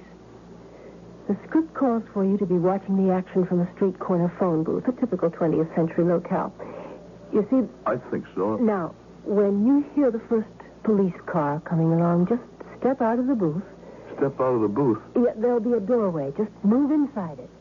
Any reason? There are going to be a lot of bullets flying around, and I don't want you to get killed your first time out. Oh, it's very nice of you, baby. Do you know why I'm being nice to you? It's because I want you to be nice to me. Oh? I thought you belonged to Glasses. I don't think you have that quite right. I don't belong to anybody. But all of you on the show belong to me.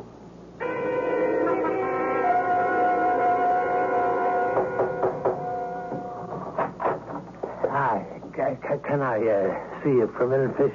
I mean, if I'm not bothering you or anything. It's okay, Glasses. Come on in. I want you to do me a favor.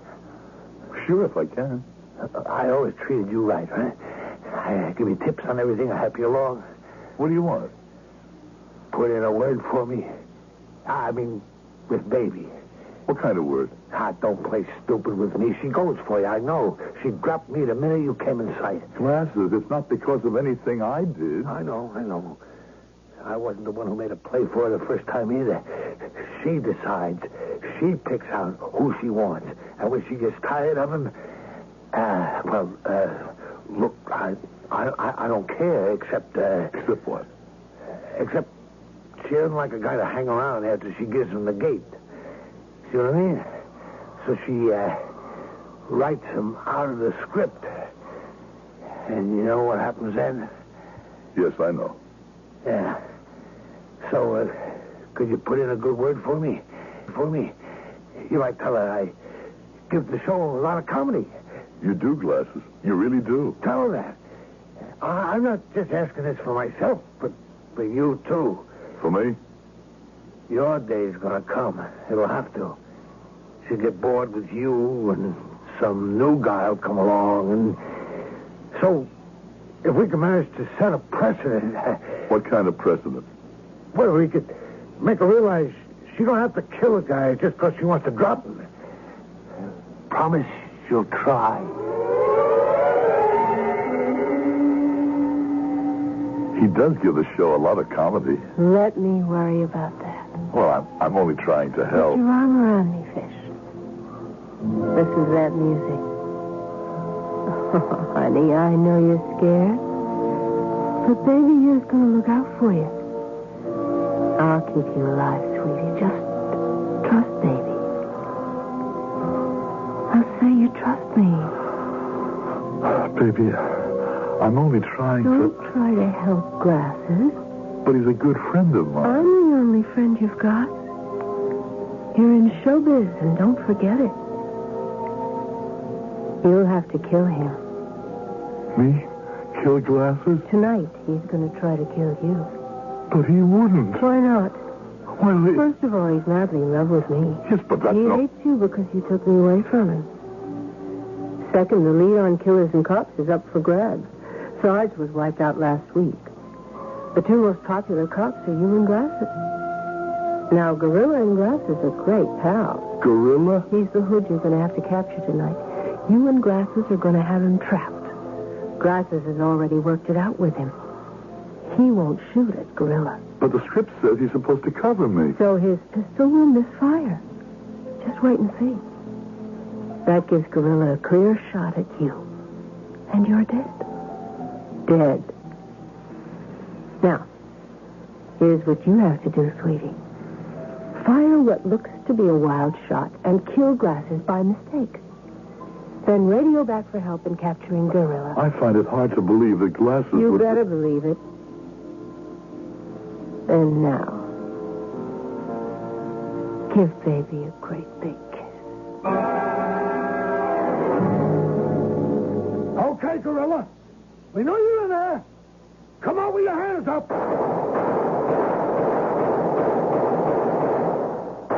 No good, Fish. We'll have to go in after. Listen, why don't we get on the radio and call in for help? Why? Because that ain't in the script. But it makes sense, doesn't it? It ain't in the script. But if we go after him ourselves, both of us can get killed. That's showbiz. Well, if that's the way you want it. The way to keep alive, the best way to keep alive, the percentage way, is to follow the script. Okay. The script calls for you to move toward the door of the house, and I cover you. Okay, let's do it. Go ahead. And Fish, good luck. Gorilla, this is your last chance. Okay, Glasses, I'll be moving in along the wall. Now, cover me. Here I go.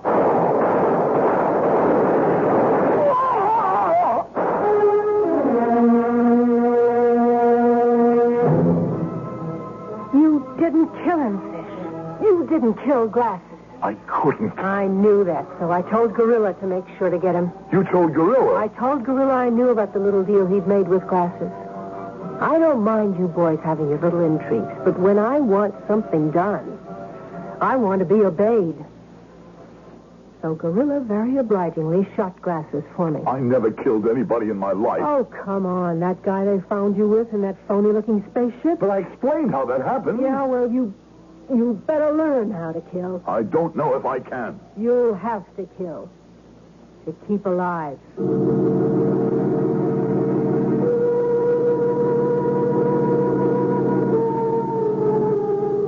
And did you kill? Yes, Dr. Simon. I killed. I learned how, and I became popular. There were fan clubs. I received mail. I was a hero. And then one day, something happened. I was sent to the cell, and it was the same cell where I had been tried.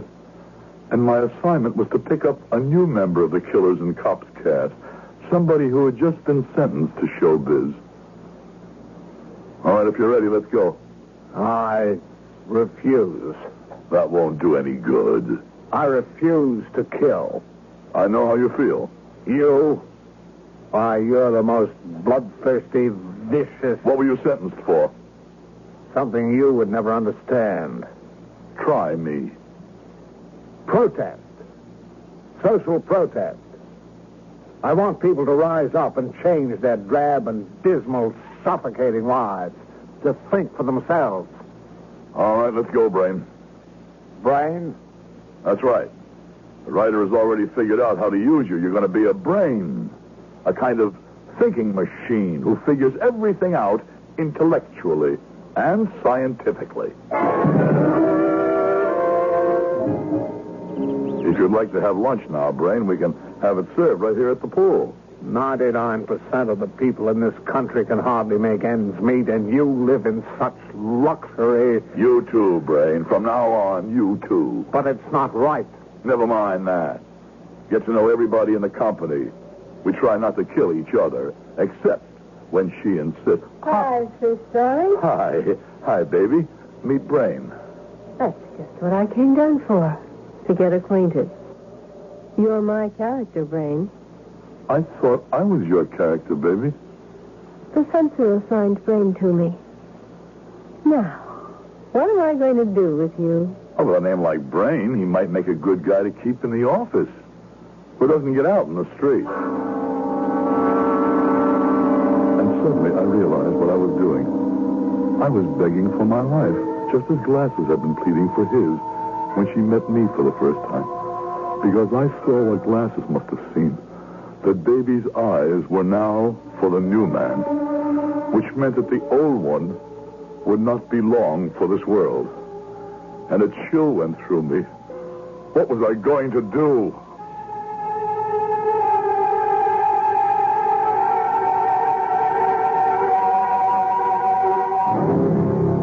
She's right. Baby's 100% right. A writer is truly a god. He, in this case, creates a world and everyone in it, and gives them life and love and death, purely as whim or mood or fancy may direct. But what happens when a writer is not restricted to the printed page, but is allowed to play God in a real world? The answer, if there is an answer, will be forthcoming in Act 3. Ancient Rome had her gladiators who fought to the death, her lions and tigers who hunted human prey in the sands of the arena. Her vast Colosseum could be flooded with water to float war galleys that could stage real sea fights, and the public ate it up. Now, sometime in the future, it seems, a jaded public demands the same kind of thrills. Well, that's showbiz. Hi, Fish. Hi, baby. I want to talk to you about tonight's script. I took your advice about Brain. You did? Yeah. He never leaves the office. His brain works like a computer. Feed him the facts, and you can almost see his brain batting out the answers. Great? Great. Now, he figures out where this gang of smugglers has to be hiding. He gives you the information.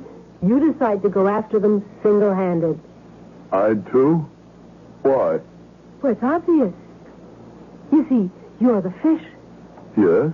The fish that swims alone, silently, never leaving a trace. Deadly like a shark. The lone shark. How many smugglers are there? 5 of them. And where will they be hiding? Oh, it's in the script. Could I read the script? Sure. But why? I just told you what happened. Well, I'd like to read it. You're the first actor who ever wanted to read a script. Okay, Fish. They're in that building down the block. You see it? I see it. Now, the minute you walk across the street, the cameras begin to roll. All right. Goodbye, Fish. Well, why don't we just say au revoir? Huh? See you around. Okay. Roan! Fish! Fish! What are you doing?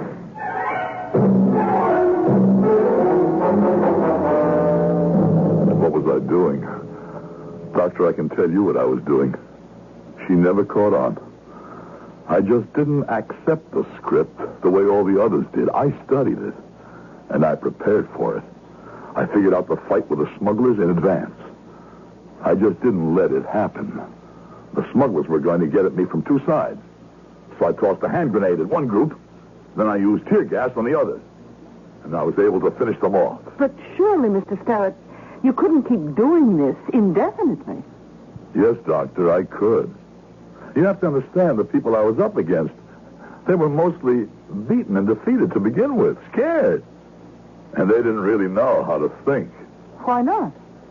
Because all their thinking had always been done for them.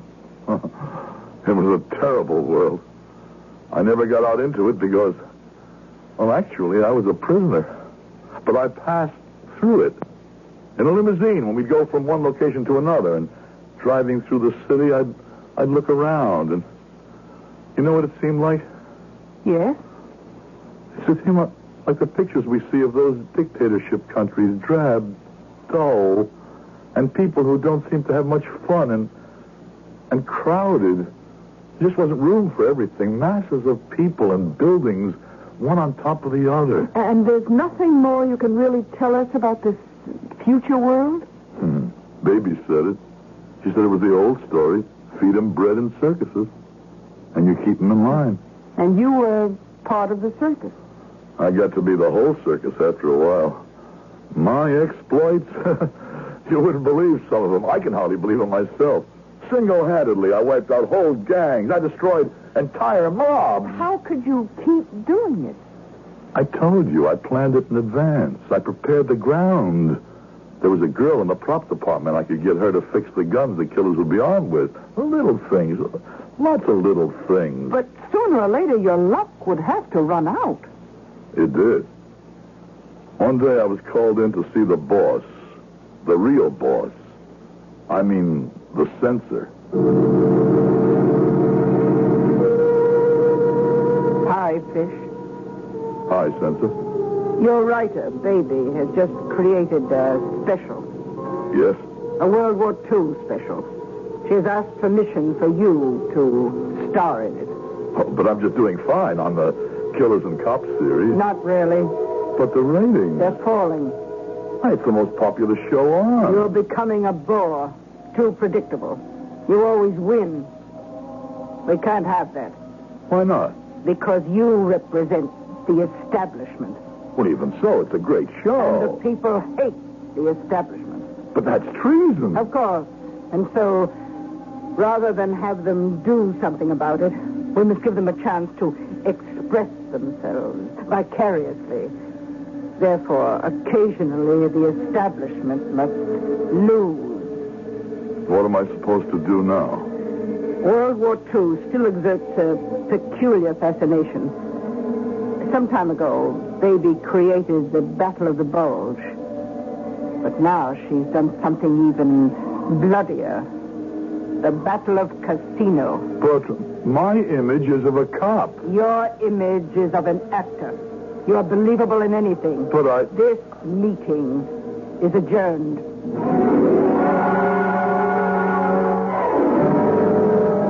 And this is the battlefield, this long, rocky hillside. Up there is the replica of the monastery. Let me show you where your detachment will be ambushed. This time, I don't see how you can fail to kill me, baby. Fish, what a way to talk. I never want to kill any of my actors. Artillery, machine gun fired, mines. You're going to get me this time. Believe me, Fish, I want you to make it. I'm going to pray for you. Maybe you'd better pray for yourself. For myself? Why? Well, you could be in trouble, too. Me? I'm top writer. How long do you stay on top in showbiz? Nobody has to worry about me. I worry about you, baby. You do? Why?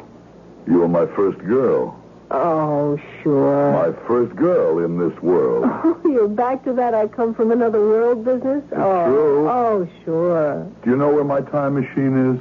In the museum. I'm not allowed to go out into the world alone, baby, but you could take me there. Why would I want to do that? I could prove to you that it's legitimate. Oh, sure. Baby, you'll need a great new show. Why, I've got 2 great shows now. Killers and Cops and my new special. Killers and Cops is going to die. Why? Because it's losing the lead. Me. What makes you think you're so I'm too much part of that show. What other actor has ever lasted on any show for as long as a year? Even 6 months. The show is dead without me. And this special is going to be a turkey. How do you know? Because you're due. You're too successful. You have enemies. So we are. The Battle of the Bulge had excitement. It had intrigue. Casino, what was it? Just a slugging up a mountainside. Has all the suspense and excitement of a slaughterhouse. So they'll all say, baby's lost her touch. But my way... What do you mean, your way? A great new show about a time machine. It proves what you know. That old turkey's been done to death. Because it was a phony. Mine is a real time machine. Oh, sure. Sure, you're just trying to get out of the Battle of Casino because you're scared. You're the one who should be scared. You need a time machine show. What a great hit. Look, we call it the Parade of the Worlds. Who gets killed? Suddenly, we were the charge of the Light Brigade. All of them get killed. Hey, that would be something. And you know what else? We could push people out into the Roman Colosseum, right into the middle of the lions. Or go way back and let people loose in one of those prehistoric jungles among the dinosaurs. Oh, yes. There are possibilities. I knew you'd see them. The trouble is, how do we get to that machine? Well, you said it was in the museum. Yeah, but we need special permission, and nobody ever gets that. Not even you? Not even me. Oh, we can lick that. Even so, what good does it do us to get to the machine? To prove it's real. They think it's a fake. But once we show them... You could be right. How do we get to it? Well, I still have one more show to do on Killers and Cops. Now, why don't you have the action take place in the museum? You get these crooks who are out to steal... Say no more, Fish. All circuits are go. The script calls for you to park right in front of the museum. Now, this time you're disguised as the curator. Now, we go inside. We? I'm going to act in this one, too. No, but... You see, Fish, in case it's on the level, if it's really a time machine, what's to stop you from stepping inside and saying goodbye forever? Oh, but I promise you... So I'll hold this gun on you at all times. The gun you gave me is no good. I checked. It's loaded with blanks. That little prop girl. I rearranged things after she went home. Well, what can I tell you? Nice try. We arrive, pull over. The cameras will roll the minute we step out of the car. How can we walk up like this? The crooks could just pick us off. There are no crooks. There aren't any. Keep walking and do as I tell you. Now, all we have to do to go forward is throw this switch. That's all there is to it. But why are there no crooks? I rewrote the script. The plot is for you to take me into this museum to show how you can use a time machine to catch crooks. Once in here, I kill you. Why do you want to kill me now? Because I don't want to share writer's credit on your new idea. This machine works. That means you created a show. But I don't have a license. You're with me. It means I accepted you as a collaborator. You're now a writer. Well, before that happens... Both of you, step out. That's the censor.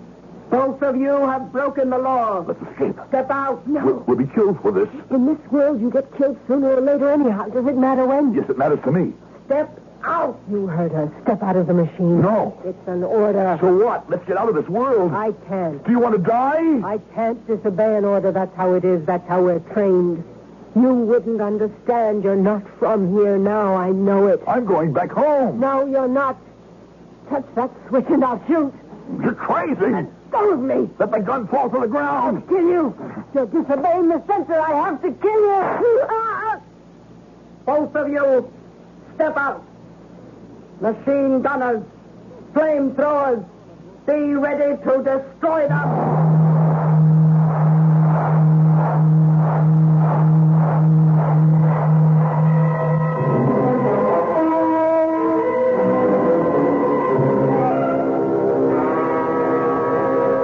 That's how it happened, Doctor.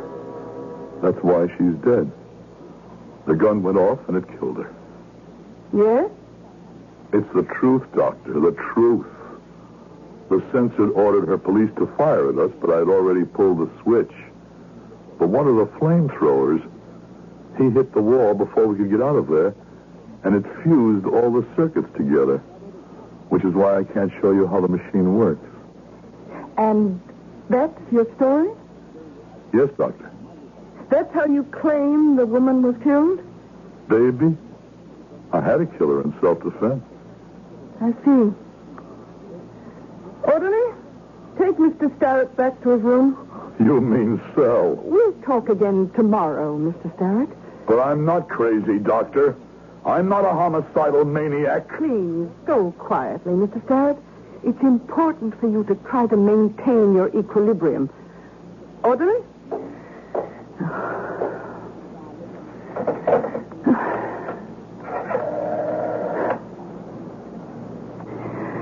Dr. Paris, this is Dr. Simon. This, Roger Starrett now, he's completely insane.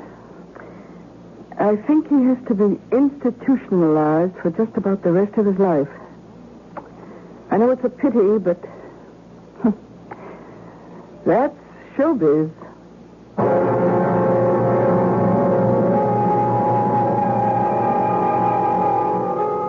And, of course, there's no business quite like it. What happened to Roger Starrett? Well, he has become a character on a show you have just experienced. And during your lifetime, you will witness thousands of shows on which people come and go. They arrive from nowhere and return to oblivion. However, I shall return right here in just a few moments.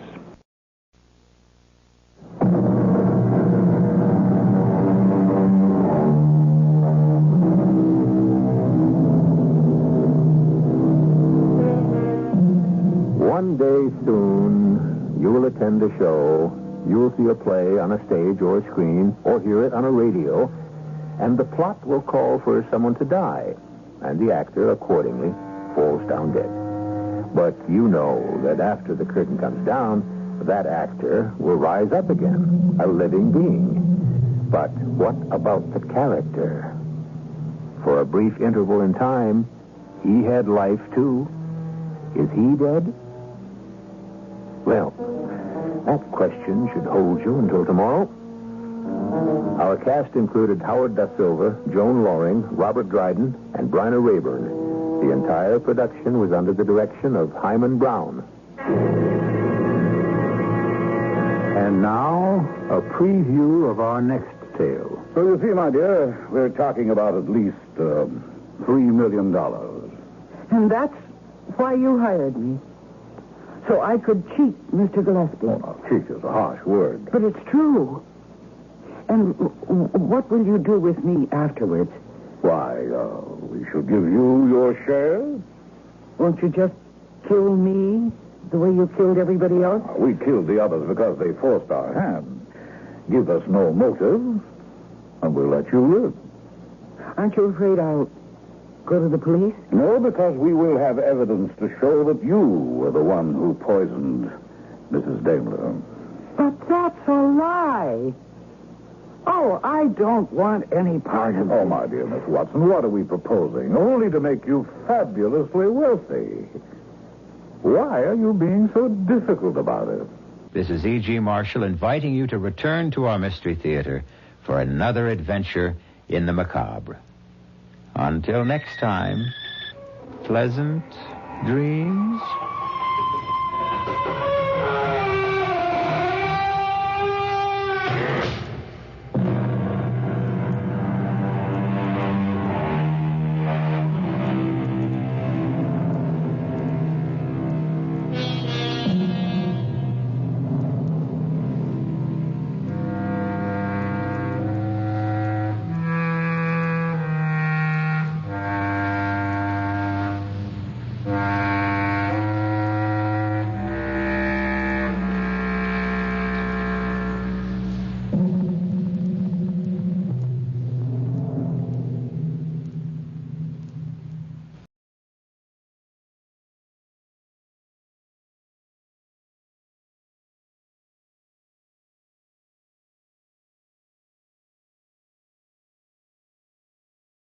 The CBS Radio Mystery Theater presents...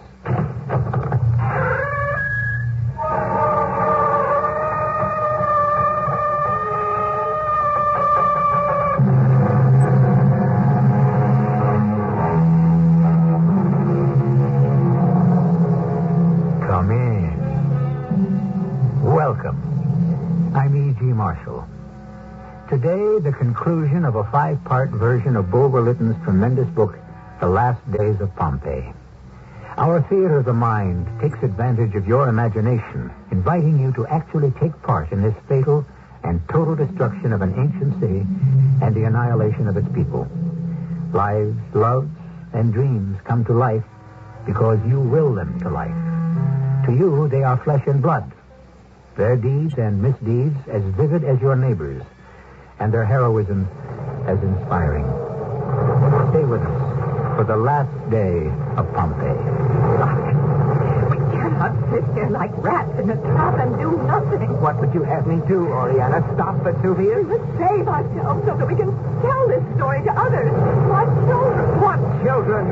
Pompeii is being buried. There will be no more children. That is our fate.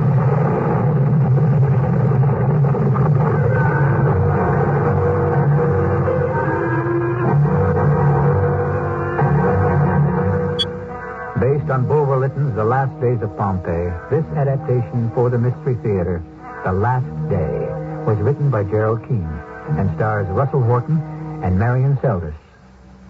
It is sponsored in part by True Value Hardware Stores. I'll be back shortly with Act One.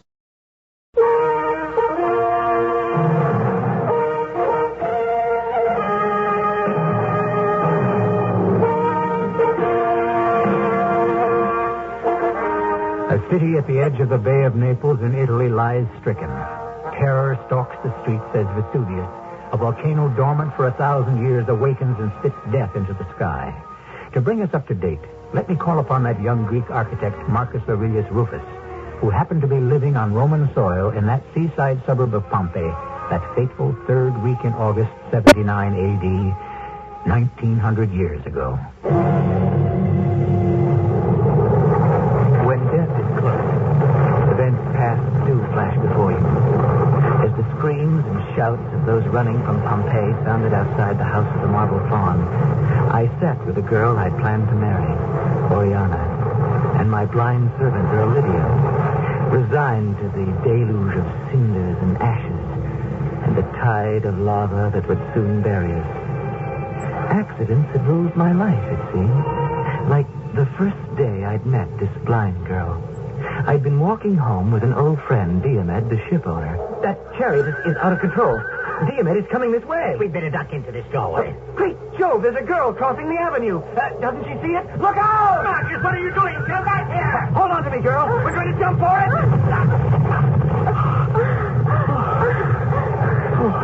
That was a close call. What's wrong with you? Didn't you hear me shouting? You saved my life, sir. I know I did. I almost lost mine. You're supposed to look when you cross the road. I'm But didn't you see or hear anything? Are you deaf, dumb, and blind? No, Your Grace. Only blind. Then, the accident of meeting Oriana. That night, her brother was attacked in the street. I'd driven off the ruffians and helped the young man to his house. I can't thank you enough for rescuing my brother. I had no idea his sister was the Oriana. Is that so extraordinary? To me, it is. I've wanted to meet you ever since I came to Pompeii from Athens. Have you? Well, good night, and thank you again, Marcus Rufus.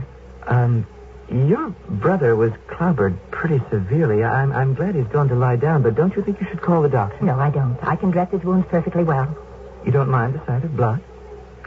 You ask that because I'm a woman. Well, I suppose I do. Don't you know, Marcus Rufus, the female of the species is far hardier than the male. Mm-hmm. In what way? In all ways. You men may have made war and thrown spears for a longer time than we, but women are still stronger and braver and able to stand more pain. Tell me more, Oriana.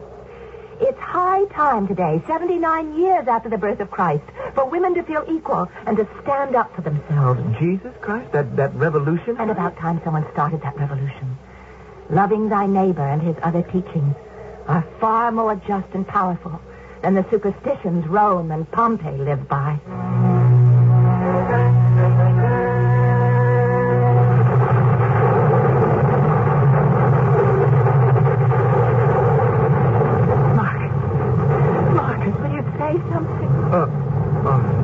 Sorry, Oriana. I was just remembering how I met you, Lydia. It was only 5 days ago, Master. It could have been 5 years. So much has happened. Here we are.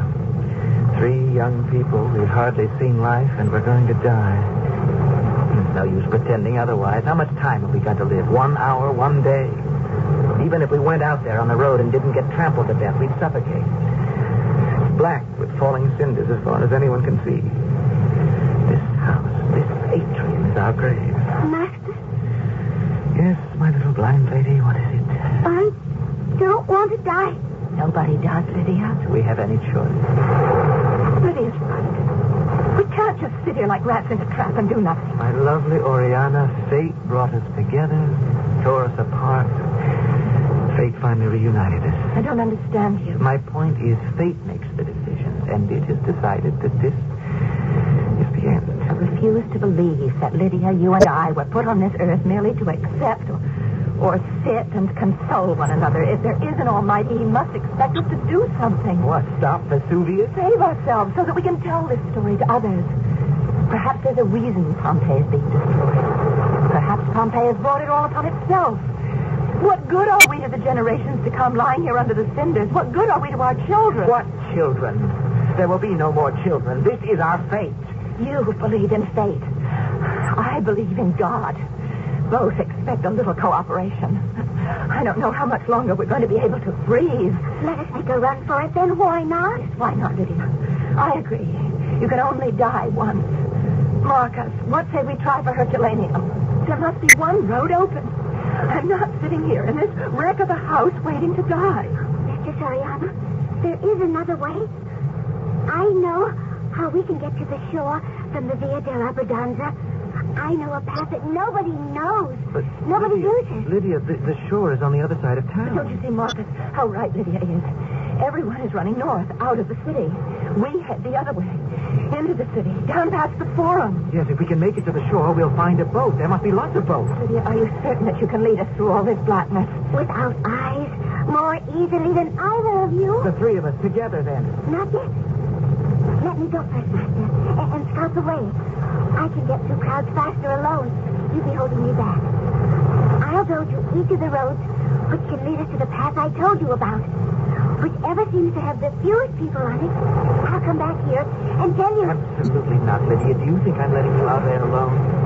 With runaway horses, crazed people, falling buildings? Marcus is right. Let him go with you to find the best open road. Go on. You two. I'll wait here for you.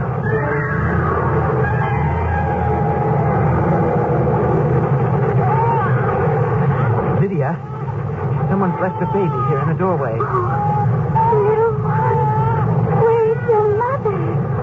Oh, dear little one. No. There's nobody even looking this way. I can't think where the mother is. People are running by. No one's stopping. Little one, don't cry. There's a baby here. Can the mother of this baby hear me? I'm looking for my own children. I haven't got time. Lydia, they cannot wait here any longer. We must find a way to the shore. There. All right. Oh, I have you in my arms, little thing. No, I won't put you down. Lydia, please, will you put it down and come? I am not leaving this child here. Of course not. We can't carry it with us. Besides, the mother probably just left it here and went back to her house to fetch something. Now, it'll be all right. Put it back in the doorway. It's not an it. It's a baby. Master, I'm not going away. I shall wait for the mother. Lydia, listen to reason, please. Oriana is waiting for us. Master, I should not refuse you. It is the duty of a slave to obey. But the gods will punish me, I know, if I abandon this small thing. All right, have it your own way. I'll go on and reconnoiter and come back here for you. Now, you wait here, Lydia. I'll be back as soon as I can.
Where are you going?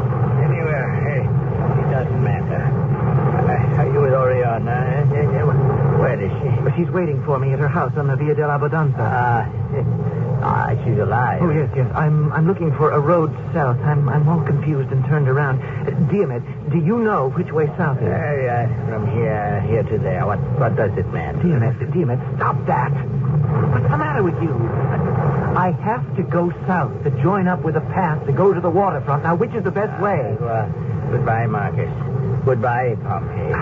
Any road you take is death. Diomed, come along with me. I left Lydia in a doorway 2 streets down, and we're going back to her. She knows her way like a homing pigeon. Have you seen my baby? Have you seen my baby? What? Yes, I did. There was a baby. Did you leave your child in a doorway on the Via dell'Abbondanza? You saw her. You stupid woman. That child might have... Anything could have happened to it. Diomed, come back here. Diomed! Where is my baby now? Come with me. But I've been to the house where I left her. The house is no more. What? What did you say? The house is gone. There's nothing left there but wood and tiles and stone.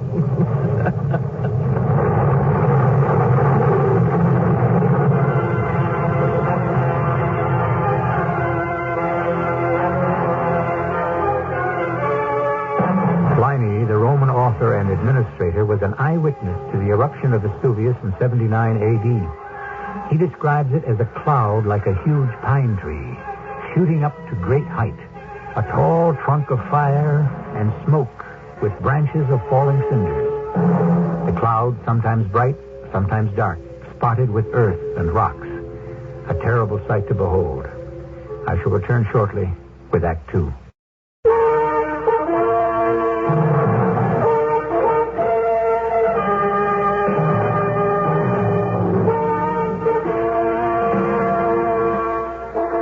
The tens of thousands in Pompeii who lost everything, most of them their lives, must have in those final moments felt betrayed by the goddess protector of their city, Venus. What had they done wrong? Why were the gods punishing them so harshly? Where had they sinned, and how, to deserve this monstrous retribution? And everywhere, on every corner, tragedy upon tragedy. Right there. That's where the house was. Lydia? Lydia, can you hear me? Oh, it's gone. There's nothing but stone. Don't panic.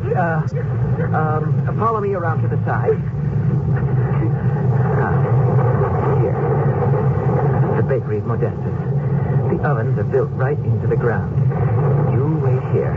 I'll get on my hands and knees and crawl through the big oven. It may go underneath the house where you left your baby. Let me go with you. I must find her. Stay here. My friend Diomed will take care of you. He's gone. The bread is gone. There's no one here. What? Diomed, where are you? The man who was with me. Did you see where he went?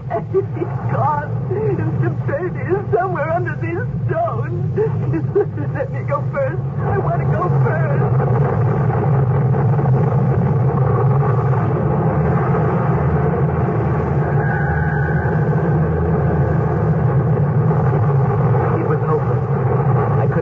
To help me. Rubble in two houses higher than my head. There was no way of digging out Lydia, the woman, or her baby.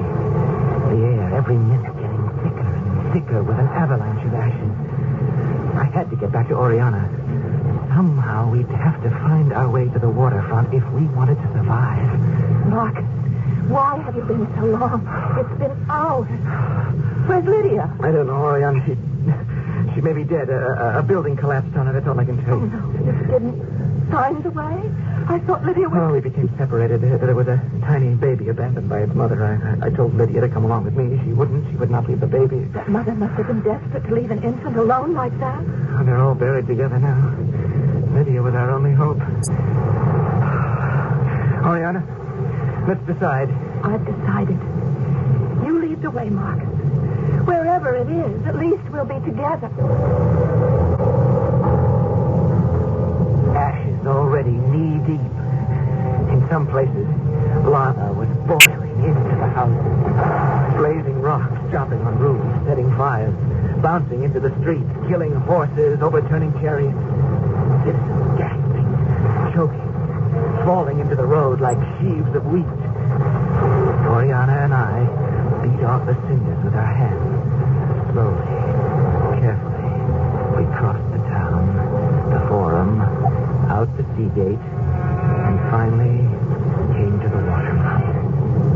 Only one building was standing, all stone. The tavern where Diomed and I so often met. We ran inside. Marcus, there's a man drinking at a table in the corner. Diomed, I can't believe it. What are you doing? Having myself a cup of wine. Sit, all of you. Oh, Soriana, welcome. We met once in the Imperial box at the gladiatorial games. I don't know whether you remember. Diomed, well, why didn't you stay with us? Your little blind slave showed me the way back to my boat. Lydia's here. I had to say farewell to my boat. My galleys are sunk, my warehouses on fire. Diomed, try to make sense. Listen to me. Where is Lydia? Lydia? You say she brought you here. Now, where is she? Master, is that your voice? Lydia? Lydia, look at you. Your leg. What happened to it? It will be all right, Master. Mrs. Oriana, is that you? Sweet Lydia, I never mind. You're safe. Marcus told me about you and that baby. The gods were with me. I managed to crawl out with the baby safely. Oh. And the mother came and took her. And welcome to the end of the world, my friend. Dear, there is no time. Where are your boats? I leave life with a taste of grape on my lips. Rihanna, I've never seen him like this. Your daughter, Julia, your wife, are they safe? They are dead, Marcus. Both dead. When I reached my house, I went down to the cellar. Death had arrived before I did.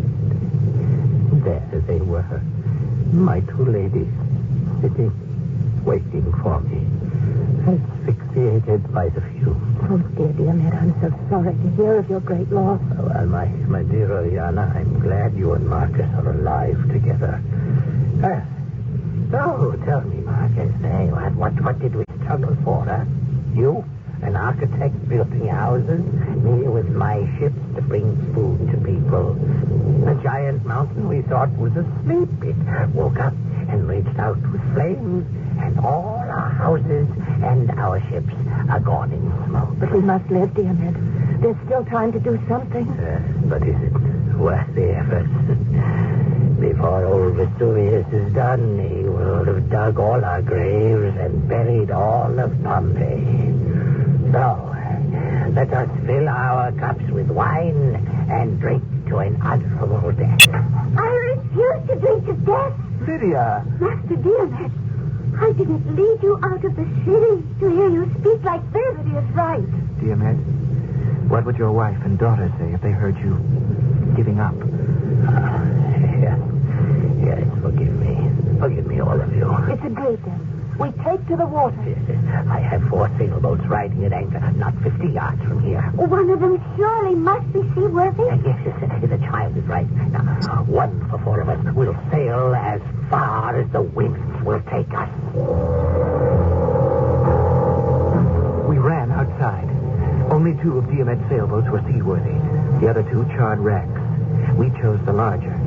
Flaming rocks dropped around us as if launched from an enemy catapult. Diomed took the oars, Oriana the tiller. I untied the rope, pushed us off, and jumped in. You have a second pair of oars, Diomed? Yes. Stowed away with the provisions. We each take one of these. Here, I'll move over. You take the left oar. There. Why don't we hoist sail? We'd move faster. No. There are too many flaming stones and burning cinders to set our sail on fire. Now, first we'll row as fast as we can out of the danger area, and then up with the sails. Oriana, set your course to the mouth of the Arno, then turn into the bay from Vesuvius. Ahoy there! Hello! Who is that on shore calling to us? I can barely see someone waving from the wharf. Well, we're not that far. He looks familiar, but with all that black smoke and that curtain of cinders, I can't make him out. What?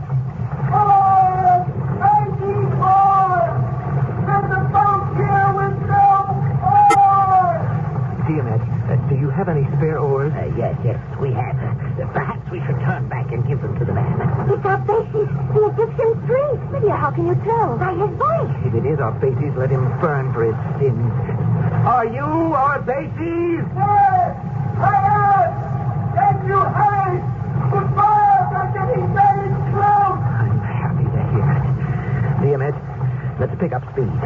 Just a moment. I'm certainly not helping that man live one moment longer. Take your oar out of the water, Marcus, like I'm doing. What for? We are going to turn back. No, what do you expect of me? That man almost ruined my life. If someone needs help, I don't care who he is or what he's done. Say what you will. He is human. I dispute that. He's a monster. Let his sins be on his head, not mine. How do I know what God in what boat in what heaven may at this very moment be judging me? And if I need a pair of oars to steer me clear, perhaps he will refuse me. I don't care what he's done. Basis is a human being, and I am going to help him out. Oriana, turn the tiller as far as she'll go. We're heading back to the dock.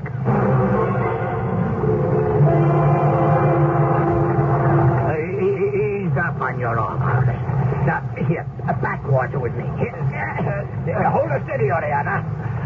When we're alongside, I want you to hand the spare to our base ace. You'll be closest to him. As long as I don't have to be any closer than a 10-foot oar. Wait for him to come back. Goodness had nothing to do with it. Catch hold of the stern, will you? Got it. There's one oar, Oriana. All right. Got it. I thank you. And here's the second. Well, thank you a second time. Leonard, I take it that skiff over there is yours. Help yourself. It'll be firewood if it's left there. Quite a few large sacks you're carrying, our bases. Yes, as many as I could handle. Could they be gold? Let us say they are all my worldly possessions, except one. And I think I shall avail myself of that right now. What are you doing? Let go of me. Thank you, Oriana. I am barely lifting you off the boat. Don't let go of Our bases, let go of her.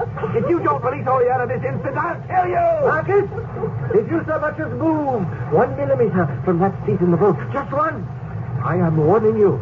Your Oriana will feel my hands tighten about her throat. Marcus, keep talking to him. He can't really see us now. Now there's a curtain of black cinders covering the dock. Start rowing. Marcus, very wise of you. Take my advice and row away. Oriana is safe with me. We shall do as you say, our babies. Me, row, I say. Come back. It's going to be all right, Marcus. Keep rowing slowly. What are we doing? Why are we going away? To distract him. Now, take a good look over there in the water. It is Lydia. She's swimming through the waves like a fish. More like a champion from Olympia. What is she going to do? What can she do? To rescue Oriana needs the prize. Now, I suspect Lydia has a plan, and I think it will work. Author Bulwer Lytton tells us those who ran home and tried to rescue their belongings lost their lives. The remains of Pompeii attest to bodies that fell with bags of jewelry, silver and gold, frozen in their flight. Those who made for the shore had a chance to survive. Will Oriana be an exception? What is to be her fate? More, much more, when I return shortly with Act 3.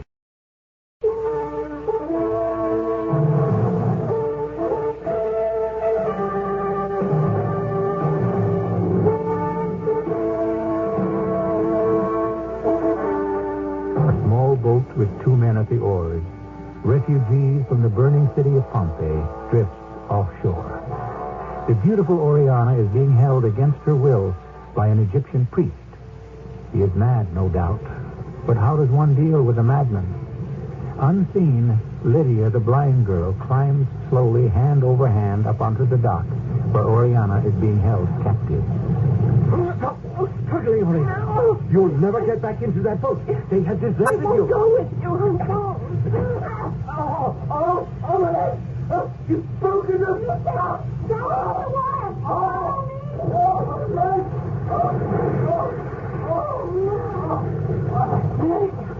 What did you do? God, forgive me, but I could not let him take you from me. I can see him still. Up here on the dock. Doubled over. What did you do to him? Oriana, will you take the lead toward the boat, and I'll follow your voice? Oriana! Over this way! I'll be your eyes, Lydia. Almost half to the boat now. What did you do? Jump in and swim for the dock? It was Tiamat's plan. How could you know exactly where I was standing? The Egyptian's voice guided me to you. When I climbed out of the water, I went to the dock, felt my way to one of the oars lying there, heard his voice again. I tracked him as hard as I could across the lake. Oh, baby. You are the miracle girl of all things. If we come out of this alive, it will be thanks to you. Bring the deal at once.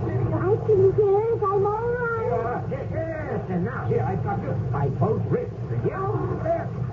Yes, now. As soon as I pull Lydia into the boat, your neck, Oriana. There. You're not cold at all, you, huh? Oh, Julius has made the entire bay a bath of hot water.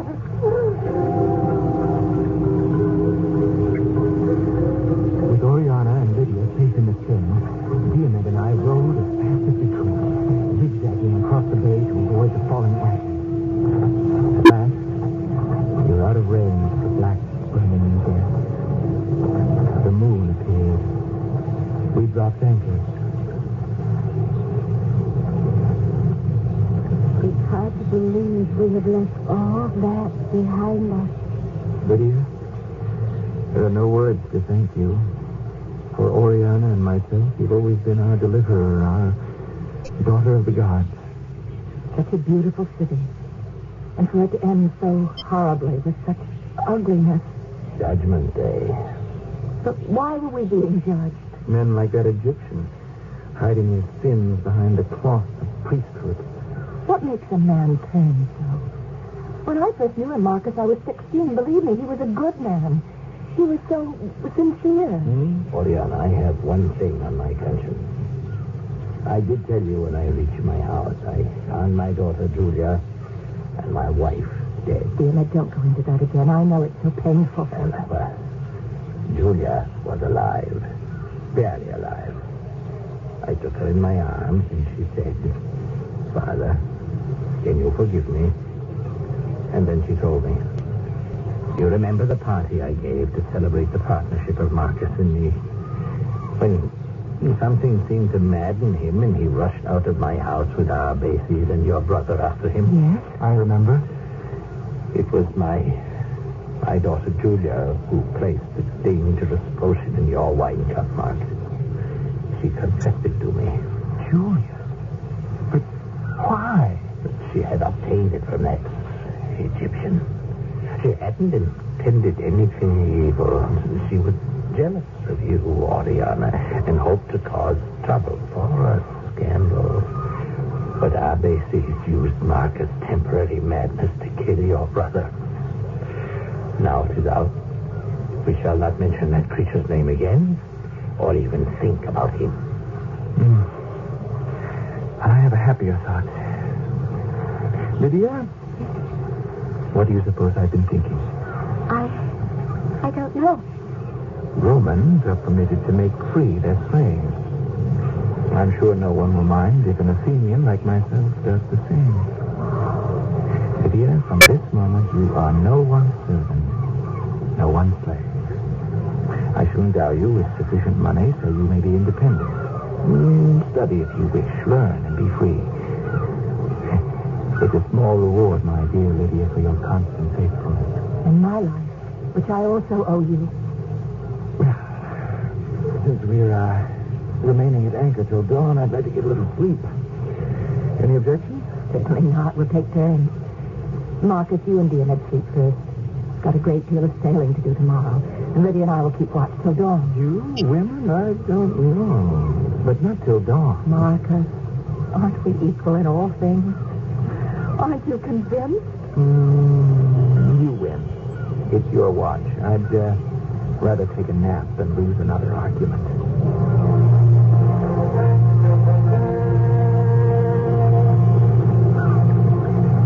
Diana, are they asleep? I think so. What does it look like out there? I can hear the water. It's so quiet. Could you describe it for me? Well, you're right. The bay is quiet. Waves gentle, back and forth, like a cradle, you know. That soft, slow motion of a cradle rocked by a mother. We had no cradle in my home, Father. But your mother must have held you in her arms. I was an abandoned baby. Perhaps that's why I could never see. Oh, Lydia, I say to myself every day, why should such a lovely girl as you be so afflicted? We all have things we don't like to think about, mistress. That is mine. You must not call me mistress anymore. You're a free woman now. Oh, yes, I forgot. Hello! I need help! There's someone out there in the water calling. I can hear, but I can't see them. Should we pull up anchor and row to them? No, better not. I hate to wake Marcus and Diomed when they're so exhausted. Hello! Hello? Are you all right? My boat capsized! Can we help? I'm paddling with one oar. I'm trying to find you in this pitch black and get closer. Oh, for Macy! Oriana, it seems fate won't allow us to be separated. Master! Master! Master, please! Wake up! What is it? The Egyptian! Our old friend. What do you want, Abesi? I want to come aboard. I don't know how much longer this wreck will stay afloat. We have no room for you here. Perhaps I can persuade you. Diomed, grab your oar. Let's row. You've got a spear! Do I come aboard? I won't hesitate to bring this javelin down right where you're sitting, you murderer! Let me help you pull that anchor, Lydia. Diomed, shove your oar up against this hull and give it a good heave. I can't get the oar out of the lower lot. He missed us! He brought down that javelin right through his own boat! He's sinking!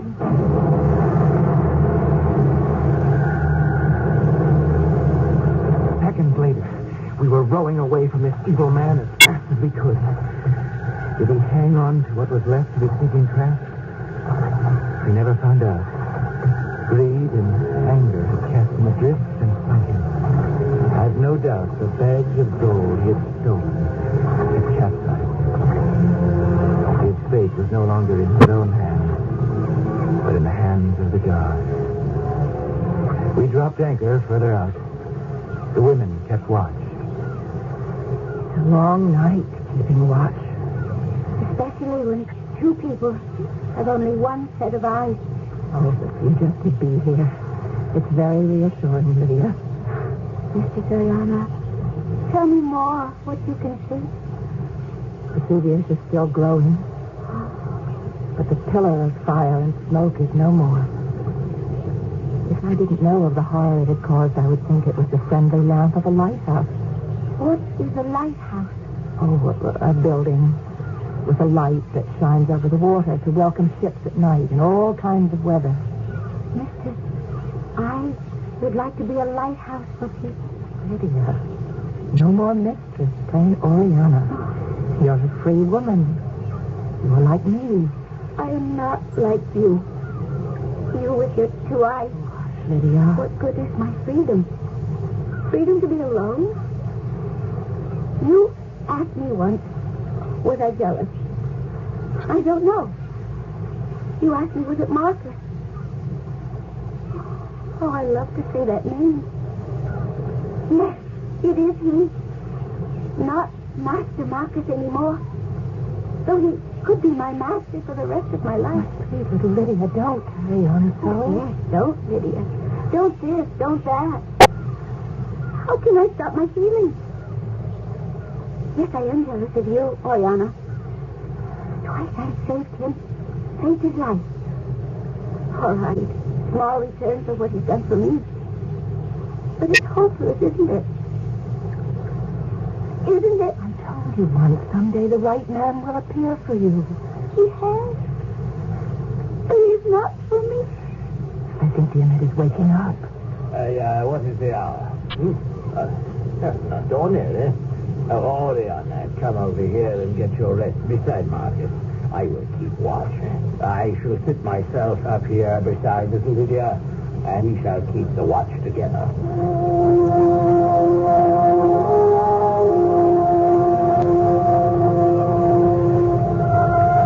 When I awoke, it was dawn. The sky clear. Oriana was asleep, her head resting on my lap. Diomed, sprawled across the pillar, also fast asleep. But Lydia, where was she? Diomed, Oriana, wake up. What is it? We're drifting. What? Drifting? Where is Lydia? What? Lydia? Well, Could I have dreamed it? Dreamed what? Oriana, look all around you. She must be out there somewhere. what were you dreaming, dear Ned? That I saw Lydia get up and move quietly, slowly, to where you were sleeping, Marcus. For a long time, she looked down at you. And then she bent forward. Yes? And? But it's so strange. It is hard for me to believe it happened. If it did, then she bent forward and kissed you, and then stood back with a little movement of her hand that was almost as if she was waving goodbye to you. Then, if I was awake, why, I must have dropped off back to sleep. We must look for her. Everywhere we must find her. I think she went overboard and swam ashore. But why? Where? Back to Pompeii, to Herculaneum, to burnt out cities? What life for her there? Lydia is too good a swimmer not to have made it ashore. In these currents at night? That's some distance. The water thrashing about because of Vesuvius. Look how far from land we've drifted. Marcus, look here. The anchor. The chain is here, but not the anchor. Where is it?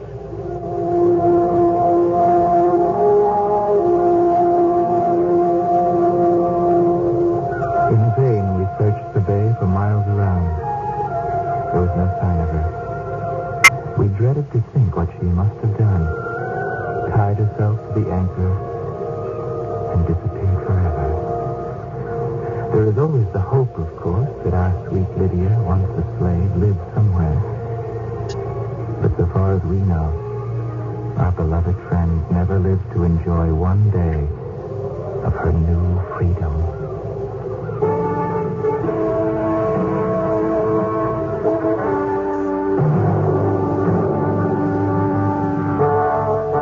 The sailboat that escaped Pompeii with 4 passengers arrived on a far shore with 3.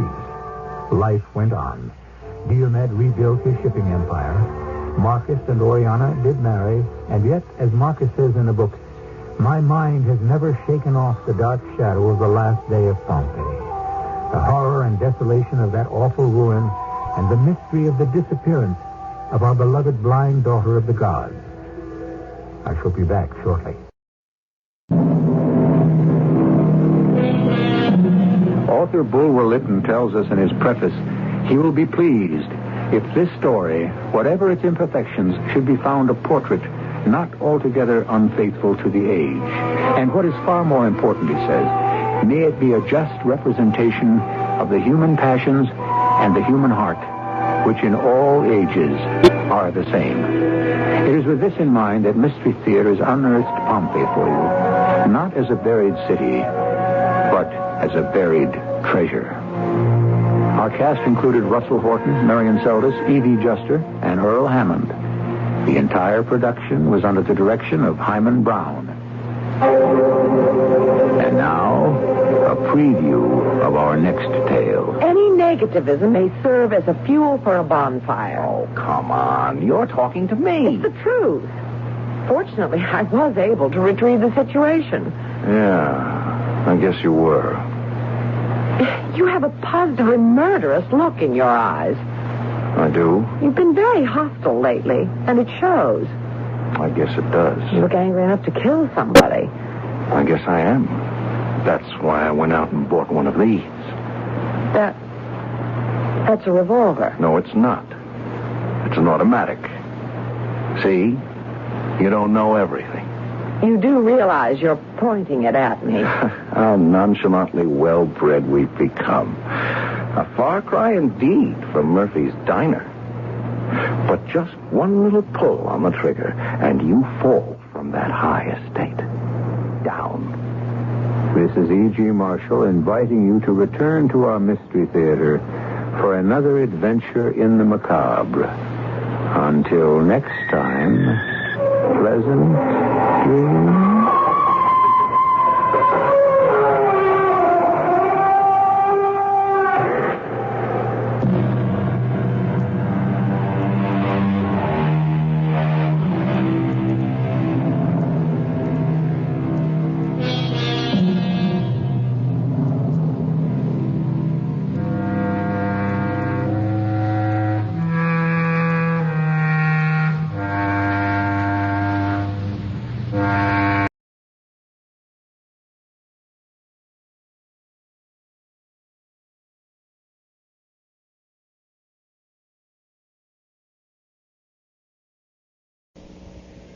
The CBS Radio Mystery Theater presents...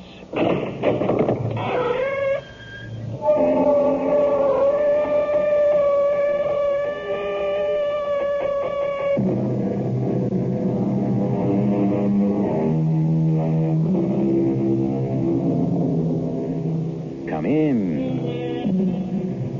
Welcome. I'm E.G. Marshall. The fantasy world of a child.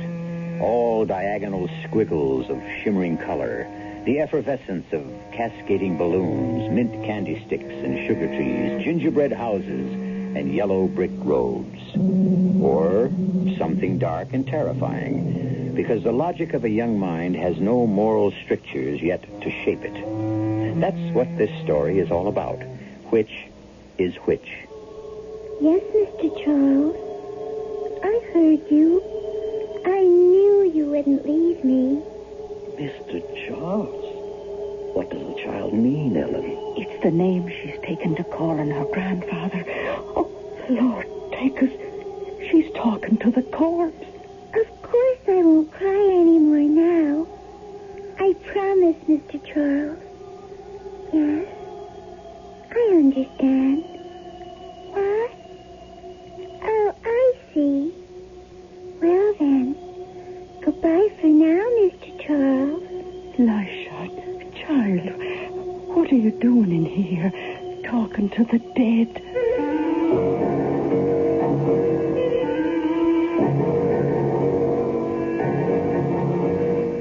Our mystery drama, The Providential Ghost, was written especially for the Mystery Theater by Ian Martin and stars Beatrice Straight.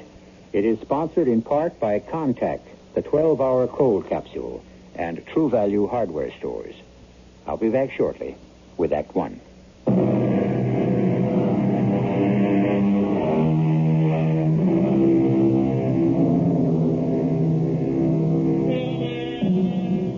Silver Birch Hills is the kind of exclusive community you will find within a comfortable limousine ride of any large American city. Very private people who want to be hermetically sealed in a private world.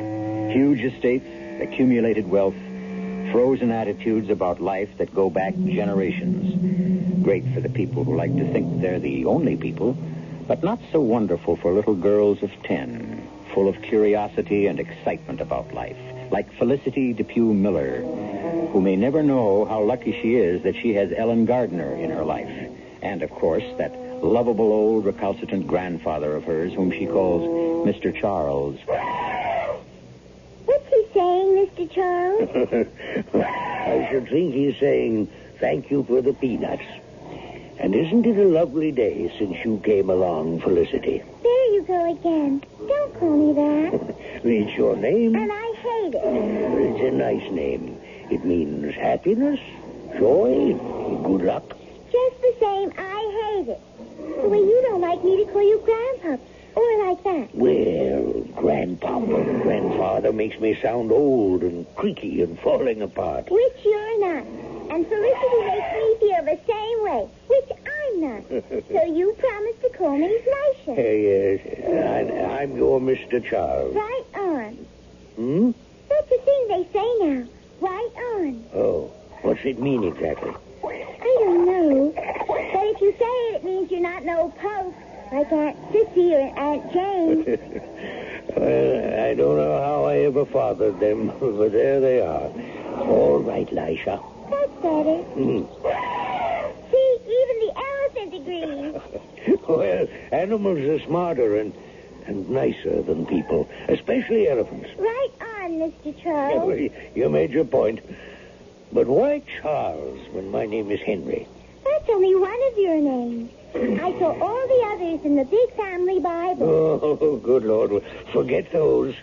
Still, why Charles? Because Mr. Charles is my panda. Oh, yes, of course. See? Mr. Charles is my very favorite person in all the world. So, that's why when we didn't want to say Grandpa or those other things, I decided you were my real Mr. Charles. I'm very flattered. What should we do next? You want foam candy or ice cream? You know what I really want, Mr. Charles? go home. Because it isn't like a home now. It's a big, gloomy old barn. I've got to admit that, but still. I liked it enough when Mom and Pop... But after they went away, there was just you. Well, now, there are your aunts. I hate my aunts. I hate them. Well, dear me. I don't know I altogether blame you, but you do have Ellen and me. I know. And I love you both. It's just, You what, dear? I just don't want to go back to Lakeview House. But that's your home. Not since Mom and Pop... Aunt Sissy and Aunt Jane said I have to say went away. That isn't how it was. They died. They were drowned. Come, Lasha. Let's not think about that. We're out for a nice day at the zoo. Mr. Charles, what's wrong? Nothing, little one. Not a thing. But you look all white and sort of papery. Oh, that won't do at all. I'll just take a magic pill. You'll see. I'll look all ruddy again. I'm scared, Mr. Charles. Oh, whatever for? If you ever went away like Mom and Pop, I don't know what I'd do to be safe. Safe? Just you and Ellen. That's all that keeps me safe. And if you weren't here, maybe Ellen wouldn't. Wouldn't what? Wouldn't be here. So you see, you just can't leave me. Oh, I promise you, I never will.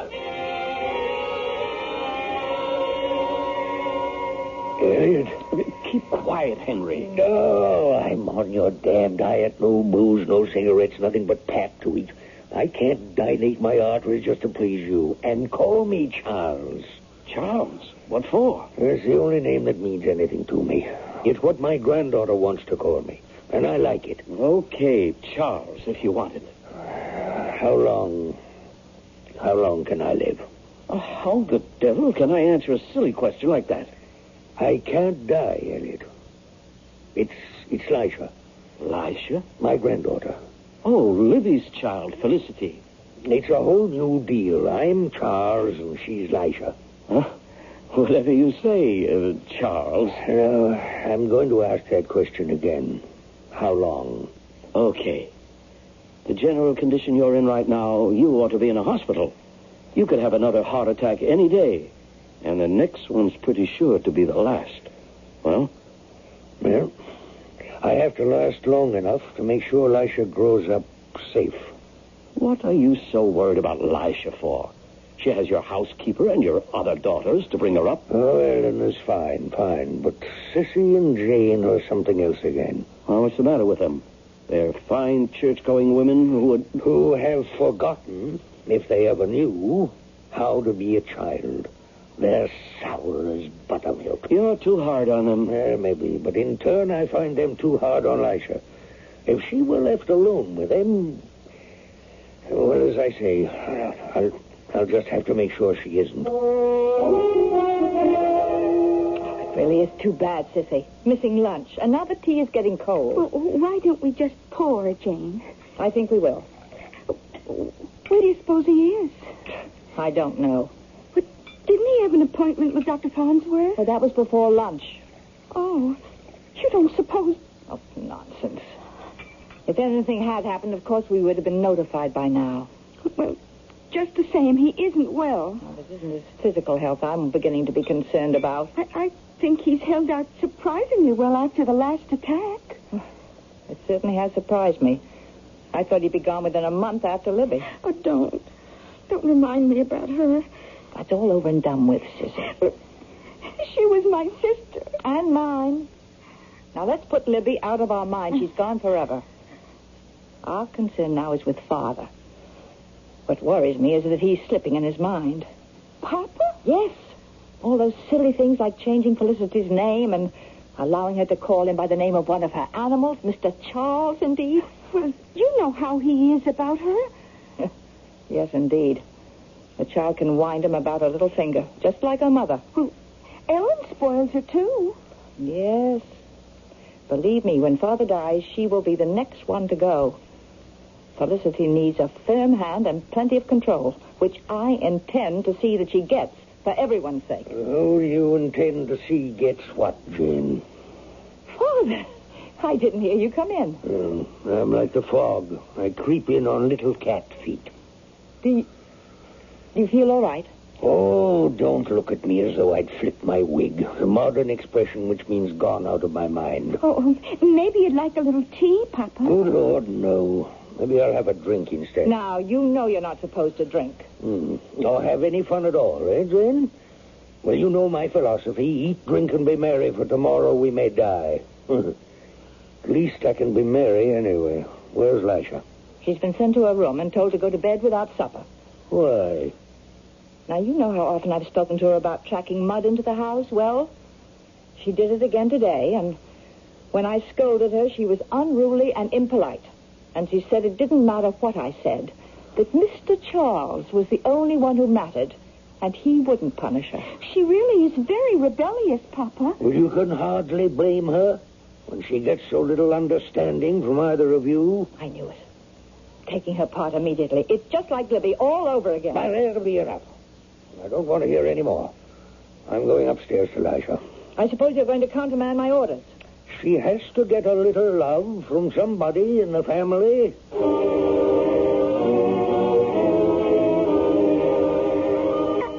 didn't mean to dirty up the old carpet. Oh, there, baby. I was just hurrying home to see you, Mr. Charles.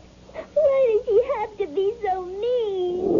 Well, now, Lisha, you don't want to be too hard on Auntie Jane. Yes, I do, because I hate her. Just the way she hates me and she used to hate Mommy. She's the one who should be just like Mommy and Daddy. I wish she was dead. Honey, that's no way to talk. I have to. Don't you see, Mr. Charles, if you ever went away like Mommy, then she'd want to get rid of me. And Aunt Susie, too, because she does whatever Aunt Jane says. And then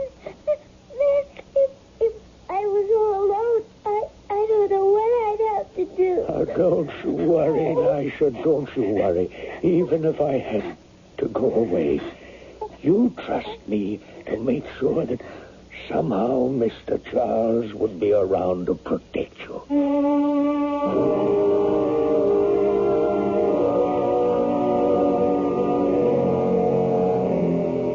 How can he promise to be around to protect her? And does Lisha need protection, really? Is what she says true of two strict old ladies, or does she fantasize them as witches? A simple enough situation, perhaps, but as you will see, far from it, as the fuse of Mr. Charles' life burns down to the powder keg of buried emotion. I shall return shortly with Act 2.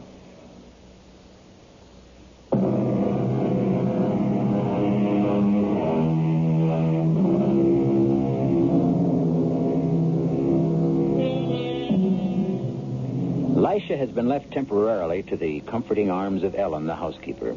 Mr. Charles sits momentarily exhausted in his great armchair while the pain of the angina recedes from his left arm to a still dull ache in his chest. Another nitroglycerin tablet eases it enough for him to make a phone call for Dr. Farnsworth, and now a second call to his lawyer, Mr. Courtley. Arthur, Henry Poindexter. I'm sorry if I'm interrupting your dinner, but this is an emergency. Well, don't ask, just listen. Did you prepare that codicil for my will? Good. Well, I want you to get it over here to me as fast as you can. I said just listen, damn it.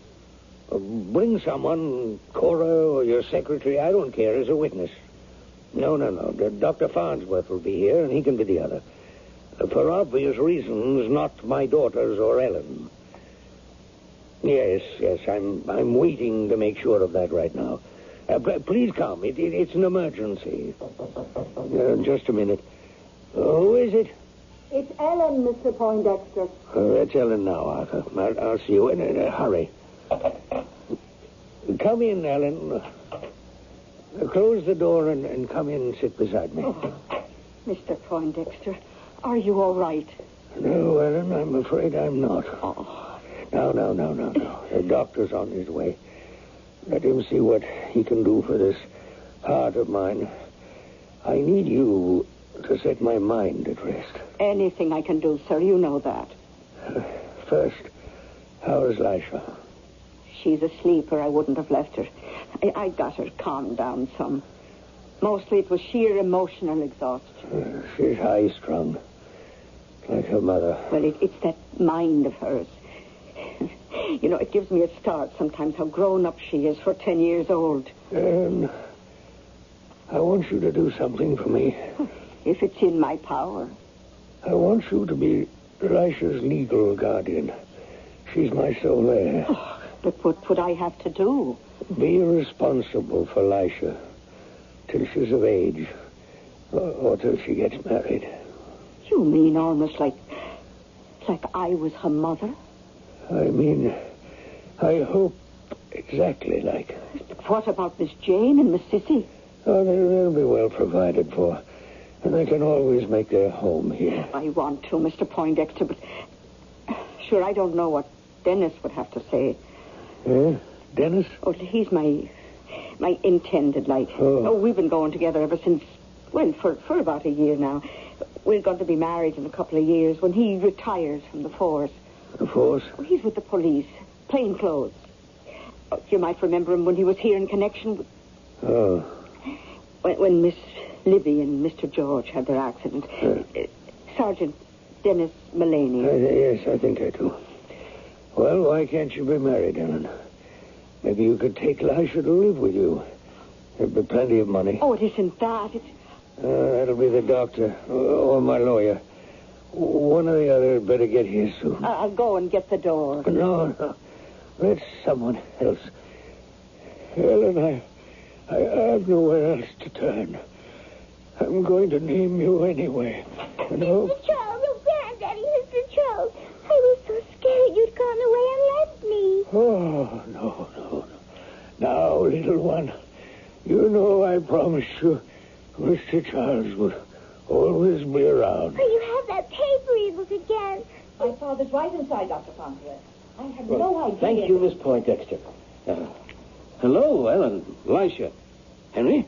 Now, I want all the rest of you out of here, pronto. No, don't take him away. Oh, come along, dear. Let the doctor help him. Don't leave me alone with them. Now, Lisha, that's quite enough. If you leave me alone with them, they'll kill me, Mr. Charles. Felicity. Looks as though I may have another patient. But you first, Henry. Don't worry, Elliot. I won't be leaving this vale of tears yet.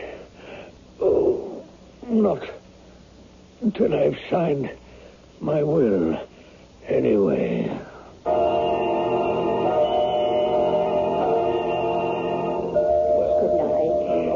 Thank you all for coming to pay your respects.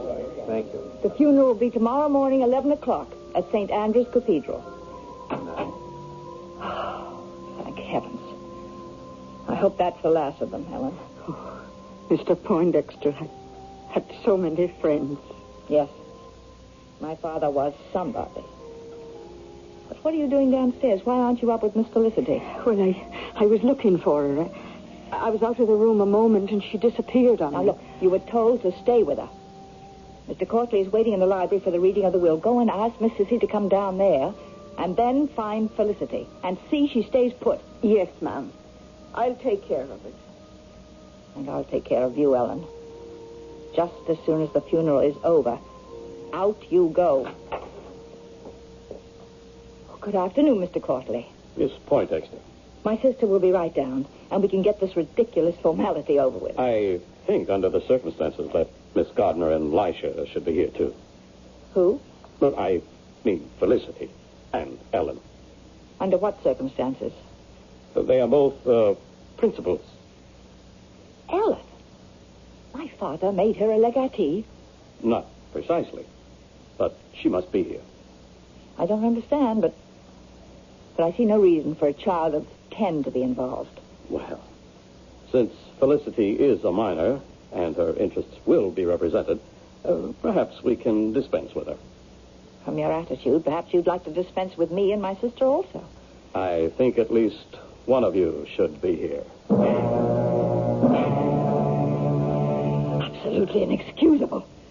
I can't believe what I've heard. To be left practically unwelcome guests in our own house? At the whim of our former housekeeper? You know, as far as I'm concerned, you're more than welcome. Oh, thank you for your generosity. But will we be received with joyful open arms by our niece? Oh, sure you will, ma'am. Now, you give me the chance. I'll bring her around.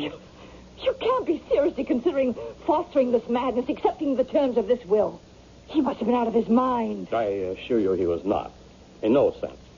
I have affidavits from Dr. Farnsworth and 2 psychiatrists your father insisted on having examined him the day before this will was signed and witnessed. You mean there's nothing I can do about this? In my legal and personal opinion, not a thing. That's something which we shall see about. Well, Ellen, it looks as though you're going to have a rocky time. If there's any way I can help... Oh, I'll manage. And I'll have to talk to you later, Mr. Courtley. Right at the moment, if you'll excuse me. It's Lisha I'm worried about. I don't know where she's got to, and she's that upset I've got to find her. I'll walk out with you. You know, this is a tremendous responsibility that's been thrust on you. I think if you have a lawyer or some friend that's close, perhaps you ought to talk it over with... I will, but wait a minute. Yes, Mr. Charles. I hear you. I knew you wouldn't leave me. Mr. Charles. It's what she's taken to calling her grandfather. Oh, the Lord take us. She's in talking to the corpse. Of course I won't cry anymore. Now I promise. Yes. I understand. What? Oh, I see. Well, goodbye for now. Lisha, child, what are you doing in here? Just talking to Mr. Charles. Oh, now, come away, dear. This is no place for a little girl. It's all right. I don't have to cry anymore now. What do you mean, now? I mean now that I know Mr. Charles hasn't really gone away. He just talked to me and told me I shouldn't be afraid. Would you excuse me, please? I have to go upstairs to my room and think about all the things he told me. Is that child all right? I don't know. The 3 people she loved most in the world, taken away from her in less than a year. I'm not wise enough to know what that might do to the mind of a child, especially one as sensitive as her.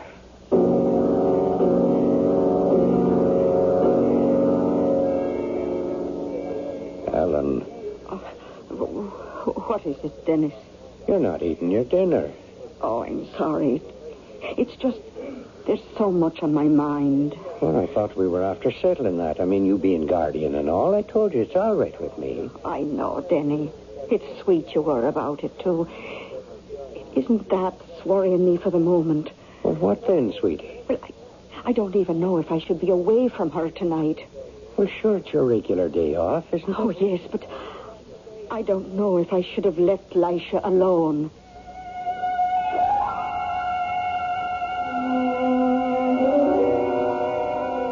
Yes, Mr. Charles. I understand. No, I'm not scared. I'll do just what you tell me. Yes? I know just where to get it. And do what? Oh, sure, that's easy. Just like magicians do. But what about Auntie Jane? Okay, just like you say. One thing at a time. Goodbye, Mr. Charles. I love you, too.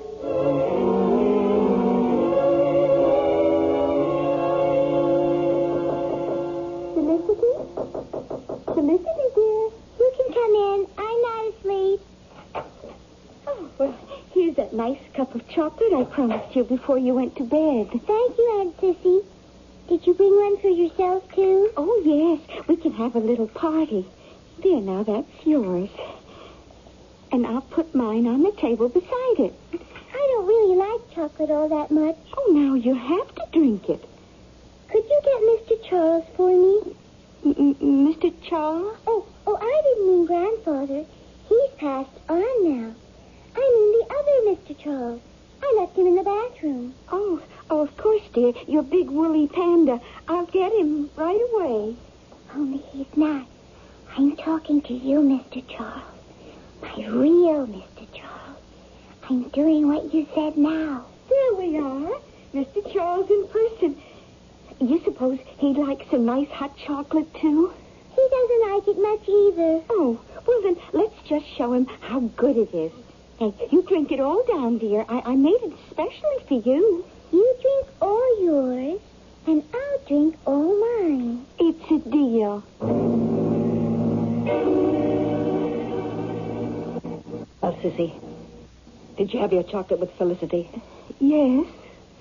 How did it go? Well, I can't believe it. It's no problem at all. I'm so relieved. Oh, yes. I'm glad Ellen's night out gave us the chance. Maybe we're getting somewhere with Felicity after all. Wouldn't that be nice? It would solve everything. Ellen! Ellen, for God's sake, Ellen! Yes, well, what is it, Miss Jane? It's Sissy, it's my sister. Call Dr. Farnsworth. At 6 in the morning. I don't care if it's the middle of the night. Get him here, get the hospital, get someone. I think she's dead.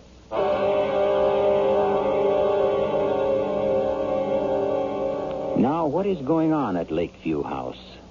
What hallucinations can a child of 10 have? How real and sharp can they be? How terrible might their power of suggestion be?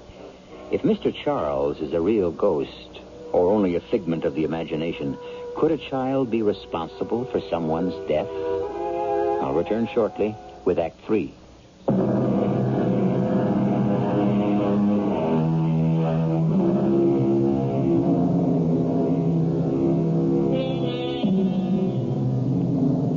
In her bedroom, Sissy Poindexter lies dead. Lisha has been mercifully packed off to school, as usual, to protect her, however briefly, from this new shock. And among the unexpected visitors at the house are Sergeant Dennis Mullane and, of course, Dr. Farnsworth. Well, Doctor? No question, Miss Jane, as to the cause of death. Cardiac failure. But that's impossible. It's been a long time since I examined either of you.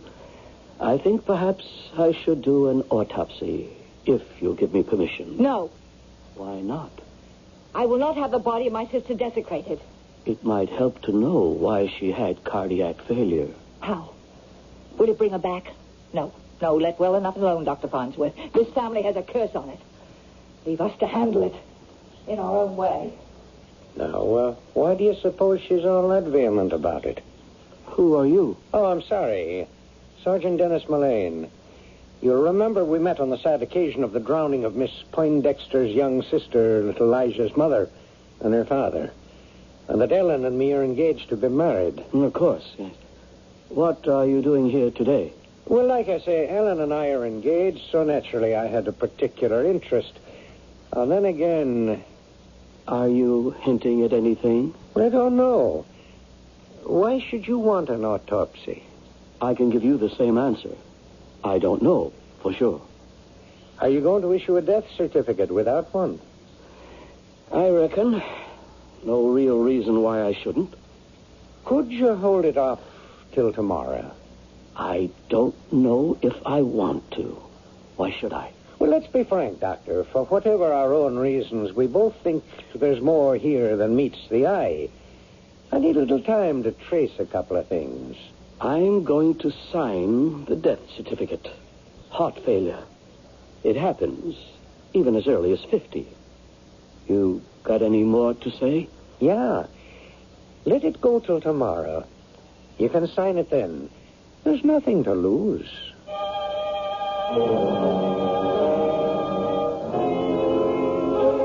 But you're not like yourself at all, Denny. I don't know why you have to ask all these questions. Sure, it's only to protect us all. So what about that bottle? Well, it was only a prescription the doctor gave to be filled for Mr. Poindexter. Was it digitalis? Something like that. Just before he died, he'd gotten a whole new bottle of pills? Yes, I picked them up myself. And after he died, was the bottle still there? Of course. When I cleaned up his room, I put it in the drawer by the bed. Is it there now? I suppose. Well, it's not. It's here. You took it from the drawer. I did not. I found it in the pocket of Miss Cicely Poindexter's dressing gown. Well, what would it be doing there? Well, now, that's what I asked myself, since it's empty.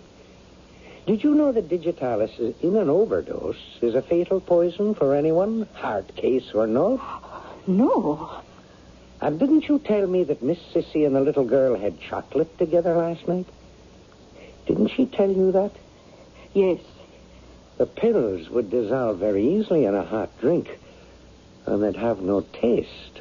Not in chocolate, anyway. But sweet Mary herself, what are you trying to say? That Lisha might have had something to do with it? A child of 10? I'll not believe such a thing of my little Lisha. Well, I don't want to either, Ellen. Miss Sissy didn't die of natural causes. And before any of us can be really happy and free again, we're going to have to pin down just how she did die. Well, what are you going to do? I'm going to go right out on a limb the way I should have a year ago. I'm going to get enough equipment to drag the lake.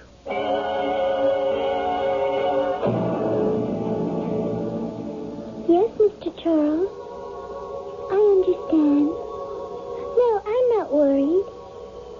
I guess if it hadn't been Aunt Sissy, it might have been me. But who should I tell? Okie Smoky, I'll just hang tight till you get back to me.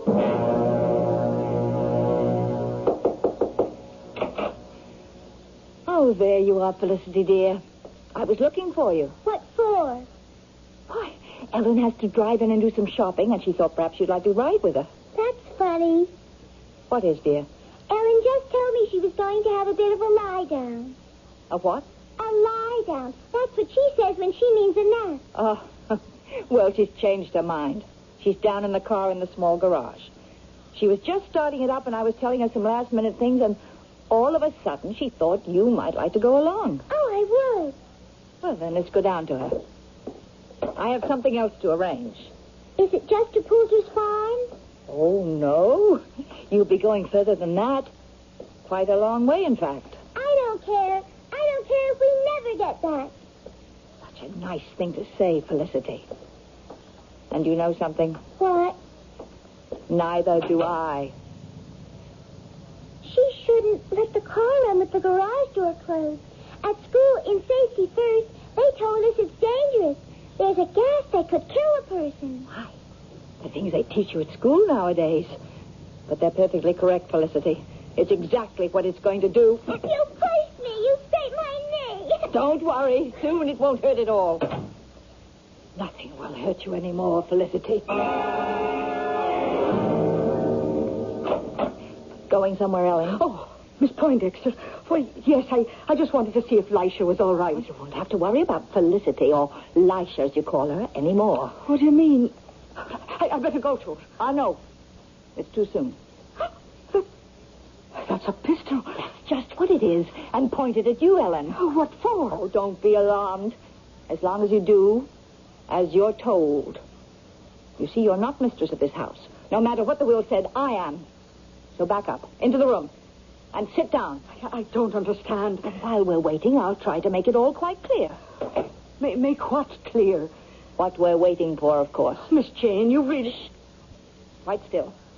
And don't think I'll be afraid to shoot. I have before, you know, when I killed Felicity's mother, Libby, with this gun, and her weakling of a husband. Oh, killed them? But they were drowned in an accident. Yes, that's what everyone thought. Just as I told Sissy we could make them think. You remember that day, don't you? Oh, I'll never forget it.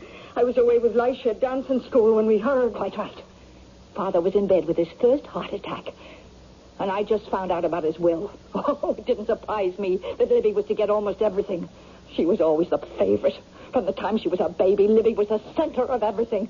Libby always came first. Oh, Miss Jane, don't do this to yourself. Don't. Shut up. Now, you listen to me if no one else will.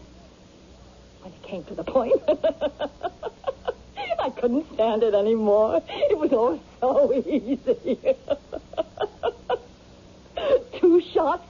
George and Libby even had the sails up. 2 shots. 2 shots was all I needed. It was to help stay off, and the wind was blowing offshore, away from the house. I locked them in the cabin. I lashed the tiller and shoved them off.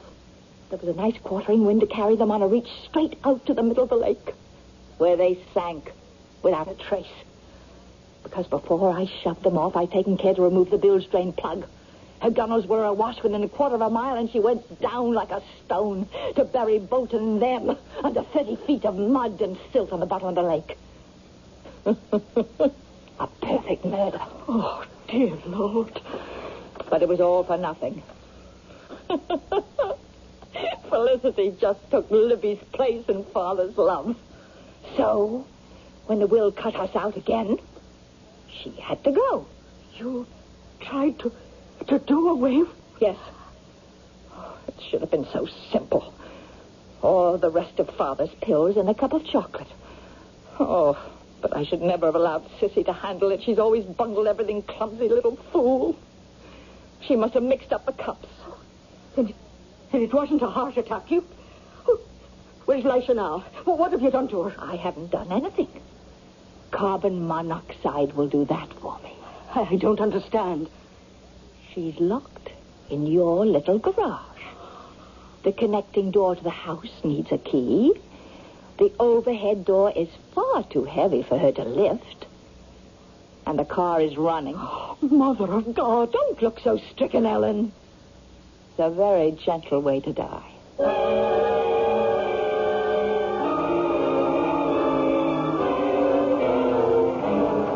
Come on, you old door. I can't open it. Oh, Mr. Charles, where are you when I need you? Now, don't get panicky, Elisha. You know I'm always around. It's getting awfully hard to breathe, and I feel so sleepy. We'll soon fix that. The way we did before. You mean when I switched the chocolate cup? Something like that. Now, think. You remember the day we came back from the zoo, and I forgot my house keys, so we couldn't get through the garage door to the house? Yes. Oh, yes. The extra key under the doormat. That's right. Take that and open the door, and then be sure to close it tight behind you. I will, Mr. Charles. You're going to hide till Aunt Jane comes down here. And as soon as she does, you go let Ellen out of her bedroom, and the 2 of you take my car and run for your lives.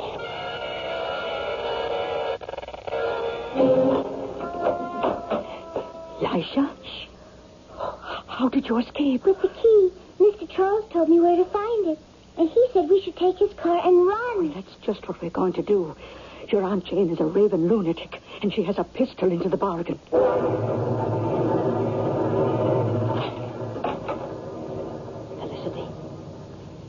Felicity.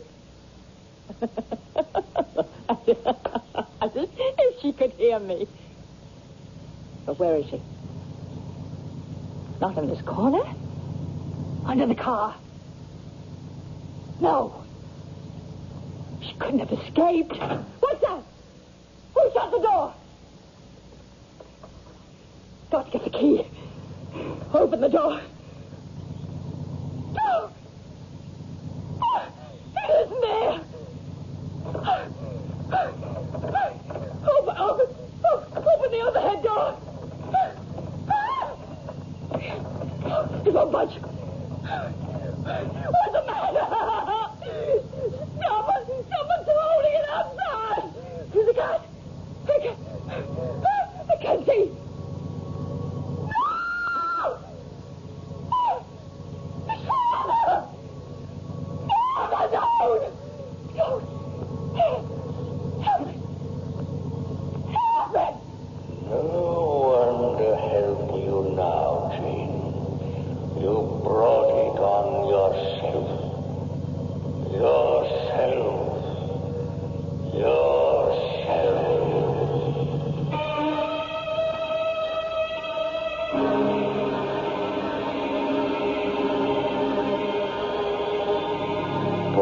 justice?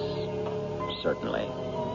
Probably there was no other way Jane Poindexter could have been brought to book.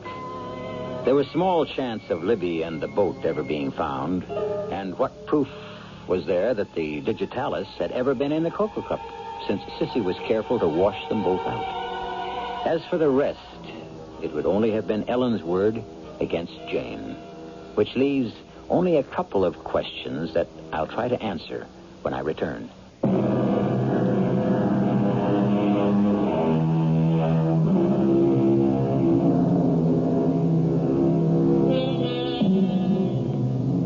What happens to you at 10 can color your life. But a child also has amazing recuperative powers and the capacity to forget. Growing up as Dennis and Ellen's child, for they adopted her as soon as they were married, there were too many sunny days in Lisha's life for any dark corners to remain. One thing she never did forget, and that was her beloved Mr. Charles. As for Mr. Charles, was he only an echo of the common sense he had taught his granddaughter, or was he a real and most providential ghost?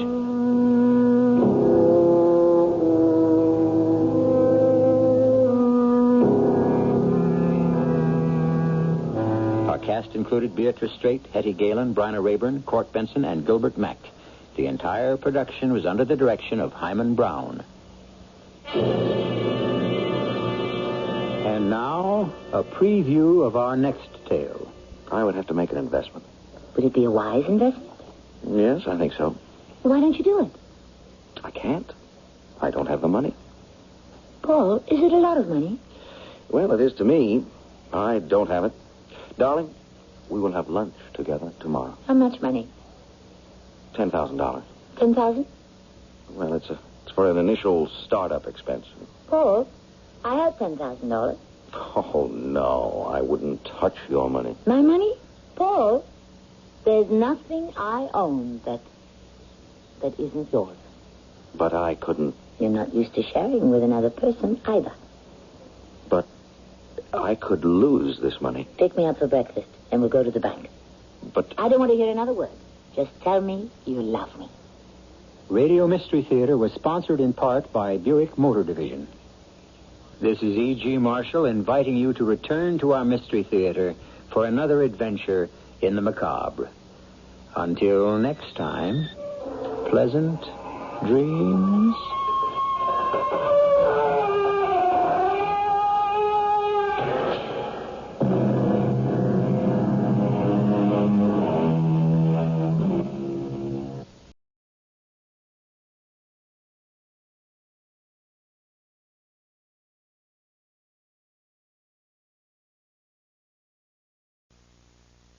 The CBS Radio Mystery Theater presents...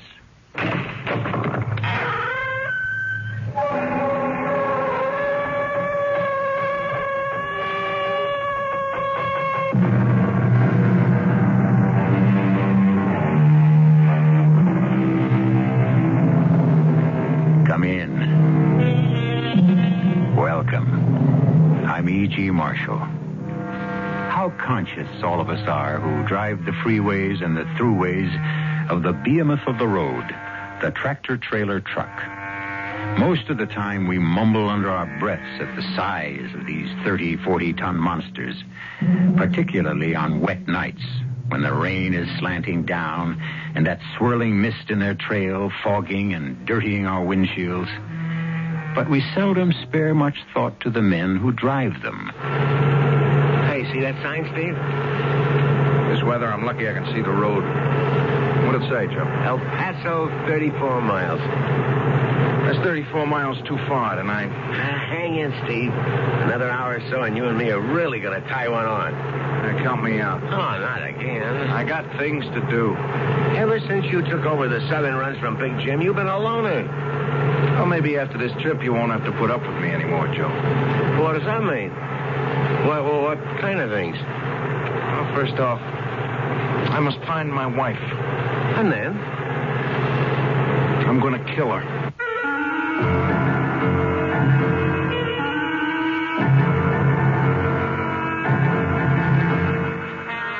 Our mystery drama, The Reluctant Killer was written especially for the Mystery Theater by Ian Martin and stars Tony Roberts.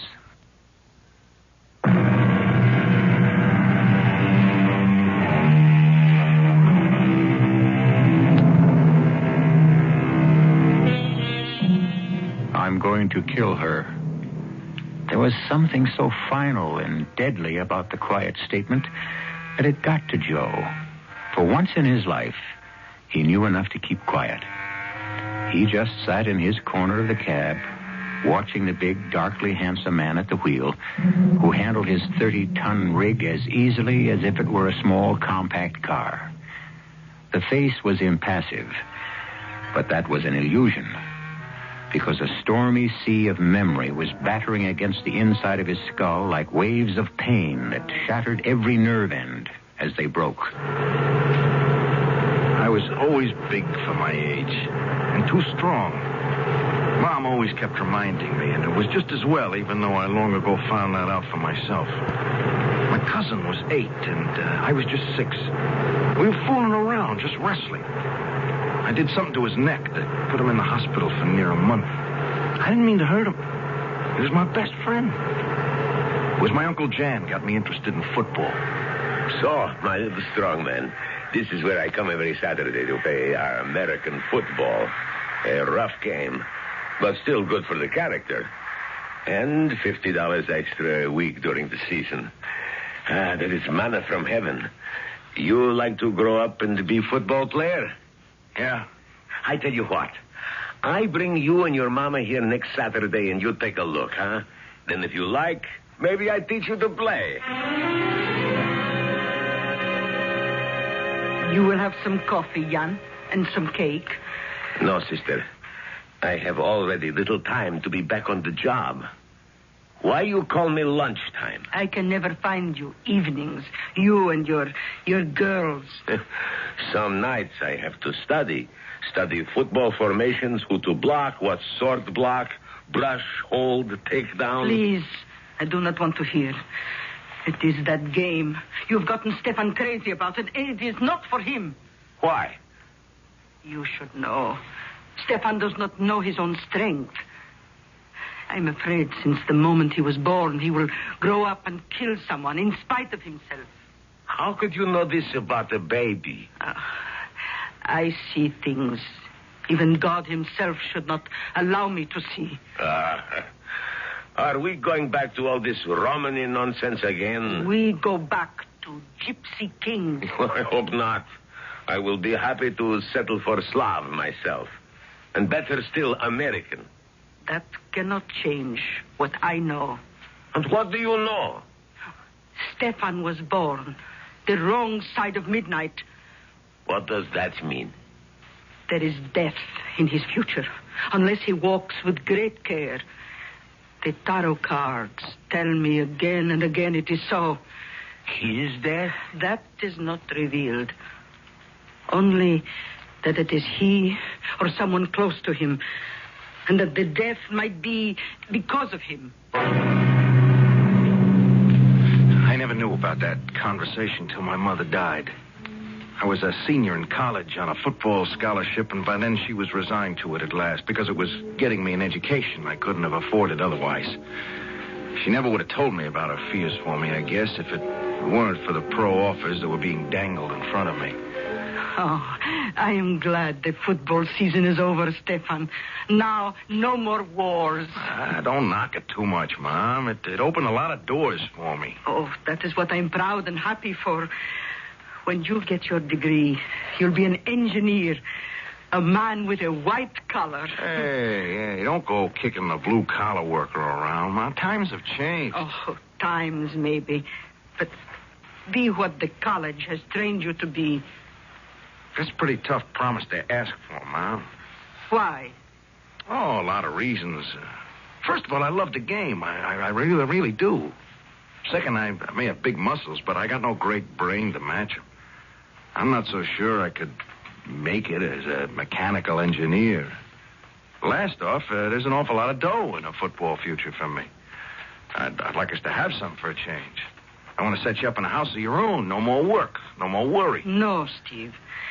And before you stop me, I'll give you some first and last offs of my own. First, I don't want to say this, but you got to know sometime. I haven't got too much future left, Stefan, my son. God is about ready to bring me home. What is it? Stefan, quick, in the kitchen, on the spice shelf behind the dill bottle, a little dark medicine bottle with small white pills. Bring them. I'll be right back, Pops. Oh, no. No, God, please. Not yet. Till I know my boy is safe. That was the first information I had of my mother was dying. She and Uncle John had kept the secret from me completely till that moment. How mercifully quick it was after the years of angina pains. Less than a week later, I sat with my mother before she died. She told me of the long-ago conversation with Uncle Jan. And then... That is why I feel if only you were away from all that violence and fighting, I could see happiness and peace for you, Stefan. Not for my sake. Yours. Promise me no more football. So money isn't to buy something for you, Mom. What's it worth? I promise. I could have kept my promise to my mother if it hadn't been for Pat. After Mom died, with the funeral and all, and my last term to get through, I took a job at a gas station part-time. I could have worked as much as I wanted because the owner soon discovered I knew most everything about a car from front end to universal, but I was having a rough time making it with the books and getting ready for finals. So I worked mostly weekends. It was a Saturday morning with the sky as blue as a robin's egg that she drove in. She was driving a Maserati, which most time would have had all my attention, but Pat could have sat in some Kid Brothers beat-up heap for all the notice you'd take of the car. All the way, miss? I beg your pardon? I mean, fill her up? Yes. Premium. Premium? That's right. The best. Well, that's what you deserve. Nothing but. Only, Only what? Well, she looks pretty new to me. What year is she? 73. Well, then you want regular. Don't tell me what I want. Well, that's your wagon, baby. You want to burn out your valves with a 95 rating? You got it. Wait a minute.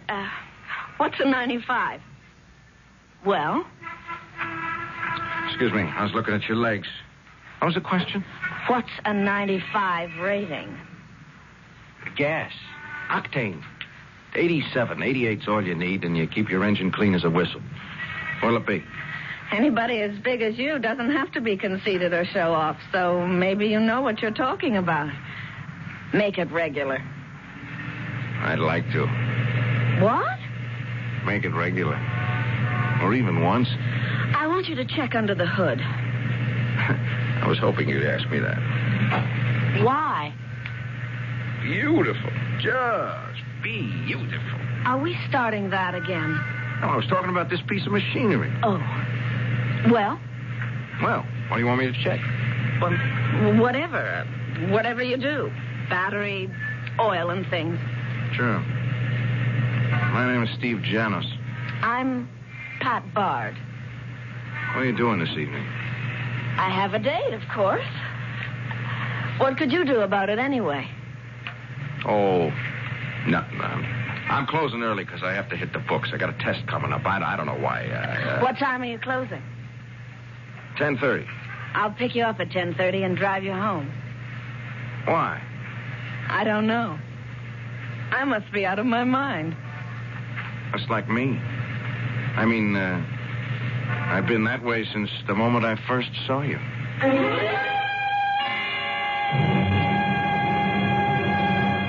And that was the beginning for Pat and me.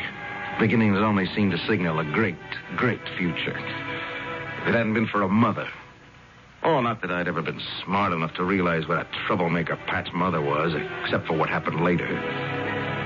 For beginners, I thought she was a real nice woman. I could see where all her daughter's beauty came from. I mean, Pat, and I guess her mother, too, in her day, could turn on the Sphinx. Good Lord. You are one hunk of man, Mr. Stephen Americanus. Janos, man. Oh, I know your real name. But you look more like Mr. America to me. Tell me, can you isolate your stomach muscles? Beg your pardon? Never mind, just a trick anyway. So, you want to marry my daughter, huh? I'm going to marry your daughter. Oh, not without my consent, Buster. And approval. I didn't mean to annoy you, but... Anyone who crosses me burns me up. Look, you want to talk some more? Let's go for a swim in the pool first.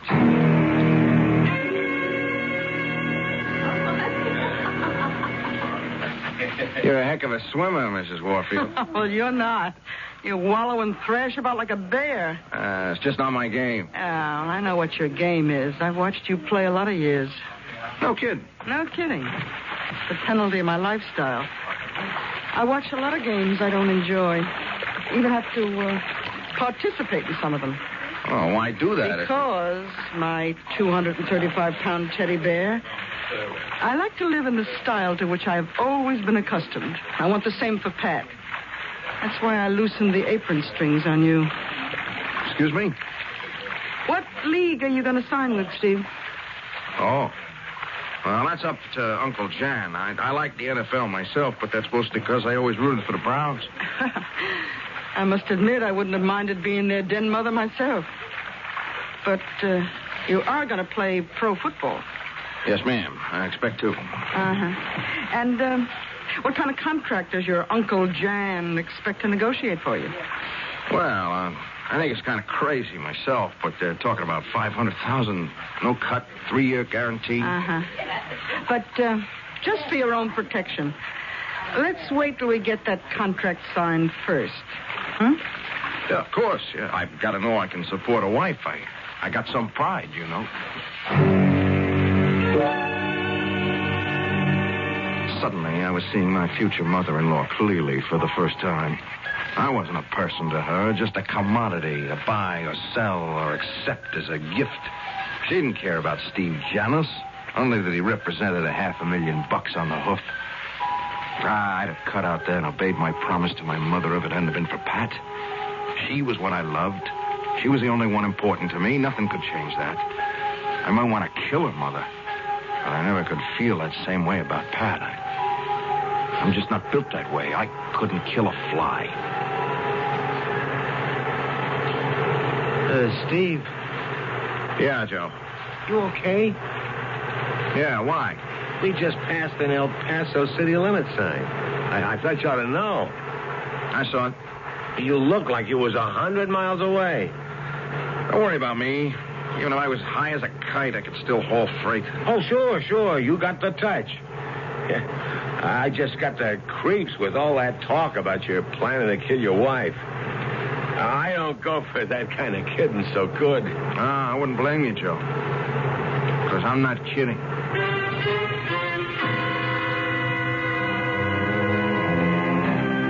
And with that last statement from Steve, Joe returns to his corner for good. He wants no part of this personal vendetta. And yet, Joe is going to find out that he will turn up right square in the middle of it, with no escape and no excuse, and a horrendous multiplication of what he thinks is terror.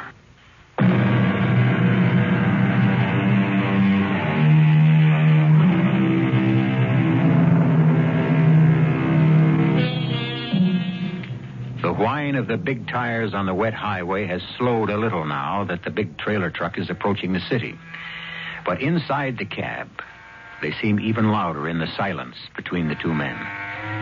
Joe sits hunched over, staring straight ahead through the half circle of clear glass the windshield wiper keeps open against the driving rain, sneaking a sidelong glance every so often at Steve.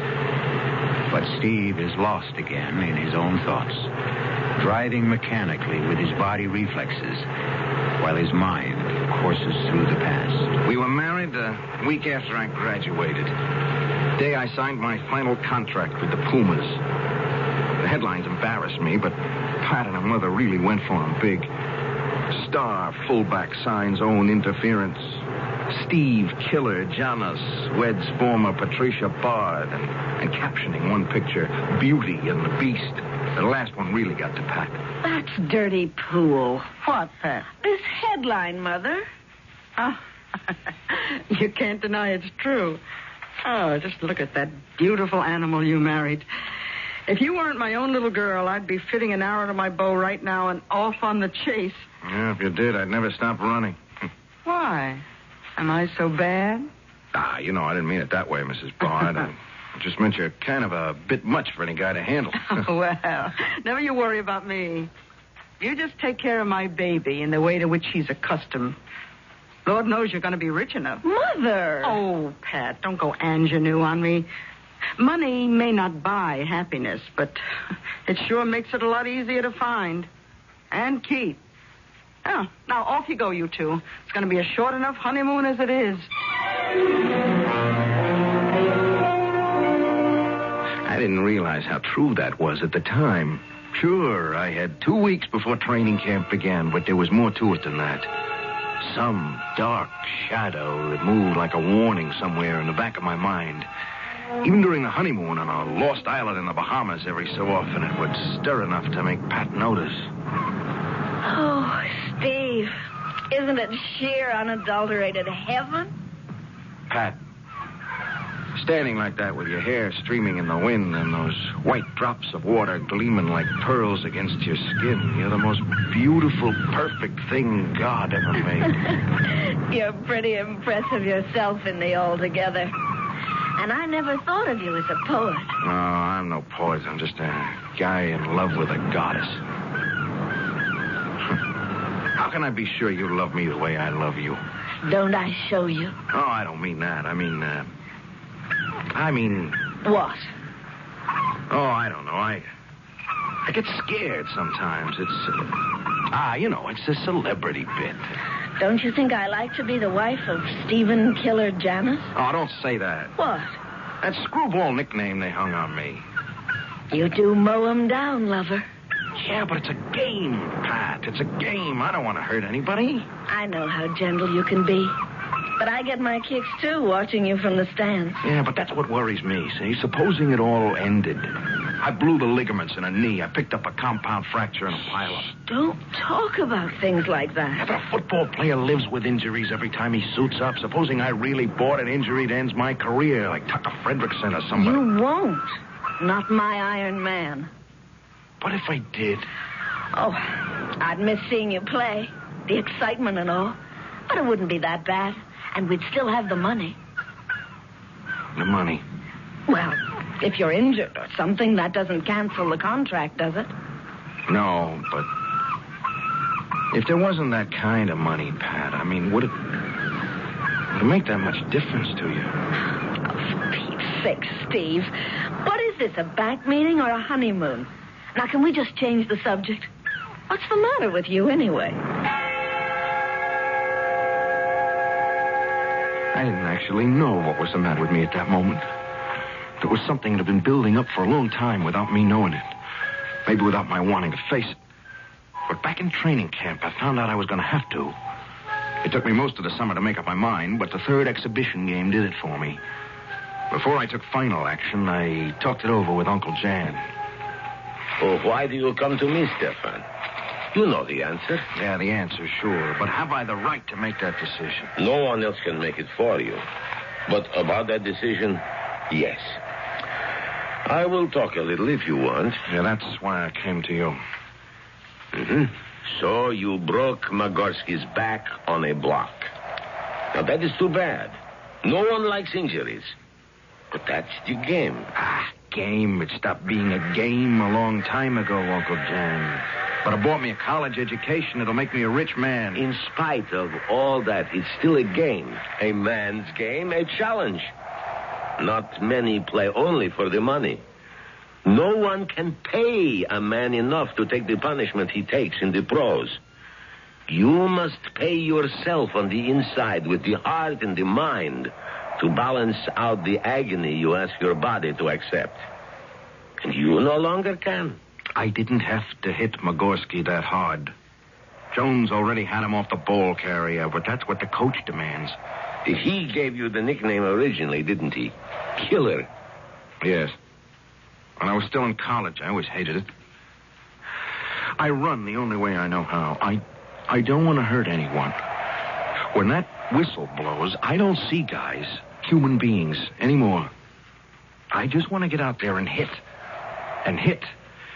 And hit till it hurts the other guy more than me. I wanted to hurt Magorski. He slipped a block on me early in the game. I wanted to kill him. This isn't the beginning anymore, Uncle Jan. This is the end. It isn't a game anymore. It's making me into my name. Then you quit. Just like that? I have a wife. I got an expensive house, an even more expensive mother-in-law. How do I support him? You're an engineer. I wouldn't be a good one. A mechanic. That's what I am. That's what I'd like to do. Run my own shop. Cars. That's it, then. Get a gasoline franchise. A first-class garage. That takes money. And if I quit football, money's what I ain't gonna have. I've been saving all my life. I'll put up the money, you run the front, the repair shop. Stefan, son, we'll go into partnership together.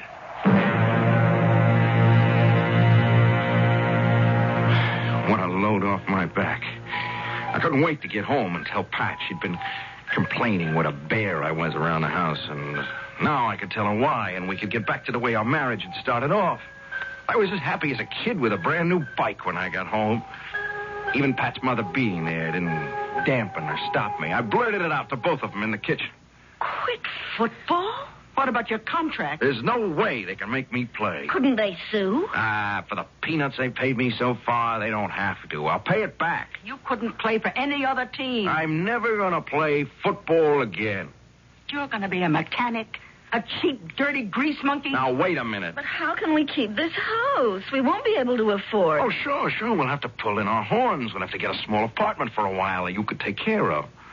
Honey, you remember I asked you once if the money made all that difference between us? And maybe you remember I didn't answer. I should hope not.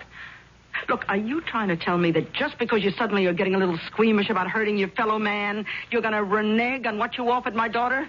That you expect to turn her into some sort of middle-class drudge who spends her life at a washing machine cleaning your oily overalls? Why don't you stay out of this, Joy? Let me handle it, Mother. Honey, you're tired and you hurt, and I know this period of training is awful tough on you. Why don't you have a little rest, and then we can... Look, Pat, I didn't make up my mind 2 seconds ago. This took a long time, and it's final. Come on upstairs, baby, and let's you and I work it all out. Before you... I have already talked to management. I quit. It's too late. Without even asking Pat? Joy, if Pat loves me, she has to see that I have to quit. Otherwise, I'm turning into another person neither of us knows. But you can't give up all that money. Oh, honey, I didn't mean that. I suddenly realized that, yes, you did. I want to get out of here for some fresh air. Where are you going? I'm going downstairs to the garage to get the car.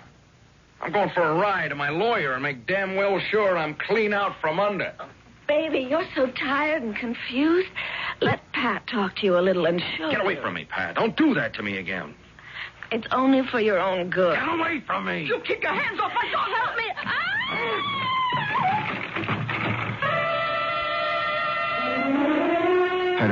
I'd only pushed her away in a moment of revulsion, but as usual, I wasn't conscious of my own strength. Fortunately, Pat wasn't seriously hurt, but on a witness stand in a court. Then with the attorney's pictures to hand around, she looked as though I'd tried to beat her to a pulp.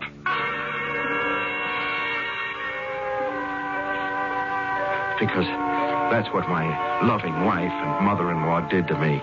They brought me to court for wife beating. Because my decision about the football contract was irrevocable. They lied. I was given a year's sentence in jail. They let me out after 8 months on parole. Big deal. I have to prove myself for nothing. Well, when I find Pat, I'm going to prove out a lot of things. Steve. Huh? You know, you're talking out loud. What was I saying, Joe? Well, just about your marriage, you know. You know I was in jail? Yeah, you said that. And why? Yeah, but honest, I believe you the way you said it. The only thing is, what's the point in holding a grudge? A matter of pride. Yeah, but, I mean, to kill someone. How'd you expect to get away with it? Doesn't matter much if I do. I think you're trying to string me. Why? Well, all this McGill about knocking off someone. I mean, supposing I was to turn you into the parole officer, or even the police. You wouldn't want to get mixed up in this, Joe, would you? No. But if something did happen, I'd be the first one they'd question. I'd have to tell the cops. I'll be over the border by then. Mexico. Ever since I got out of jail, I've been packing it away. A year. $75 a week or more. I got pretty near $5,000. Right here. This money belt goes wherever I go. Oh, why don't you forget it? Write her off. It's just another dame. Another dame. You ever been in love, Joe?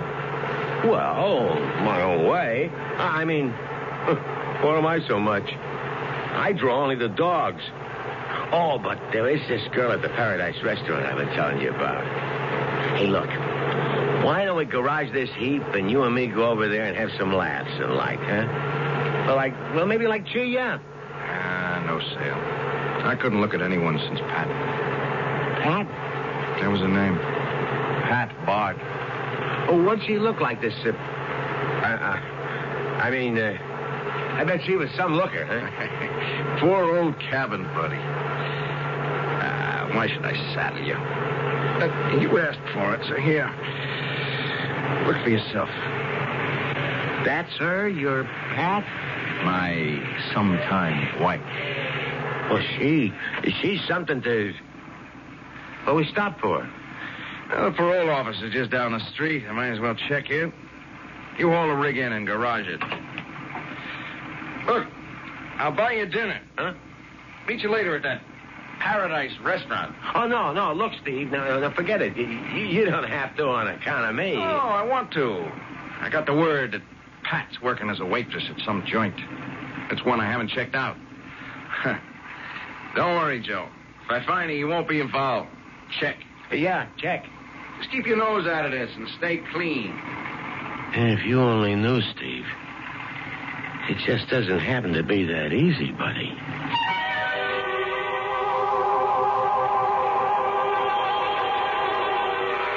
A mumbled comment to himself on which we can eavesdrop, but that Steve doesn't hear. What does it mean? How can Joe, who is no part of Steve's past, have any relation to his present or his future?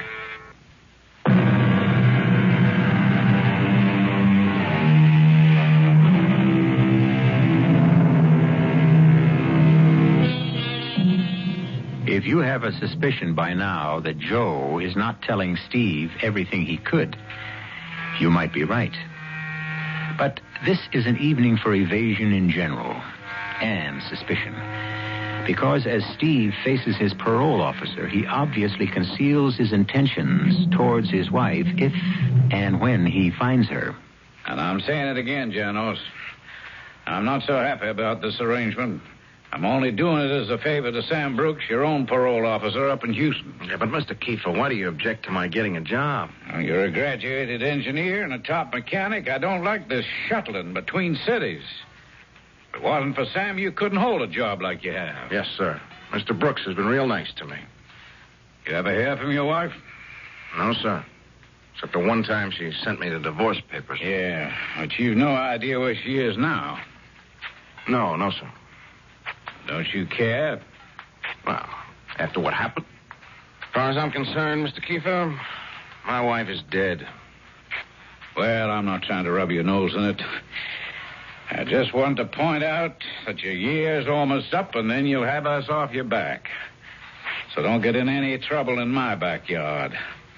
I'll throw the whole book at you if you do. I'll tell you why I called you, Sam. Your favorite parolee, Steve Janos, was just in. Yeah. I know what a big football fan you are. Me, it's the ponies. What's on my mind? I don't know. The Cleveland police just sent me down a picture of that wife of his. Huh? Oh, she's not marked up in what I'm looking at. Sensational-looking doll. Too good to just pass up. What I want to know is, how are you coming on that trace you've had out on her? Yeah. Well, the moment anything turns up, you get on the pipe. Even tonight, I'll be here late. I wouldn't want to know that your boy and this girl were in the same town. That could be begging for trouble.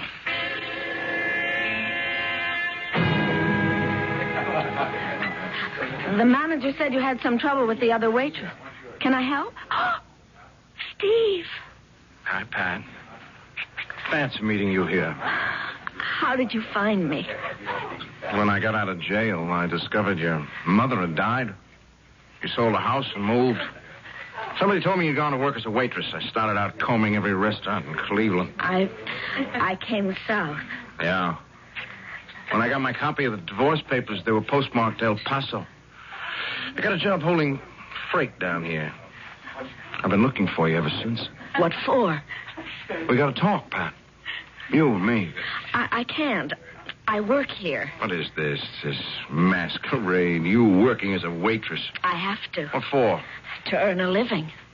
I don't believe you. What difference does it make? We're through. No. I have to talk to you. All right. They're calling me from another table. I should be through in half an hour or so. I'll be back. Not here. Don't make any trouble for me. I'll meet you at my place. Where? I live right down the street, right off the dock by the river. The last cabin out on the jetty. I'll meet you there after I'm through. How do I know you won't run out on me? I promise you, Look, here's my key. You can wait in my cabin for me. Now I've got to take care of my customers. I looked around for Joe, but I guess he decided he didn't want any part of me after what I told him. I realize now, since the Paradise was his favorite joint, he must have recognized Pat from the picture I'd shown him. I could only hope he hadn't hollered copper, but at least he hadn't tried to warn Pat. In the back of the restaurant was the jetty Pat had mentioned, only it was more of a string piece bridging out to a small island with some summer cabins on it. The others were lighted, one dark. That would be Pat's. I would do it here. My hands on her throat, strong enough to snap it rather than strangle her, and then her body into the river. I started to wait. Oh, hello, Sam. Who? Patricia Barr. Oh, yeah, that's right. That was her maiden name. You located her how? Through the waitresses union, huh? Well, I didn't know she was working. Where? The Paradise restaurant right here in El Paso? I had a sneaking hunch your boy had a good reason for working this job. He's been hunting for her, and now he's found her. Yeah, it could be natural enough, and maybe he just wants to kindle an old flame, but me, I'm a cynic. Maybe nothing's going to happen, but I'm getting my tail over there as fast as I can to make sure nothing does.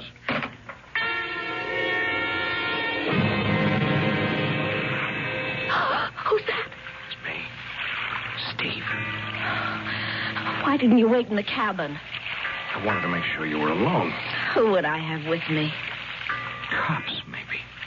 Why would you think that? You did the last time you came for me. Where have you been? You don't have to hold me so tightly. I'm not going to run. That's what I decided, you see. When you carry something inside you, there's no point in running away. It goes wherever you go. I can't leave it behind.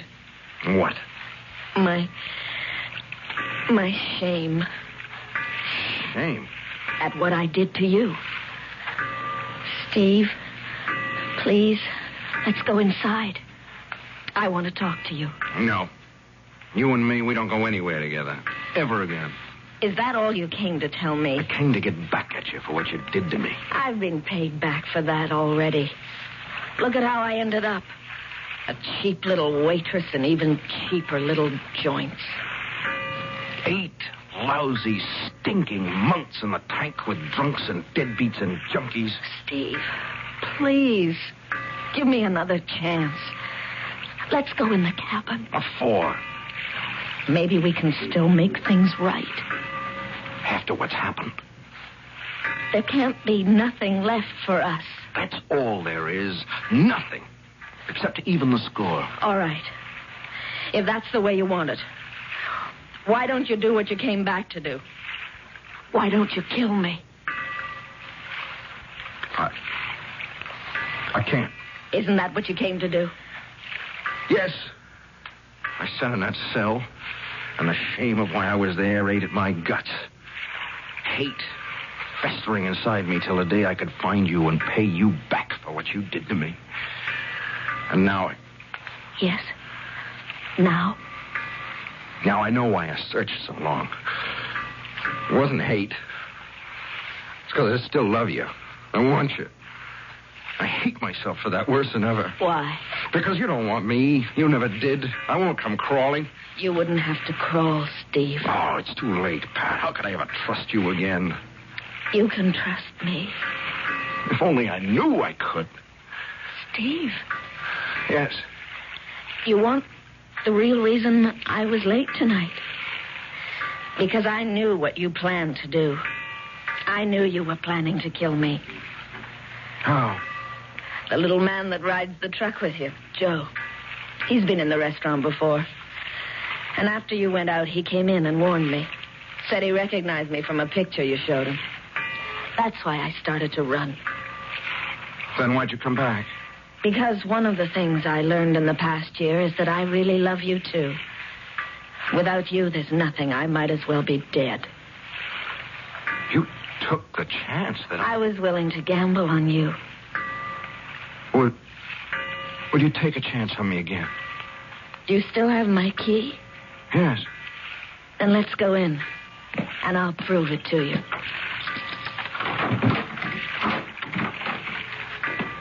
Welcome home, Steve. Oh, Pat, I love you so much. Did you kill him, Joe? No, I just sapped him. I see. He's out cold. Now, where you been? First I got held up at the restaurant. Then he was waiting for me on the walk outside. Well, what are you waiting for? Huh? Get the money. Just a minute. What am I getting into? You're already in, Joe. Come on. I got my car waiting. We can be across the border in less than an hour. And in Mexico with $5,000, we can live like royalty. Yeah. You really mean us, baby? I know you go for me. The way you always came to the restaurant. And I go for you, too. Yeah. You on the level, huh? Just try me. That's a down payment. All right, now, let's get that money belt off him and roll him in the river. Hold on, wait a minute. I ain't going for murder. You won't have to, Joe. Who are you? Not exactly a real cop, lady, but the gun is real. You know, it's funny. All I was looking for was a possible parole violator, and now look at the can of worms I opened up. Okay, Joe, turn around and put your hands behind you. Oh, officer, you don't know Just how... don't move, lady. I get nervous when both my hands are busy. You don't know what I've been through. The man on the floor was my former husband. We were going to have a reconciliation. And then this man came from nowhere and hit my husband with something and knocked him out. He was going to steal my husband's money and force me... All right, Sarah Bernhardt, turn it off. It won't work. Cute little Adam, isn't she, Joe? How long do you think you'd have lasted? She'd have ditched you at the first stop for gas. Aren't you going to take her in, too? Well, now, that's a question. She's a good looker. She might just beat the rap with only my word against hers. Of course, now, if I had a witness... If I had a hand free, I'd belt her one like Steve ought to have in the first place. Okay, officer. You've got your witness. But, officer, you don't understand. You're right, I don't. I meet all kinds, and most of the worst got some good in them. But I sure don't understand anyone like you.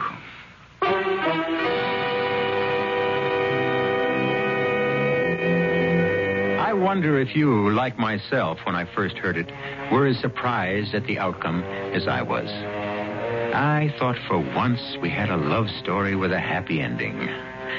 Ah, me. Life is full of little disappointments.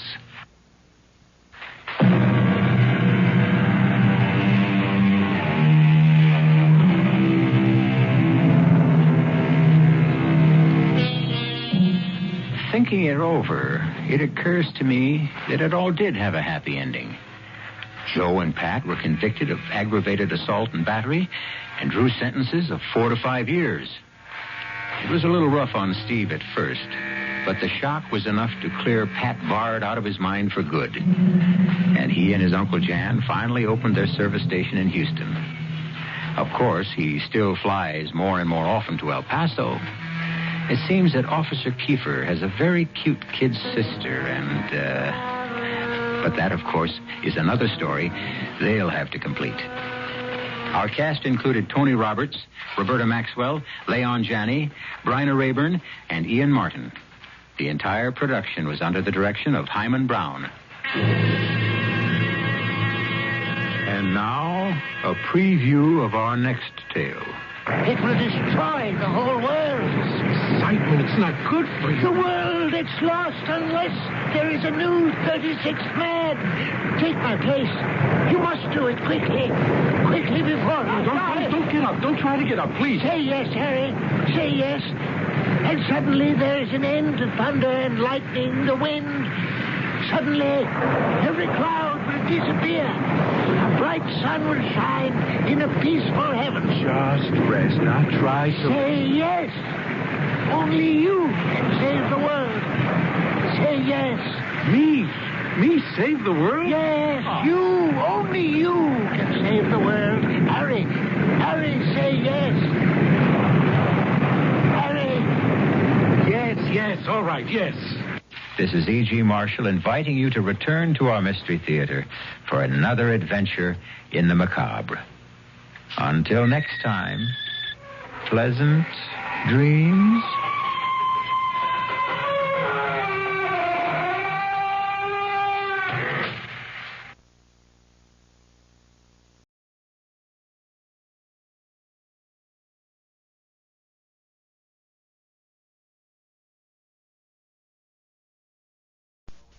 The CBS Radio Mystery Theater presents...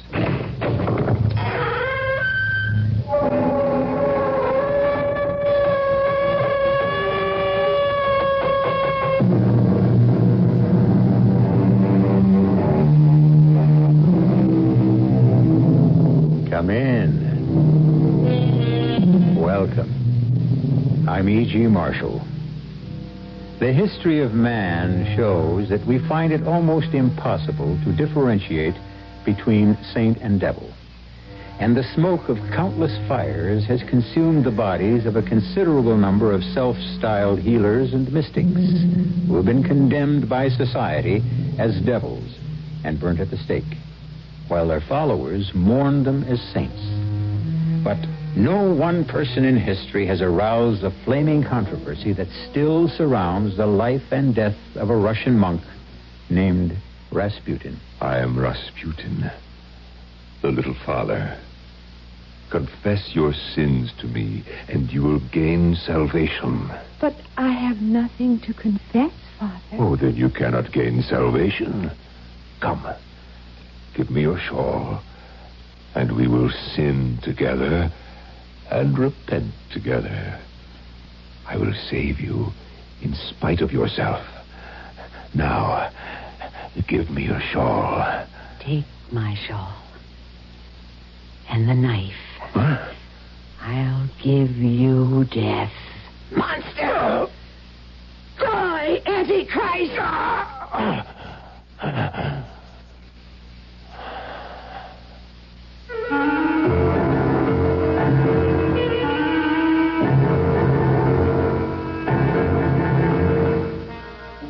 Our mystery drama, Courtyard of Death, was written especially for the Mystery Theater by Murray Burnett and stars Norman Rose. It is sponsored in part by Anheuser-Busch Incorporated, Brewers of Budweiser, and Buick Motor Division. I'll be back shortly with Act 1. I want that sinus medicine. Headache tablets? No, sinus medicine. Sinus tablets. Helps the headache and the pressure. Oh, you mean sign-off. Exactly. Headache pain is one thing. A sinus headache is something else. Sometimes your whole face can seem to throb with pain. You want relief. Take Sign-Off tablets. SINEOFF, the sinus medicine that gives you a full dose of pure aspirin plus a sinus drainer. Sign-Off, the sinus medicine that helps relieve sinus pain while you drain. And Sign-Off doesn't stop there. Have you tried Sign-Off Sinus Spray, the fastest known form of sinus congestion relief? It works in seconds. That's Sign-Off Sinus Spray. When sinus flares up, use Sign-Off tablets and spray only as directed. SINEOFF. Sign-Off. Exactly. Sign-Off, the sinus medicines in the bright red box.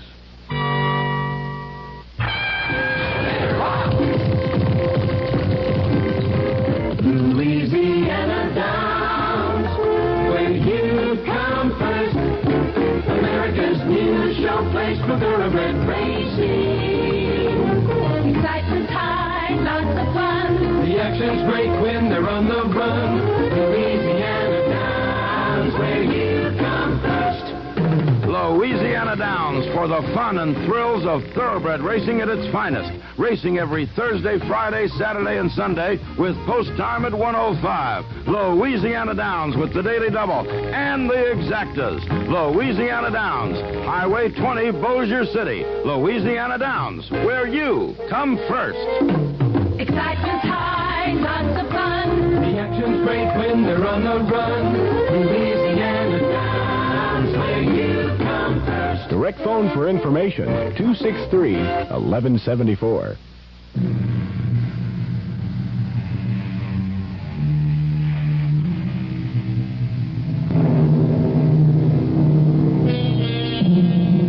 In 1915, the court of Tsar Nicholas of Russia was dominated by a drunken, dissolute monk who had taken the name Rasputin.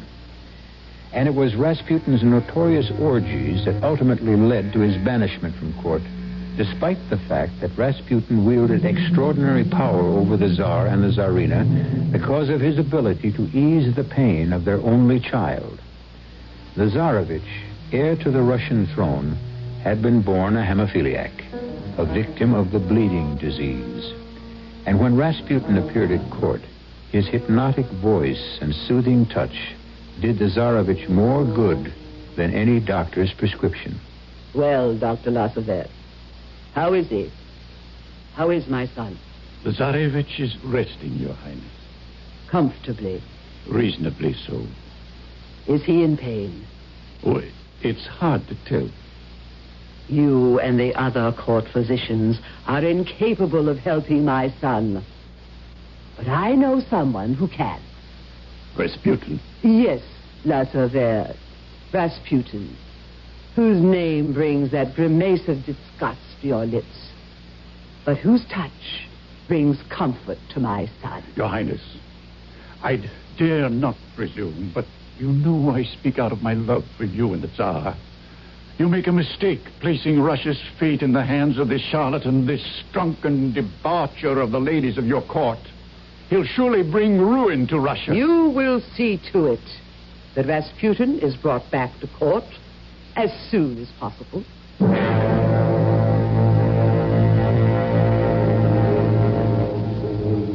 We repent us of our sins, O Lord, and we sin only so that we can show you true contrition.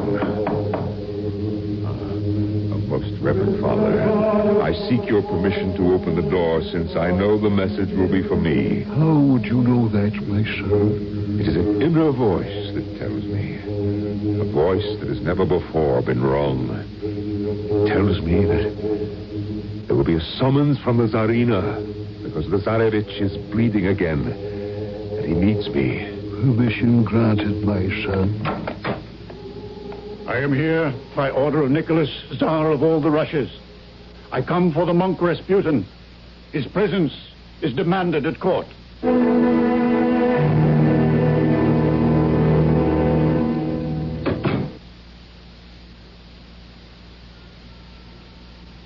Satovich and I are in your debt. You have worked your miracle. My son smiles in his sleep. The pain has gone. Ah, the miracles are not mine, but the Lord's, madame. Oh, the devils. La Sauveur, what are you doing here? Once again serving as a messenger, Your Highness. Colonel Amder seeks an audience.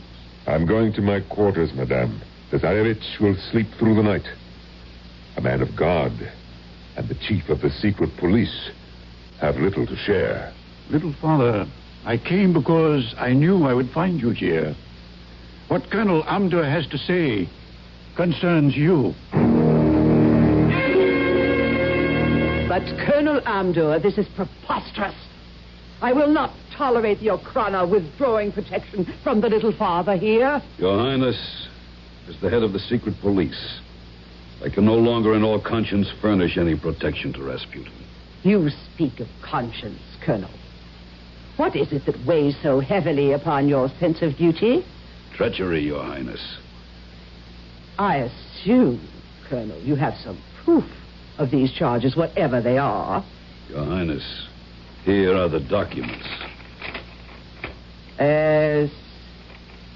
Yes, I can see that these have something to do with medical supplies and the war, but I have no time to read them through. These documents show that Rasputin has sold millions of rubles worth of medical supplies to Germany, a country which is waging war against us. And do your documents explain why our little father would do this? Yes, Your Majesty, to line his pockets. As payment, Rasputin has been given shares in the Süddeutsche munitions factory, as well as shares in Taunus Manufacturing and Copernicus Industries in Bavaria. Your Highness perhaps knows of these companies? Little father, tell Colonel Amdur what you have told the Tsar and me. Madame, it will make no difference to him. Tell him. It is a prophecy, Colonel, and it is this. If I die at the hands of the nobility or members of the court, the Tsar and the Tsarina will lose their crown and their son within 6 months of my death.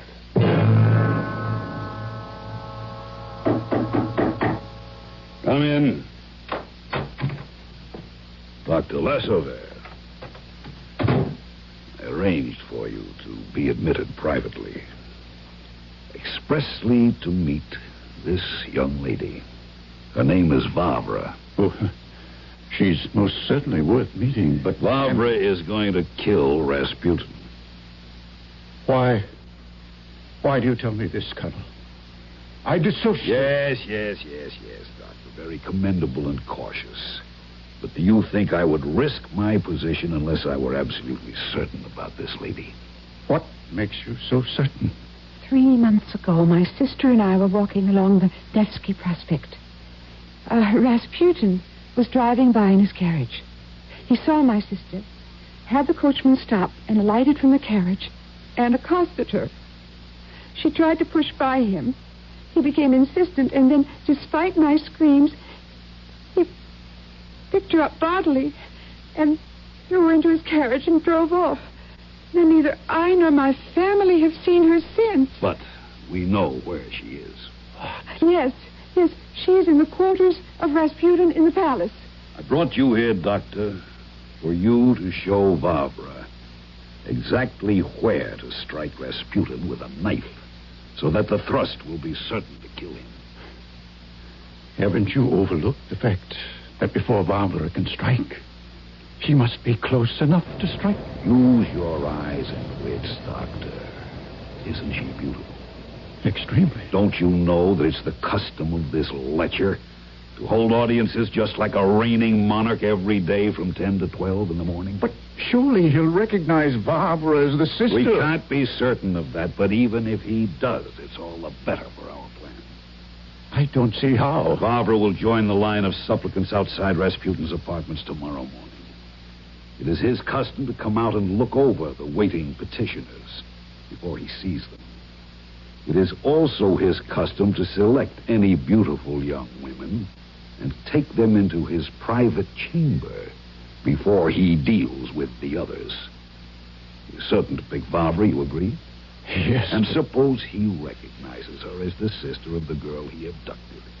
Could there be anything more natural than that she should come to ask about her sister? To plead, to beg, with tears in my eyes and trembling lips, to ask for grace. Exactly. The whole world knows how Rasputin dispenses grace. And where? In his private room. Exactly. And when he has you in the room and attempts to take you in his arms, then, Doctor, you will show her exactly where to strike. There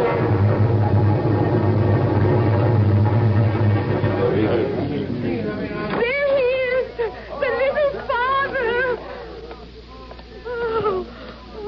Little sister, do I know you? You remember me? Oh, thank God you remember me. Come, little sister. The Lord will prepare thy going out and thy coming in. Then you will tell me how my sister is doing, won't you? Your sister? Oh, then you don't remember. No, you mustn't let those beautiful eyes fill with tears. Try to recall for me. Nevsky Prospect. It was months ago. I was walking with my sister, and you passed by in your carriage. Ah, yes. The little flower that I plucked off the street and exorcised the devils within her. She is safe, your sister. She has found salvation with me. Oh, my parents will be so happy to hear that little father. May I see her? After we make sure that you are without sin, little sister. Come, we'll pray together. Now, this is the cleansing room. It is here you will find salvation. But, little father... Oh, come. It's so dark. I cannot... Dark rooms to hear dark tales. You can start by removing your shawl. There's only Our Lady to see you. Olga, my sister. Where is she? In good time, little bird, in good time. You must be saved.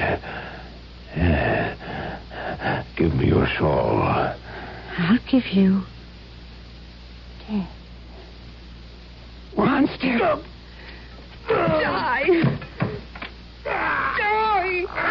Christ! I cleansed myself, little father. Your death will bring me salvation. Remember who it was that sent you there as you burn in hellfire.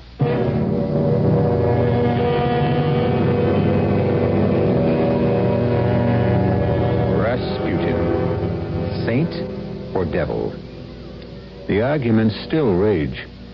But the single most powerful man in Russia lay on the floor of the palace in St. Petersburg while his lifeblood ebbed away.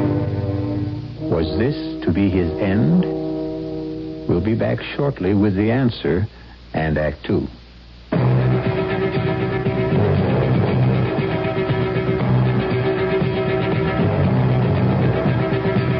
There's a fresh new spirit sweeping the land. A spirit of honesty and integrity. A free spirit.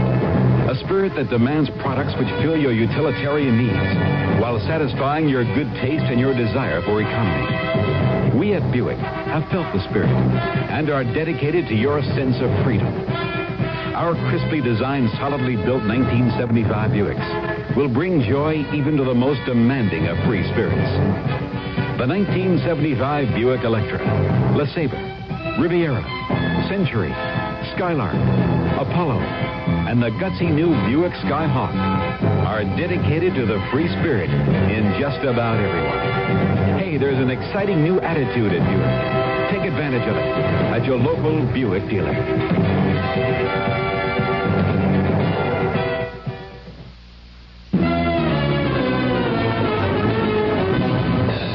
The Cowboys play the Redskins this Thanksgiving. You don't plan to miss it. But make today an extra special one for your entire family. Treat them to a traditional Thanksgiving feast at the Marriott before the game. Park free at the Marriott, then take their express bus direct to Texas Stadium. The buffet opens at 11 o'clock, so you'll have plenty of time to enjoy a leisurely meal. And just listen to this menu. Whole roast turkey and ham, carved to order. Fried chicken, salad, vegetables, potatoes and gravy, and of course, pumpkin pie and mincemeat pie. All you can eat for only $4.95. That's right, only $4.95. No dinner reservations are necessary, but please call ahead if you want a seat on the bus. Bring your family to the Marriott this Thanksgiving. Let the Marriott serve you and then take you to the game. That's the Marriott Motor Hotel across from Market Hall.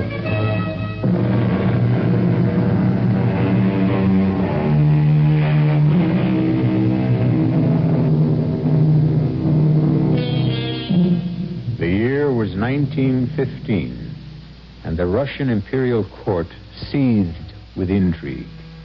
At the center was the bizarre figure of Rasputin. Dissolute, drunken Rasputin openly boasted of his influence with the Tsar and the Tsarina.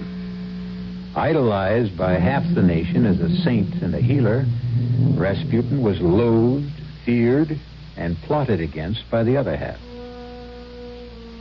One such plot resulted in a stabbing which wounded him so seriously he has been hovering between life and death for days. You will be careful to keep this bandage in place, little father. And you will also refrain from drinking. Wine makes blood, Dr. Lasauvert. It will be good for me. For just once. Listen to the doctor. Perhaps it would have been better had I died. How can you say that? Had I died, you and the Tsar would be safe. There are many who still plot against me, and should they succeed, madame, you and your family will lose the throne within 6 months of my death. You should rest more and talk less. In 10 days, I shall be in Tobolsk. But that's in Siberia. My birthplace, little mother. I feel the Lord wishes me to revisit the province where I was born. Out of the question. I will not be responsible for your health if you undertake such a journey. I do God's will only. And if God wills it, I shall return. Oh, you must, little father. You must. If Rasputin undertakes this journey, it will be against my orders. I take note of that, Lasauvert. And risking your highness's displeasure, I remind you that your niece, Princess Irina, and her husband have been waiting in audience with you for some hours. If they wish to see me, have them shown in here. But, your highness, neither the princess nor Count Elston has ever met the little father, and I'm uncertain. But of course, it will be perfect. What? The train. Count Elston's private train. He will be delighted to lend it to the little father for his journey.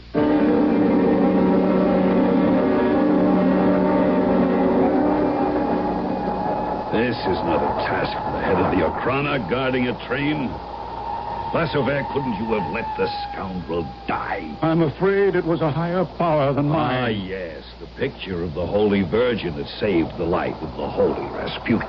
Barbara's knife would have pierced a vital organ had it not been deflected by the wooden frame of the picture of the Virgin Mary. Are you becoming a disciple of the monk then, Doctor? Not at all.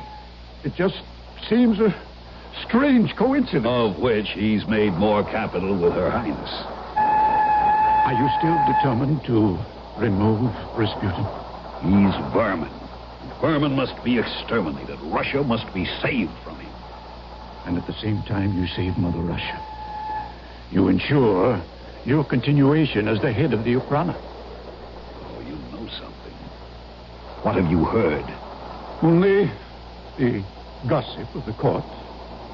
Her Highness is unhappy with your removal of the guard from Rasputin. I don't care about my career. You must believe that the first motive I have for seeing that the devil dies is to save Russia.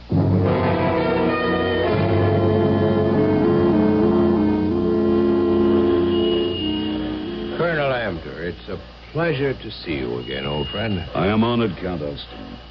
Doubly honored by your wife's presence. The arena wouldn't hear of our turning over the train without inspecting it and seeing that everything was in order. And also removing some of my personal belongings. I've heard that this monk isn't the neatest of death. Anything you've heard, Princess, is not only true, but also probably understated. Then, Felix, why are we lending our train to Rasputin? Because Alexandra asked us to, my sweet. May I help you on, Princess? Thank you. Dr. Lassever, this is the Princess Irina and her husband, Count Elston. Dr. Lassever and I are old friends. I'm delighted, but also surprised to see him here. Your aunt insisted that he be aboard to check on your guest's health.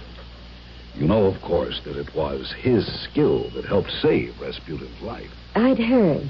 Congratulations, Doctor. Thank you, Princess. I'm sure you gentlemen will excuse me.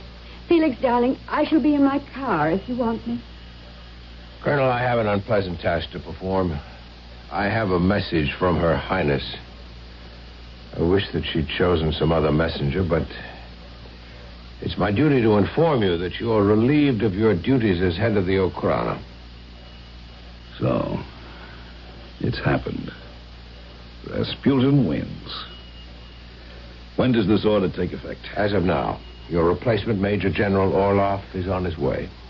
Sorry, Sergei. I, too, Your Excellency. For you, for myself, for Her Highness, and for Russia.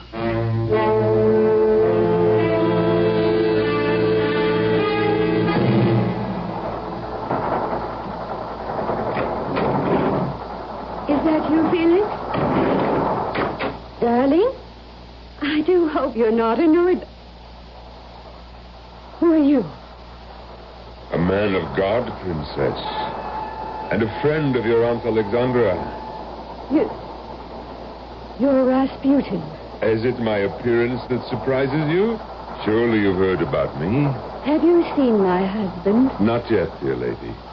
I first wanted to thank you personally for your kindness in lending me this train.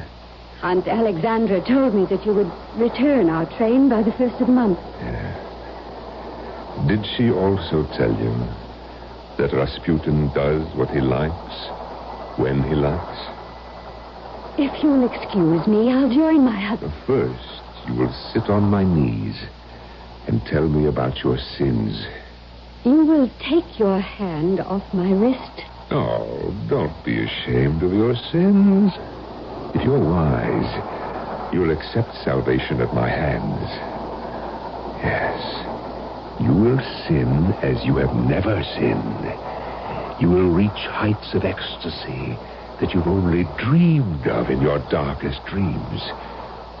And then we will repent and earn our salvation together.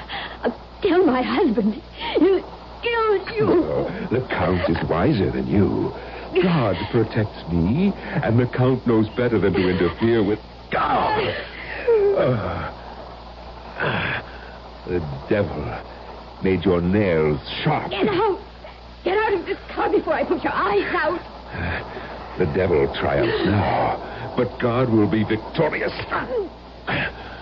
Finally.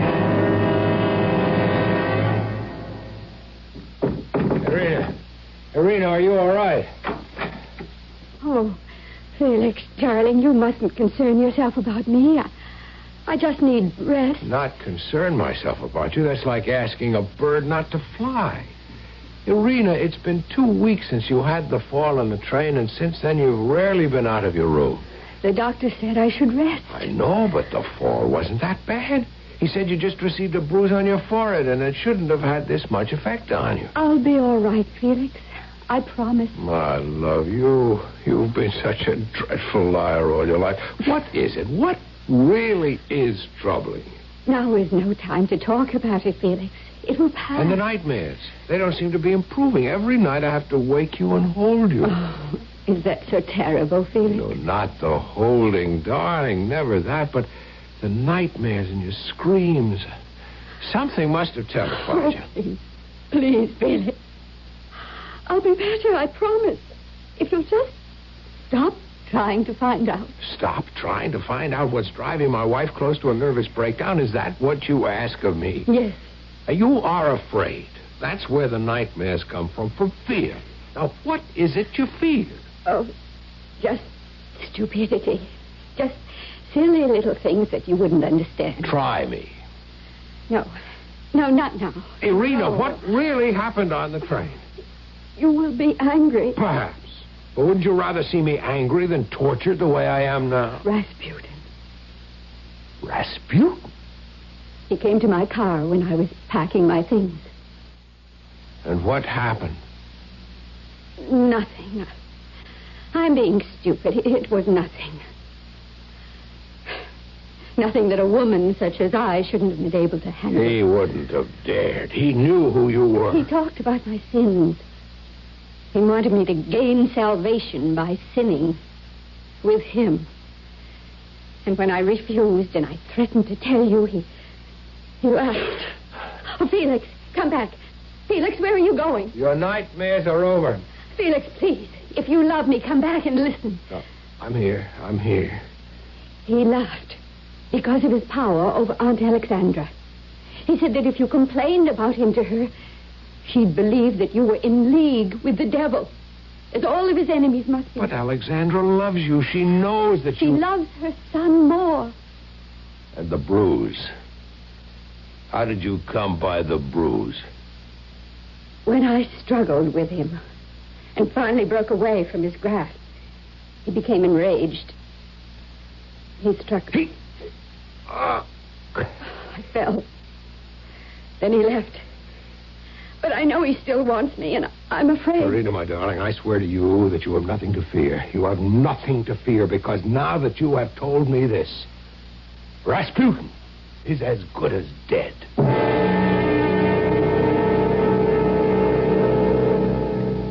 And now Rasputin has added a powerful and implacable enemy to the long list of men and women who plotted against his life.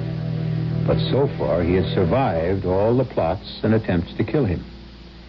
However, Count Elston was by far the most powerful and determined of Rasputin's foes. I'll be back shortly with Act 3 to take you further along on this journey to the cellars of death.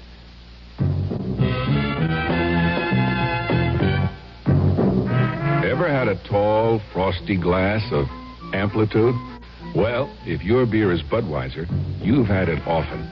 Amplitude is a fancy word for the entire taste phenomenon, the total experience of flavor. Next time you take a healthy swallow of Bud, watch what happens. Think about the sensations you're experiencing. Notice how the flavor of Bud comes on nice and easy. Not too strong, not too quick, just right. Notice the clean, crisp togetherness of Bud's taste. Everything in perfect balance, with no single element jumping out at you. And there'll be no aftertaste either, no hanging on. And you'll be refreshed and ready for another glassful. Actually, Bud drinkers have been experiencing Amplitude for years, but they never phrase it that way. They just say Budweiser, and that says it all. Anheuser-Busch, St. Louis.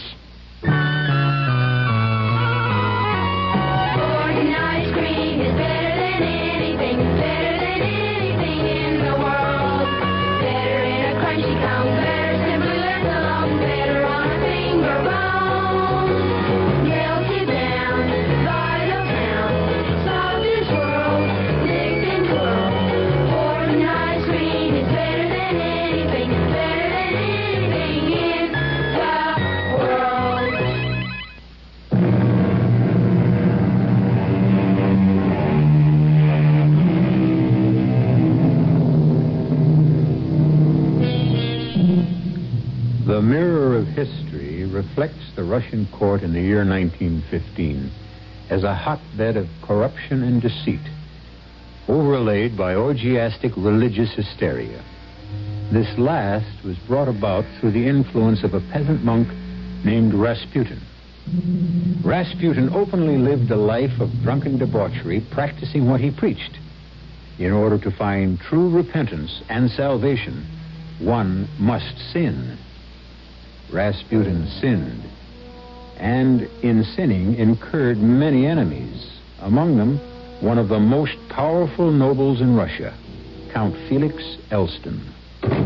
Sergei, thank you for your promptness. I apologize for not delivering the note in person. I am honored and pleased that you thought of me, Count. How may I help Your Excellency? How many men have you killed? Well, am I to include those I had executed when I was in command of the secret police? No. Personally. 3. I had thought it was more. I wish to heaven it had been at least one more. Anyone I know? I believe he recently carried a scar on his face made by your wife's fingernail. You insolent dog! You knew about Rasputin and Irina, and you didn't... Please, Your Excellency, I meant no offense. I wish the devil were burning in hell. I tried to say to them, please let go of my throat. And Rasputin knew. He found out you sent that woman to kill him, and that's why he had you replaced as head of the Okhrana. He would have had me dismissed even if I hadn't tried to have him killed. Still, Colonel Sergei Amdur, I'm sure if Rasputin has his way, I shall shortly be sent to the front to fight the Germans. I must not let that happen. I need you, Colonel. What for? To help me kill Rasputin.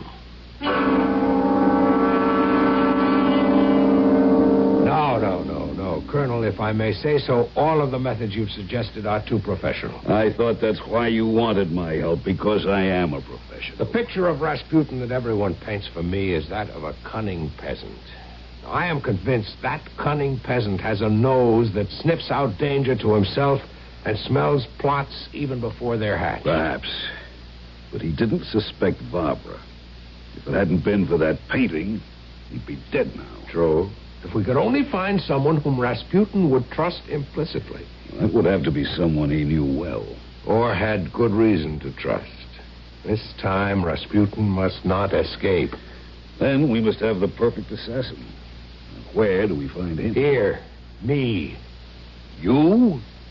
An assassin? In this case, a patriot, and one we both can trust. What makes you think you can gain Rasputin's confidence? You forget that he's a peasant. That would hardly seem to recommend you to him. Sergei, I've yet to meet a peasant who wasn't a snob at heart. From all that I hear, Rasputin is also greedy beyond belief. He'd be flattered to be on intimate terms with Count Elston, the wealthiest noble in Russia. Find me someone to introduce me to him under the right auspices, and I'll wager 1,000 rubles I'm right. And if you're not? I'll pay you 1,000 rubles, and we'll have to find another plan.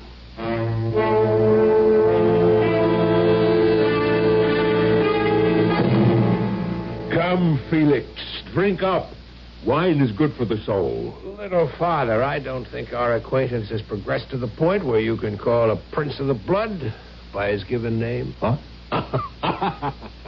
Oh, I apologize. I apologize, Your Excellency. Oh, will Your Excellency suit? Or do you prefer Count? Count will do nicely. Oh, you'll be the first aristocrat I've ever addressed by title. I might enjoy the novelty. Now, drink up, Count. My head isn't as strong as yours. When I do business with you, I must keep my wits about me. You aristocrats, you're all alike. Pretending that money is of no importance, but always looking to cheat a poor man out of a kopeck. Well, I won't allow you to cheat Rasputin. You just remember that, Count. Tell me, little father, why do I have the same feeling about men of God? Oh, careful, Count. That is close to blasphemy. What if it is? Can I earn forgiveness if I repent? Of course. Why don't you start by deeding me the land that we've been talking about for 4,000 rubles. But we've been talking about the price being 10,000. But that was before you had something to repent. You must pay for penitence and salvation. Don't you think the price is a trifle high? No, salvation isn't bought cheaply. Of course, you have other assets. Your wife, I found. You will not mention my wife. Huh? Count, you're very fortunate that I like you. Otherwise, you might find yourself in disfavor at the court. Here. Drink up. I don't like your wine. What? It's the Tsar's best Madeira. I must sample your cellar sometime. My wine cellars are open only to my friends. Then we shall soon be drinking your wine, Count. I never fail to make a friend of a man I like. You'll find the desire for my company growing upon you.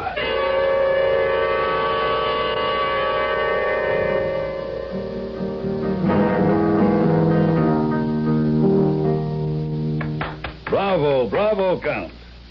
Where did you learn to play the guitar like that? Credit my father. He visited Spain and fell madly in love with the music of the flamenco guitar. Did you know that Rasputin loves music? Oh, is that important? Tell me, what do you know about poison? Well, I've used it on occasions, of course, but it has its drawbacks even for professionals. What are they? Difficult to administer. Not in this case. And then the killing time. And a quick-acting poison is easily traceable. Slow-acting poison always runs the risk of being detected so that an antidote can be administered. And our poison must be quick. What is the quickest, Colonel? I'm not an expert, but I would say that it was cyanide.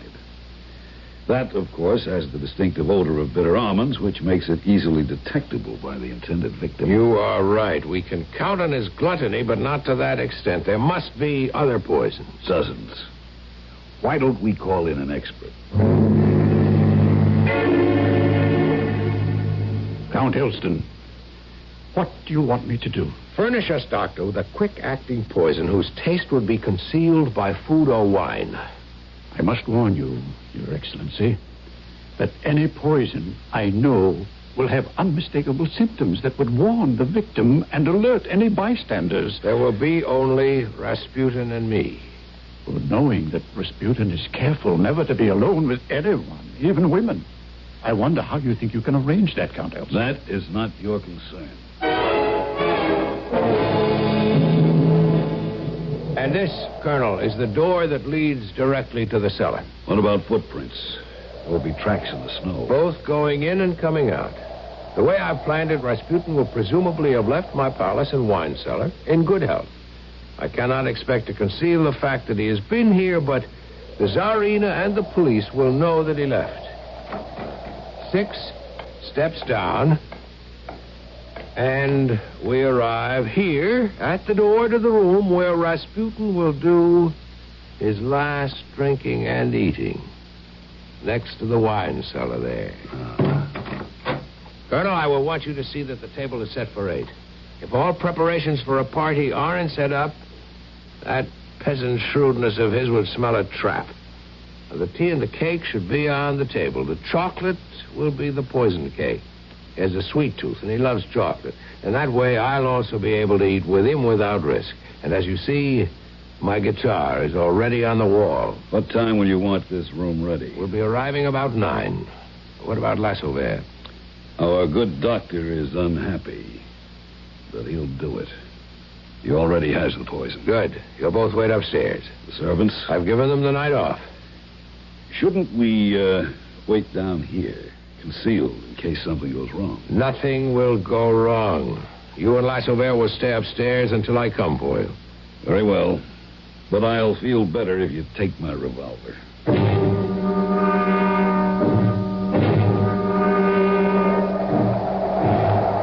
So, you are so ashamed of your association with me that you take me through back doors, hmm? Rasputin is not accustomed to that kind of hospitality, Count. The type of entertainment that you enjoy, little father, is best done secretly.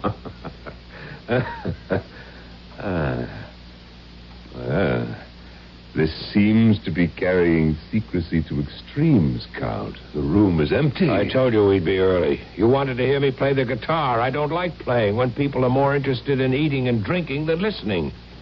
So, make yourself at home. The wine which you've expressed a desire to sample is on the sideboard. All in good time, Count. Will your beautiful wife join us tonight? I have asked her. And she said? She said, little father, that you frighten her. Oh, she should be more like me and trust in God. I'll get my guitar. It's always easy to be frightened, Count. Did you know that only today that Arena warned me of some new plot against my life? Wouldn't you like a glass of wine? No. I see a samovar here. I'll pour myself some tea. Tea? Yes, tea. Tea, my dear Count. You see, I am afraid that if I start with wine, I won't be able properly to judge your skill with that guitar that you hold. Now, are you going to play before the company arrives? Or shall we send for the Princess Irina? I'll play.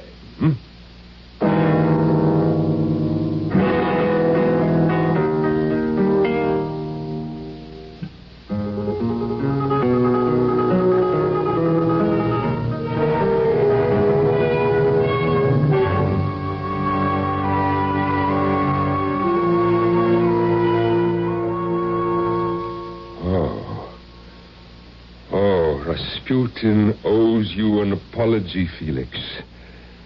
And now that I have heard you perform on the guitar, now we are brothers in music.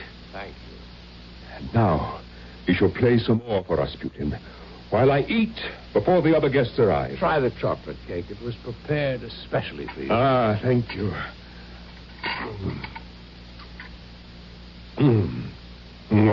If I could play the guitar like you, I'd kill myself and take my place beside the angels, playing my guitar to their harp. How do you find the cake? It's delicious. A trifle on the sweet side. I think I'll have some more. Where are you going? Get you some wine to wash the cake down. Thank you, Felix, but I want you to play. Play to soothe my ears. Here's the wine. Now I get to taste the wine from the cellar of Count Elston. Yes. Felix, a trifle on the bitter side. A trifle bitter. Your music, Felix, is better than your wine. I asked you to play. I'd almost be willing not to have any other guests. Just listen to you play, Felix.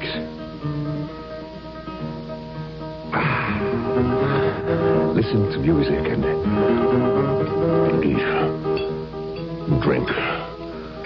When I finish this bottle, I'm sure there'll be another from your cellar. Maybe one not so bitter, Felix. The same vintage, but a different year, perhaps. Father Grigor. What? What, Felix? You stopped playing. Father Grigor, say your prayers. Oh? Is that a gun? Oh, are you a conspirator, Felix? Yes, Father Grigor. You'll do no more evil. You'll never again put your filthy hands on my wife. Oh, you are dead!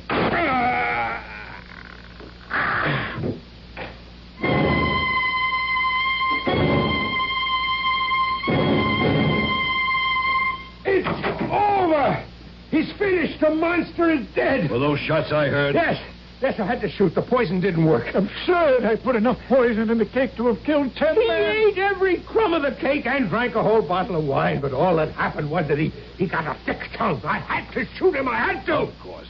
It's not possible. He should have died. He had to die. Stop mumbling, Doctor. He's dead and we have work to do. What could have kept him alive? It's like the picture of the Virgin all over. Forget it, Doctor. Remember, you will put on Rasputin's overcoat. You will be driven back to the palace by the Count. Enter Rasputin's quarters, then take off the overcoat and leave, making sure no one sees you. I think I want some brandy before... What was that? Nothing. I didn't hear anything. Good Lord. He's alive. It's not possible. I know I shot him. He's the Antichrist. He is. You're certain you hit him, Count? I saw him fall. Then let's see who or what's making that noise. I'll stay here. You'll come with us. Come on. There he is. He's at the door. If he gets out into the courtyard, we're ruined. He won't, and that's an ironclad guarantee from the pistol expert in the Russian army.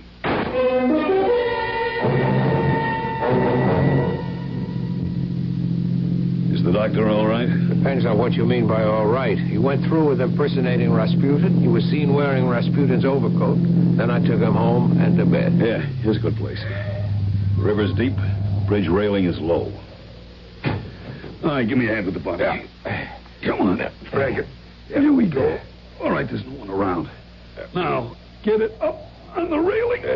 And over. Thank you, Colonel. Thank you. I think together we may have saved Mother Russia.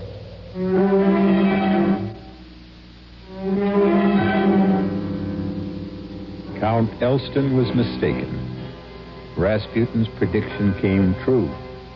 Within 6 months after his death, the Tsar and Tsarina had lost their throne and their lives. And the Tsarevich was dead.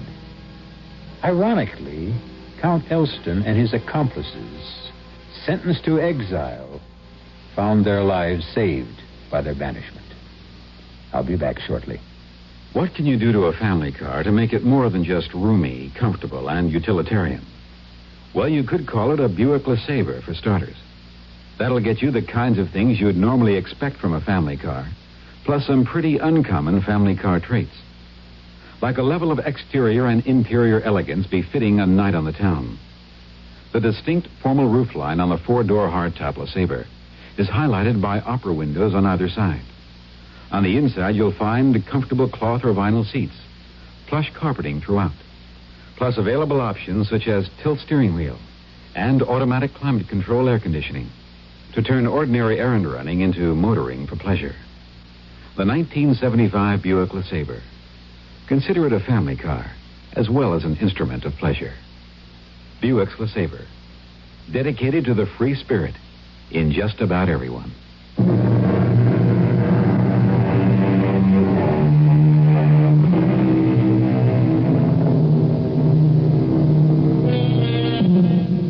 Rasputin's place as the religious figure who held sway over the Tsar and his family is unquestioned. Still open to conjecture, however, is whether Rasputin was a maligned saint or a devil. Here is the opinion of the Tsarina Alexandra in a handwritten note she had placed in his coffin. It reads, "My dear martyr, give me thy blessing, and may it always follow me on the sad and dreary path I have yet to traverse here below, and remember us from on high in your holy prayers." Signed, Alexandra. Our cast included Norman Rose, Anne Petoniak, Mason Adams, Jean Gillespie, Jackson Beck, Roger DeCoven. The entire production was under the direction of Hyman Brown. And now, a preview of our next tale. What's the matter? A matter? The way you looked when you opened that letter. Mary, what is it? Now, let me see that letter. No, Claudia. I'll just give it to Mr. Hammond when Mary, please, let me have that letter. All right. What? Mary, did you read this? Well, I glanced at it enough to... Todd, dearest, of course I love you as deeply, passionately as you love me. And you're right. Claudia does stand between us.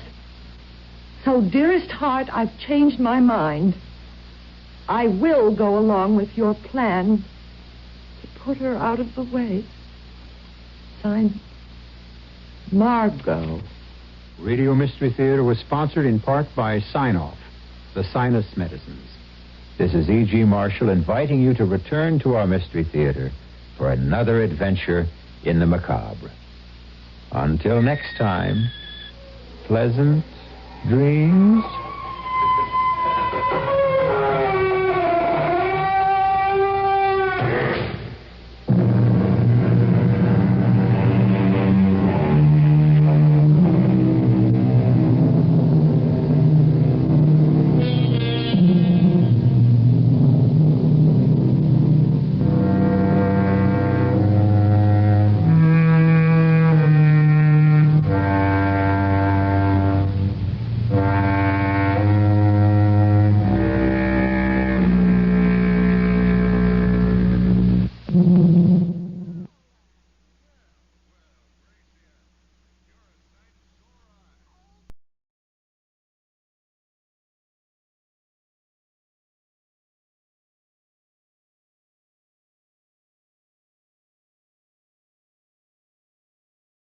The CBS Radio Mystery Theater presents...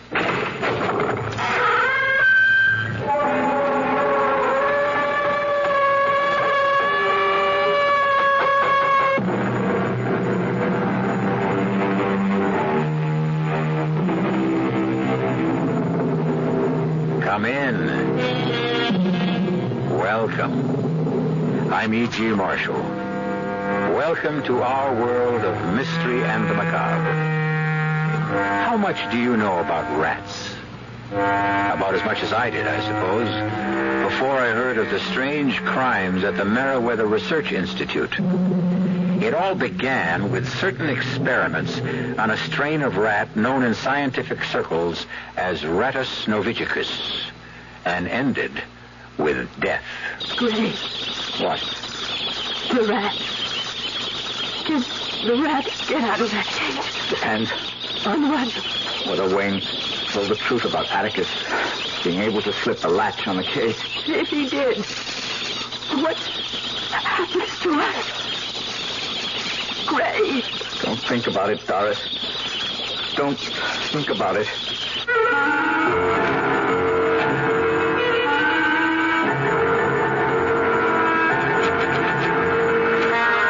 Our mystery drama, The Rat, was written especially for the Mystery Theater by George Lothar and stars Michael Wager.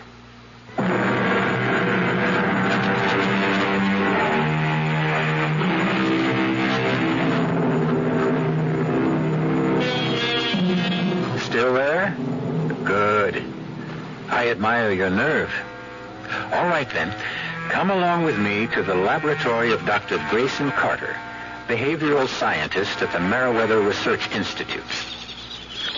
As you see, in that cage there, which covers one wall of the laboratory, are about 150 rats. Big, too, aren't they? That handsome dark-haired man in the white coat is Dr. Carter. And as you can hear, he's dictating a report. Report to Dr. Christopher Morton from Dr. Grayson Carter concerning experiment number 17 on Rattus novicicus. As you know, my entire theory is based on my conviction that of the 2,000 rat species in the world, the Muridae rat, especially the brown rat of Norway, Rattus novicicus, is the most intelligent. Although they originated in Asia Minor, they have spread throughout the world. As you know, Sorry, Gray, you're dictating. Oh, it's okay, darling. Come on in. I can't stay long. I'm going to the hospital to bring Wayne home. Oh, so soon. Quick recovery, I'd say. It wasn't really a bad attack this time. Oh? Doris, he couldn't move. He was absolutely paralyzed with pain. When his back goes out like that and the muscle spasms, he is helpless, yes, and sometimes it takes weeks, in fact, for him to recover, but sometimes only a few days. Doris, you are going to go through with this. Tell him I want a divorce so I can marry you. Yes. But I'm sure he'll refuse. I want you for my wife. And I want the world to know it. If Wayne refuses to give you a divorce... Gray? Oh, it's Attila again. Attila? That big fellow there, the one bigger than the rest. Oh, good heavens, he is Gray. He's killing that other rat. Attila! Stop! Here. There. That'll calm him down. What is that stuff you threw into the cage? Blood feed? Blood feed? Oh, kind of rough animal feed mixed with blood. Oh. The rats love it. I use it as a reward. When a rat learns to do something, perform some little task or trick, I reward him with a pan of food. Are they as intelligent as you thought? No, I'm not sure intelligence is the word. Cunning. Yeah, that's it. Resourceful. Cunning and resourceful. At this point in my experiments, I'm inclined to think that a rat can figure out a way to do anything. Well, within reason, of course. If there's something to be gained by it. I'm not sure I understand. Well, for example, you see that billiard ball in the cage? Yes.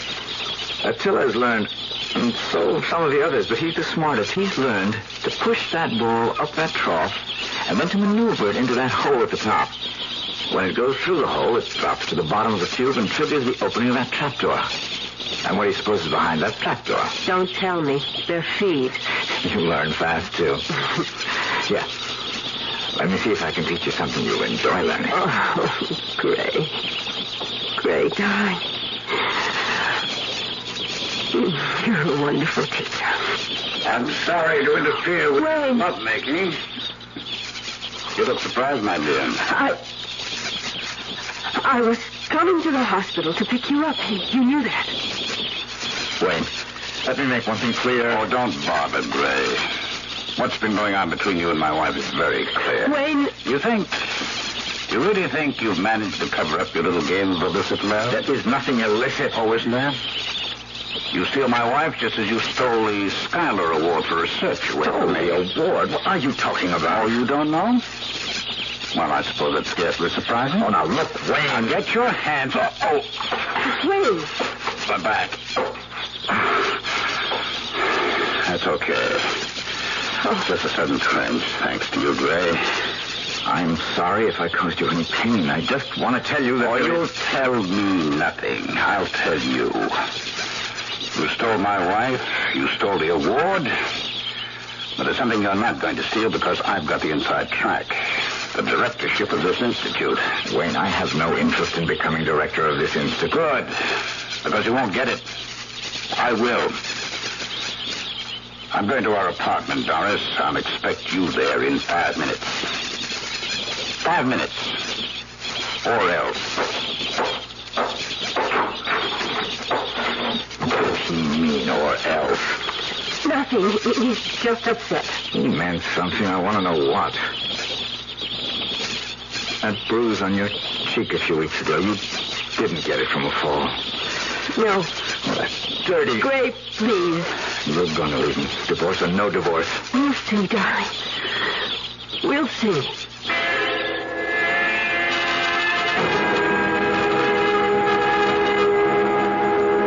Wayne, we can't go on like this.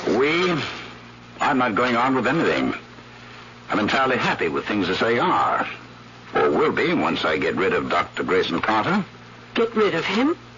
Oh, I don't mean kill him. Morton has promised me I'll take his place as director once he retires. That'll be soon. As director of the Institute, my first action will be to fire Grayson Carter.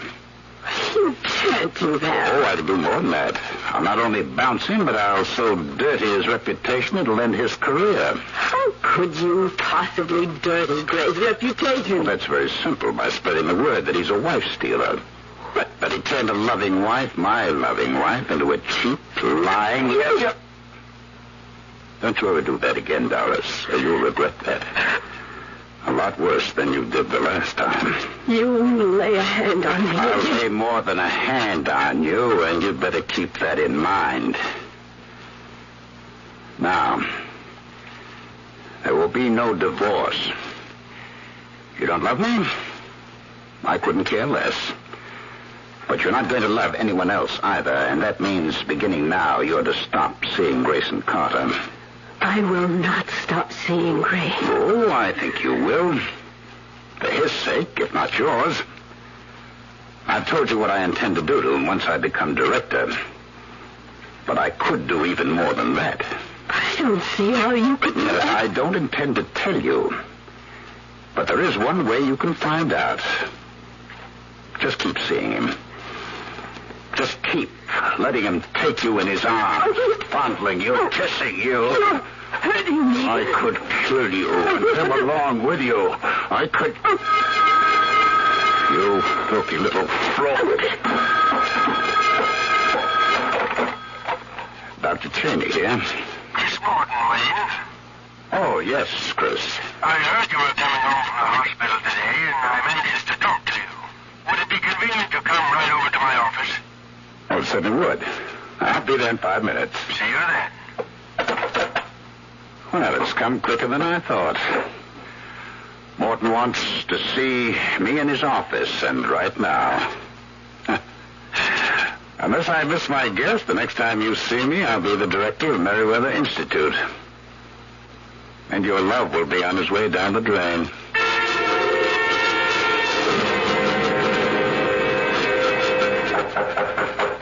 come.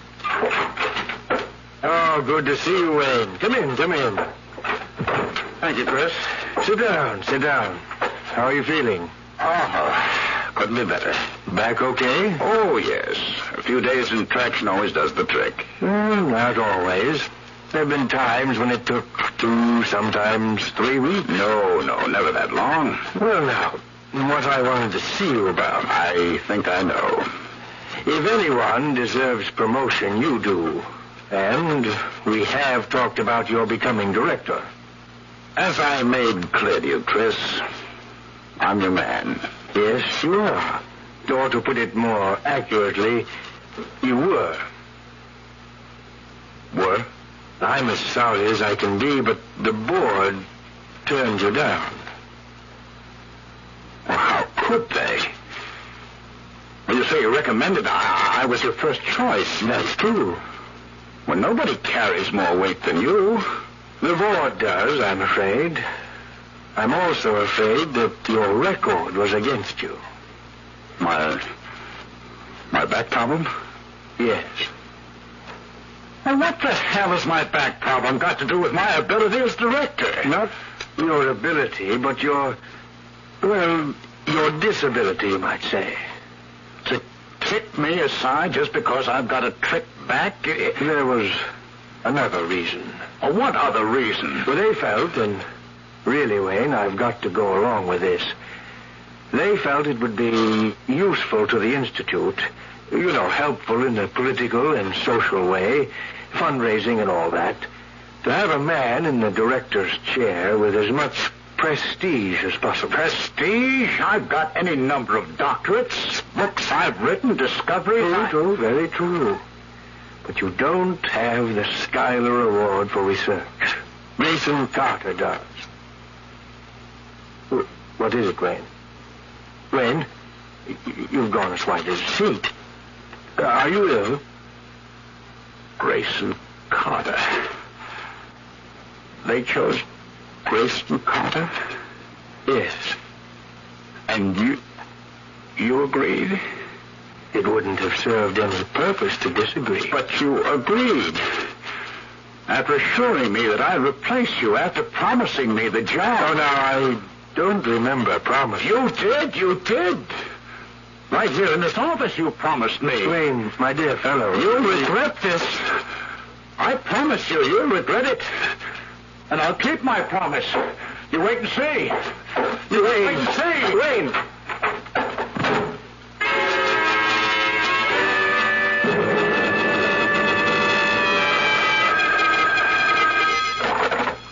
Morton? Oh, yes, Gray. Anything wake you up or something tonight? Oh, no, gracious man, it's only 9 o'clock. But I have been lying here in my bedroom with the lights off. I've got a splitting headache. Rough day? Oh, I broke the news to Wayne this afternoon. He took it badly. Oh, I'm sorry. Well, he'll get over it. What can I do for you, Gray? Well, I was wondering if you'd listened to that last report of mine on Rattus Norvegicus. No, but I was just about to, actually. I got the tape recorder right here on my bedside table and was just about to turn it off. Oh, fine. I'm anxious to get your reaction. Could you call me when you finish? Of course. How long is the tape? 20 minutes thereabouts. I'll call you back, Gray. Report to Dr. Christopher Morton from Dr. Grayson Carter on experiment number 17 for Rattus Norvegicus. Chris, as you know, my entire theory is based on my conviction that the observed rat What in the world is that? especially the brown Something in the room. Did it turn on the light? is the most intelligent. Good Lord! Originated It's a rat! The biggest I've ever... No!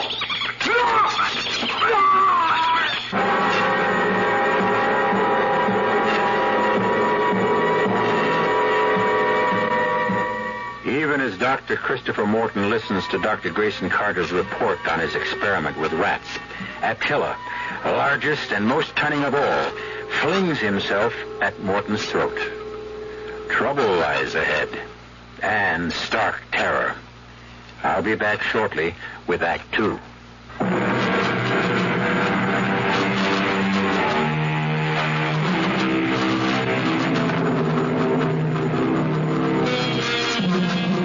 suppose it was Dr. Wayne Cheney who put Attila the rat in Dr. Morton's bedroom? Almost bet on it myself. He certainly had the motive. His insane jealousy of Dr. Grayson Carter, plus Carter being appointed director of the Meriwether Institute instead of himself. But how could he have transported the rat to Dr. Morton's bedroom? Seems to be a question that bothers Lieutenant Enright of the police, too. Sit down, gentlemen. And thank you for coming here to headquarters. I'd have come to the Institute, but frankly, I'm up to my ears in emergency police work. I'm happy to cooperate, Lieutenant. Of course. I asked both of you here because the two of you are closer to Dr. Morton than anyone else. But I especially asked you, Dr. Carter, because, well, it was one of your rats that killed Dr. Morton. A tragedy I don't expect to get over, Lieutenant. Mm-hmm. Now, according to a report here made out by Sergeant James of Homicide, when he and his squad arrived at the Institute last night, you had apparently captured the rat and returned it to its cage. Is that so? Yes. Tell me about that. Well, there isn't much to tell. Wait. Dr. Cheney heard Dr. Morton's screams and... Now, hold it a second. How did you hear the screams, Dr. Cheney? Were you in Dr. Morton's house? No. I happened to be passing it on my way to the Institute library. I want to tell you, or maybe you know, Morton lived alone except for a housekeeper, and she was out for the evening. Mm-hmm. I found that out later, of course. Well, anyhow, I was passing the house, heard the screams, rushed in, and up to his bedroom. Go on, please. And it's all so horrible. The rat, that monster of a rat, was on him, tearing at his throat. I can't go on, I'm sorry. What did you do? Well, the only thing I could do is phone me. I rushed over, of course, and... well, captured Attila. How did you manage to do that? I've been working with these rats for months now, studying their behavioral patterns, their emotional reactions and so on. My experiments have included rewards for certain actions I've taught them to perform. Actions? You mean tricks? Well, yes, you could call them tricks, I guess, but they're really experiments in Rodentia IQ, the intelligence quotient of rats. Pretty smart, I understand, rats. I'm discovering they're even smarter than I thought. Have you any idea how this Attila got into Dr. Morton's bedroom? Well, do you? Yes. He was put there. He couldn't have gotten there any other way. Mind explaining? My laboratory is in the Institute building, and the building is across the square from Dr. Morton's house. Someone must have opened the big rat cage, lured Attila into a portable cage, carried him to Dr. Morton's house, and released him in Morton's bedroom. For the purpose of killing Dr. Morton? Yes. Have you any idea as to who wanted to kill Dr. Morton? Well, yes, I do. Who? I can't tell you that. It's only a suspicion I have, and he suspects me. Oh, you needn't look so surprised. Morton promised me the directorship of the Institute and broke his promise by giving it to you. So who'd have a better motive than me, The whole Institute knows you seduced my wife, stole her affection, were making love to her while running you. Hold it, both of you. I'm sorry. If I'd known things were like this between you, I'd have interviewed you separately. You've told me all you can at this point. Thank you for coming. And Dr. Carter? Yes? I'd take special security measures with those rats of yours from now on.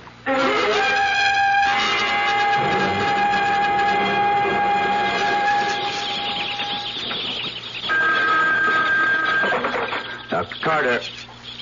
Oh, hello, Mr. Berkowitz. Okay. Aaron, then. Guess I'm not used to calling board chairmen by their first names. Yes? Well, I hate to wash up the experiment when it's only a few weeks short of completion. Well, yes, I know it's been a month since Dr. Morton's death, but... Well, you know, I have spent as much time as possible doing my job as director. Come in, Doris. Aaron, I couldn't agree more. Well, look, let me think about it, will you? I'll get back to you later today, right? Dar, sweetheart. Gray, dear. That was Aaron Berkowitz, chairman of the Board of Trustees. The board feels I'm not giving enough time to my duties as director. You're knocking yourself out. And you look tired and worried. Worried? No. Yes, you are, I can tell. What is it? Well, to be honest, there's something going on here in the lab. It puzzles me. I don't understand it. What? I think someone's getting in here at night and tampering with the rats. Tampering? Doing something I don't know. The rats seem to be keyed up on edge, especially Attila. Any rats give me the shakes, but Attila... How could anyone except you get in here? You had that special lock put on the door after Dr. Morton's death. I know, but... Someone could have a key made, I suppose. But why? Who would want to come in here? Secretly, I mean. For what reason? Wayne. Gray. I know you think he killed Dr. Morton. I am sure he did, Doris. Trouble is, I can't prove it. I can't prove he's the one who's prowling around in here when I'm gone either. But I'm pretty sure it is him. Oh, Gray, why don't you give up this whole thing? This whole experiment, these rats. Suppose they got out of that cage while you were here. 150. Oh, hey, darling, cool it. 150 rats aren't getting out of any cage. Not while I'm here. One of them did. Attila did. He did not get out. He was taken out. Look, here, let me show you why it's impossible. Gray, please, I want you to stop worrying. Now, see this bolt? Yes. Well, it's on the outside of the cage. The only way to open this door is for someone to slide the bolt back, like so. Well, couldn't a rat... You say they're so clever. A rat reach through the bars and slide the bolt. Well, I guess so. Well? But he'd have to be taught to do it, just the way I've taught them to do other things. Honey, I am not teaching a rat how to slide the bolt back. Well, I'll be glad when this whole experiment is over and done with and you're safe behind your desk in the director's office.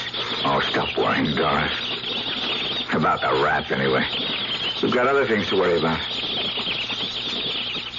You ask Wayne for a divorce again? Yes. He just laughed at me. I guess I'm just going to have this out with him. But there's nothing you can do. He is my husband. He's got to give you a divorce. He won't. No, he won't. Is he at home now? Yes, at least he was when I left. Why? Come on. We'll see him together. Wait a minute. I am not waiting another second. This thing has dragged on long enough.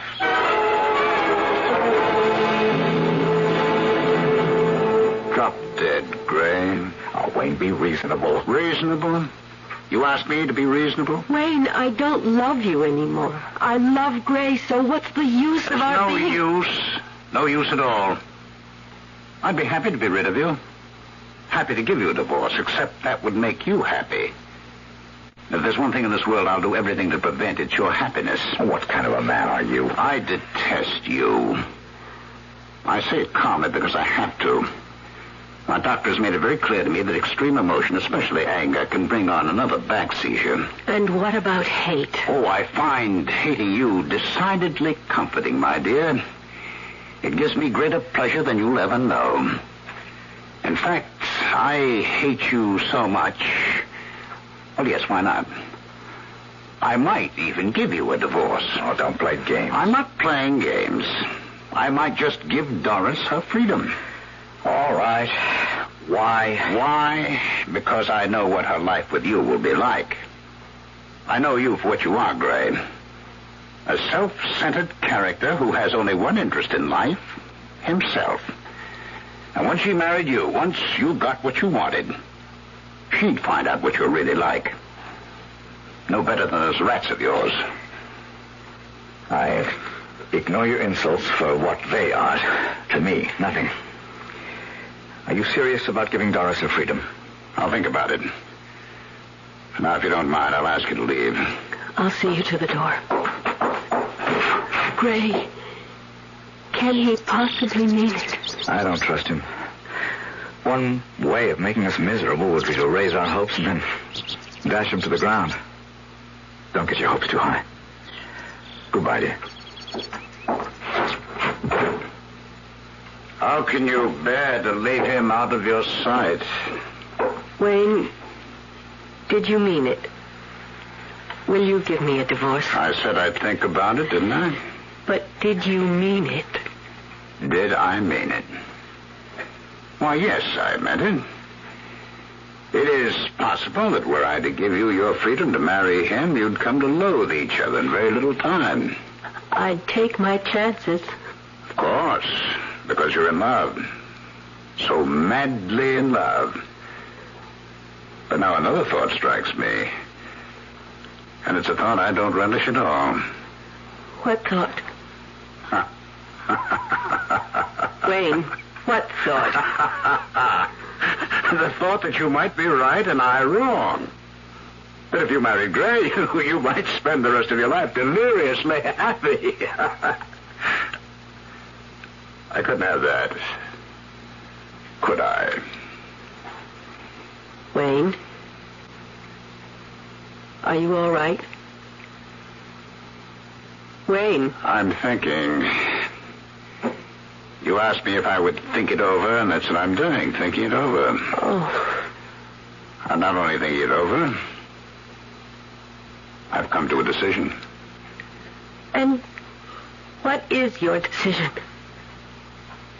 No. What do you want? Your death. My death.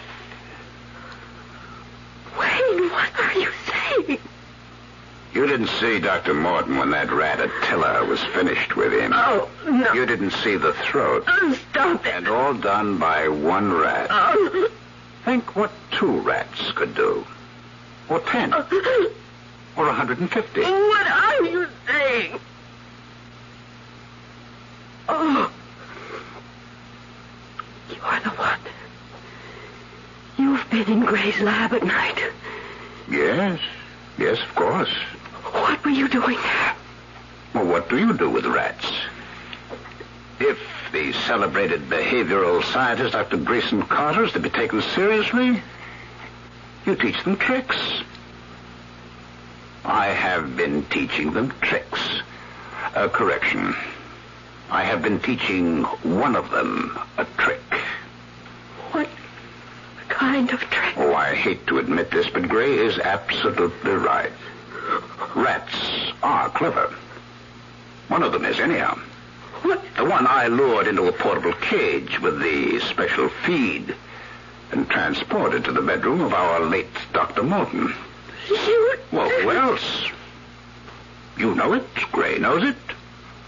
I'm quite sure that even Lieutenant Enright knows it. But none of you can prove it. Oh. What are you going to do? Kill you. What? Or rather, they are. They? The rats.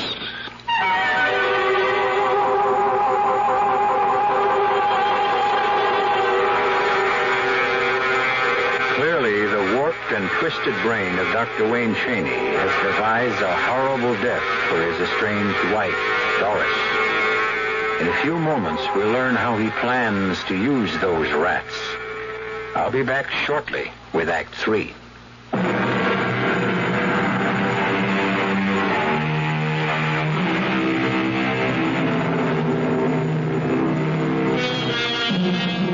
You're still with me? Good. Well, now, I'd say that Dr. Wayne Cheney has come unhinged, wouldn't you? No man in his right mind would plan to murder his wife by using rats. Excuse me, one rat. Attila. Now, just how he intends to use Attila, I don't know. You?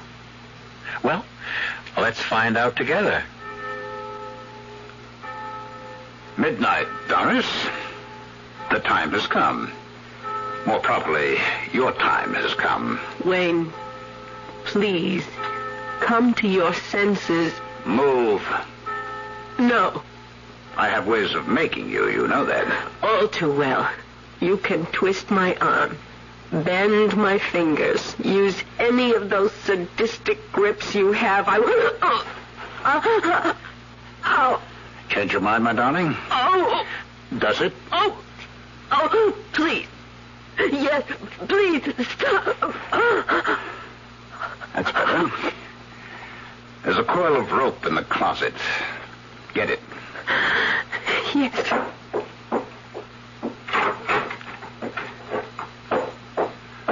Very good. Bring it along. I warn you, if you try anything on your way to the laboratory, I'll make you wish for death.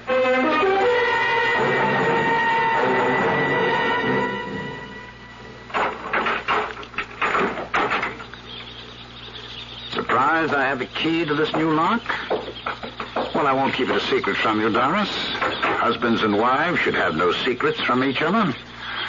I forgot. You don't go along with that. You believe in keeping secrets from your husband. Secrets of illicit love. Wayne, you're wrong. You're so wrong. You deny the two of you were meeting secretly? Not secretly. Making love secretly? No. Did you enjoy being crushed in his arms? Stop it. It was nothing like that. You've let your imagination invent things that never happened. What are you doing? Oh, just tying you up. No. Why do you think you brought the rope? Wait. What are you going to do? I am going to do nothing. The rats will do it all. Now, hold still. I want to be sure your wrists are securely tied behind your back. Oh, I almost forgot. I promised to tell you how I got a key to the lock. I don't care how you managed to. Oh, but you should. Without a key, I never could have done the remarkable thing. Yes, the very remarkable thing I've done.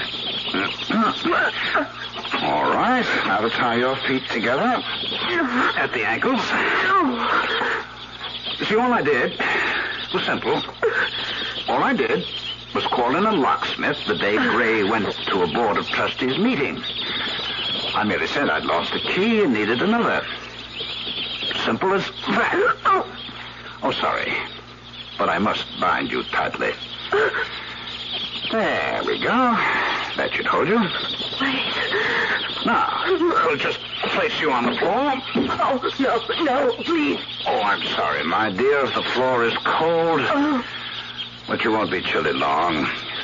Not very long, anyhow. Wait. Listen to me. I beg you, please. What the hell's going on in here? Gray! Help me, Gray! Doris, what are you doing here at this hour? Checking the lab at odd hours to catch whoever's been prowling around here. Hey, what do I... Are you sorry? Away, you! Now, you try to get up, Gray, and I'll brain you with this chair. You...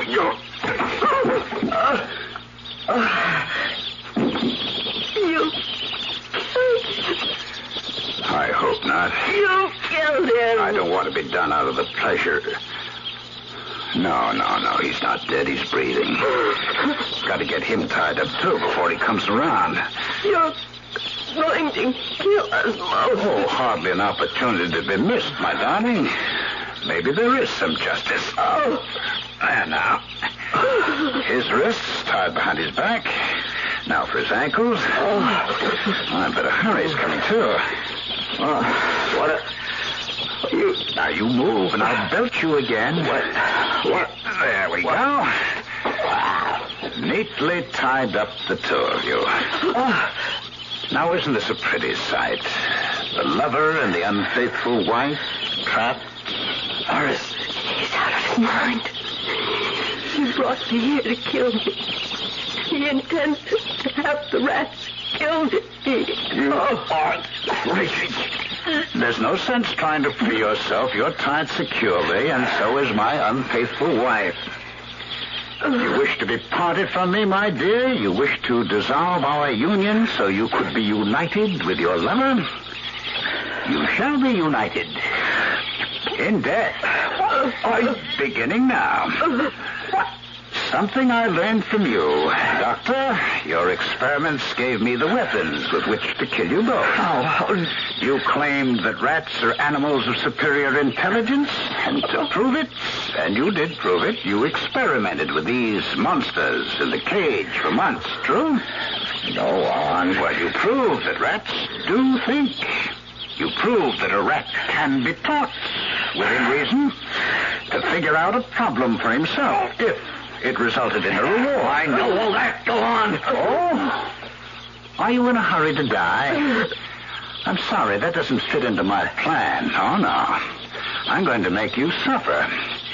You're going to be torn apart by rats. Those rats. All of them. Gray.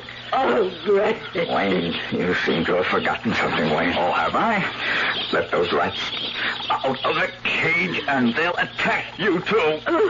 Now, why didn't I think of that? Wouldn't I have said to myself, Wayne, the moment you slip the bolt on that door and the rats come pouring out, they'll attack you, too. But I did think of it. And would you believe it? I solved the problem. No. Give credit where credit is due. You solved it, Ray. You proved what remarkable things a rat can do if spurred to do them for a reward. Clever. Very clever. Rats. Especially your friends. And mine. Attila. You've been breaking into the lab secretly and conduct an experiment of my own. And following your methods, Gray, I succeeded in teaching Attila to perform a little trick. On command. What little trick? I taught him to slide back the bolt and open the door of the cage. Easy, darling. You're not making sense, Wayne. You don't believe Attila can do it? He's smart enough to be taught to do it, but you couldn't have taught him because once he'd learned he could open the cage anytime he wanted to. No. You're forgetting your own theory. A rat performs only for a reward. Always there must be that reward. Attila will slide the bolt back only after it has been smeared with feed. And I give him the command. Shall I demonstrate? Wait, don't do this. Listen, let us go. I promise you. Wait, I promise you. Promise what? Anything. Anything you want. Anything. Wait. I want your death. And his. And I want it to be so terrifying that you'll die 1,000 deaths before the final one. A blood feed. Wayne, let Doris go. Kill me, but let her go. First, I smear this feed on the bolt of the door. What do you see? You see, Gray? Your friend Attila knows what it's all about. You see how he runs back and forth, pawing at the door? But he won't touch that bolt. Oh, no, not till I give the command. Ray, I can't stand it. I can't stand it. Now, ladies and gentlemen, may I draw your attention to that large sack of feed there on the shelf. You know what I'm going to do with that? Do you?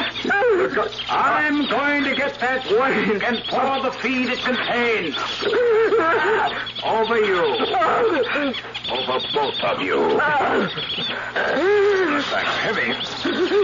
You may be interested to know that once I give the command to open the bolt, it takes Attila about 5 minutes to get it open, and that my back.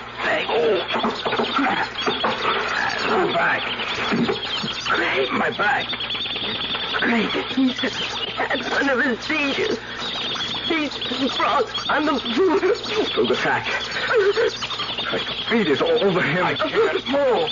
I'm paralyzed. I can't move. Oh, thank the Lord, he didn't give Attila the command. He did. The food did. What? I didn't give any command. Why is it Attila pointing at the boat? Why is he trying to slide it back? No, I didn't give a command. I couldn't have. What was the command, Wayne? What was it? Something Attila has opened the boat? You fool! You fool! You said it! You said it! Once I give the command to open the bolt, you said it'll take it till about 5 minutes to get it open. Oh, Lord. Oh, I did say it. I did. Here. Help me. Oh, help me. Help me. Help me. Can we? We can't even help ourselves. Doris, can you roll over on your side? On my side. Try to maneuver it with back. Maybe. Just maybe I can move my fingers enough to open and not your wrist. Can you do it? Try. We've got to. The rats. The rats, listen to them. Listen to them. Great. They know what's happening. They'll come for me. For me. I'm covered with seeds. They'll tear me to bits. Doris, if your hands still what I was not sliding that bolt. And the rats, they're all at the front of the gate near the door. They can't wait to get out. To get at us. Another miss. Help me. Help me. Doris, try to move your hand. Can you? No. I hope so. Great. You. It's too late. It's too late. The cage is over.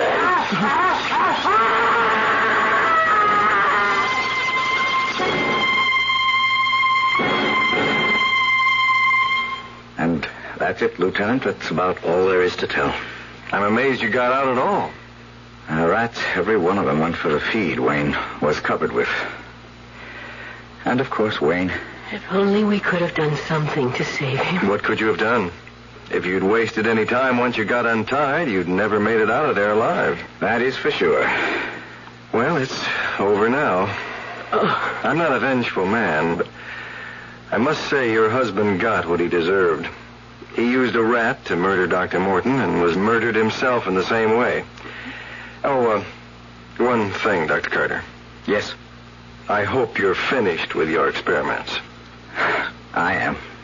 No time for experiments now. I'm going to be much too busy as director of the Institute and... And what? And as your husband, sweetheart.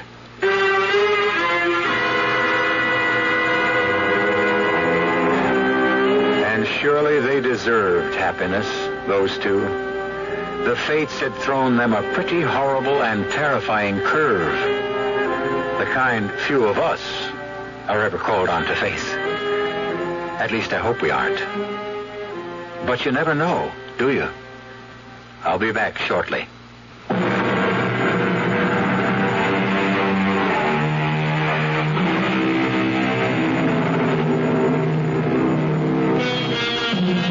You'll be glad to know that Doris and Gray are happily married now, and the parents of twins.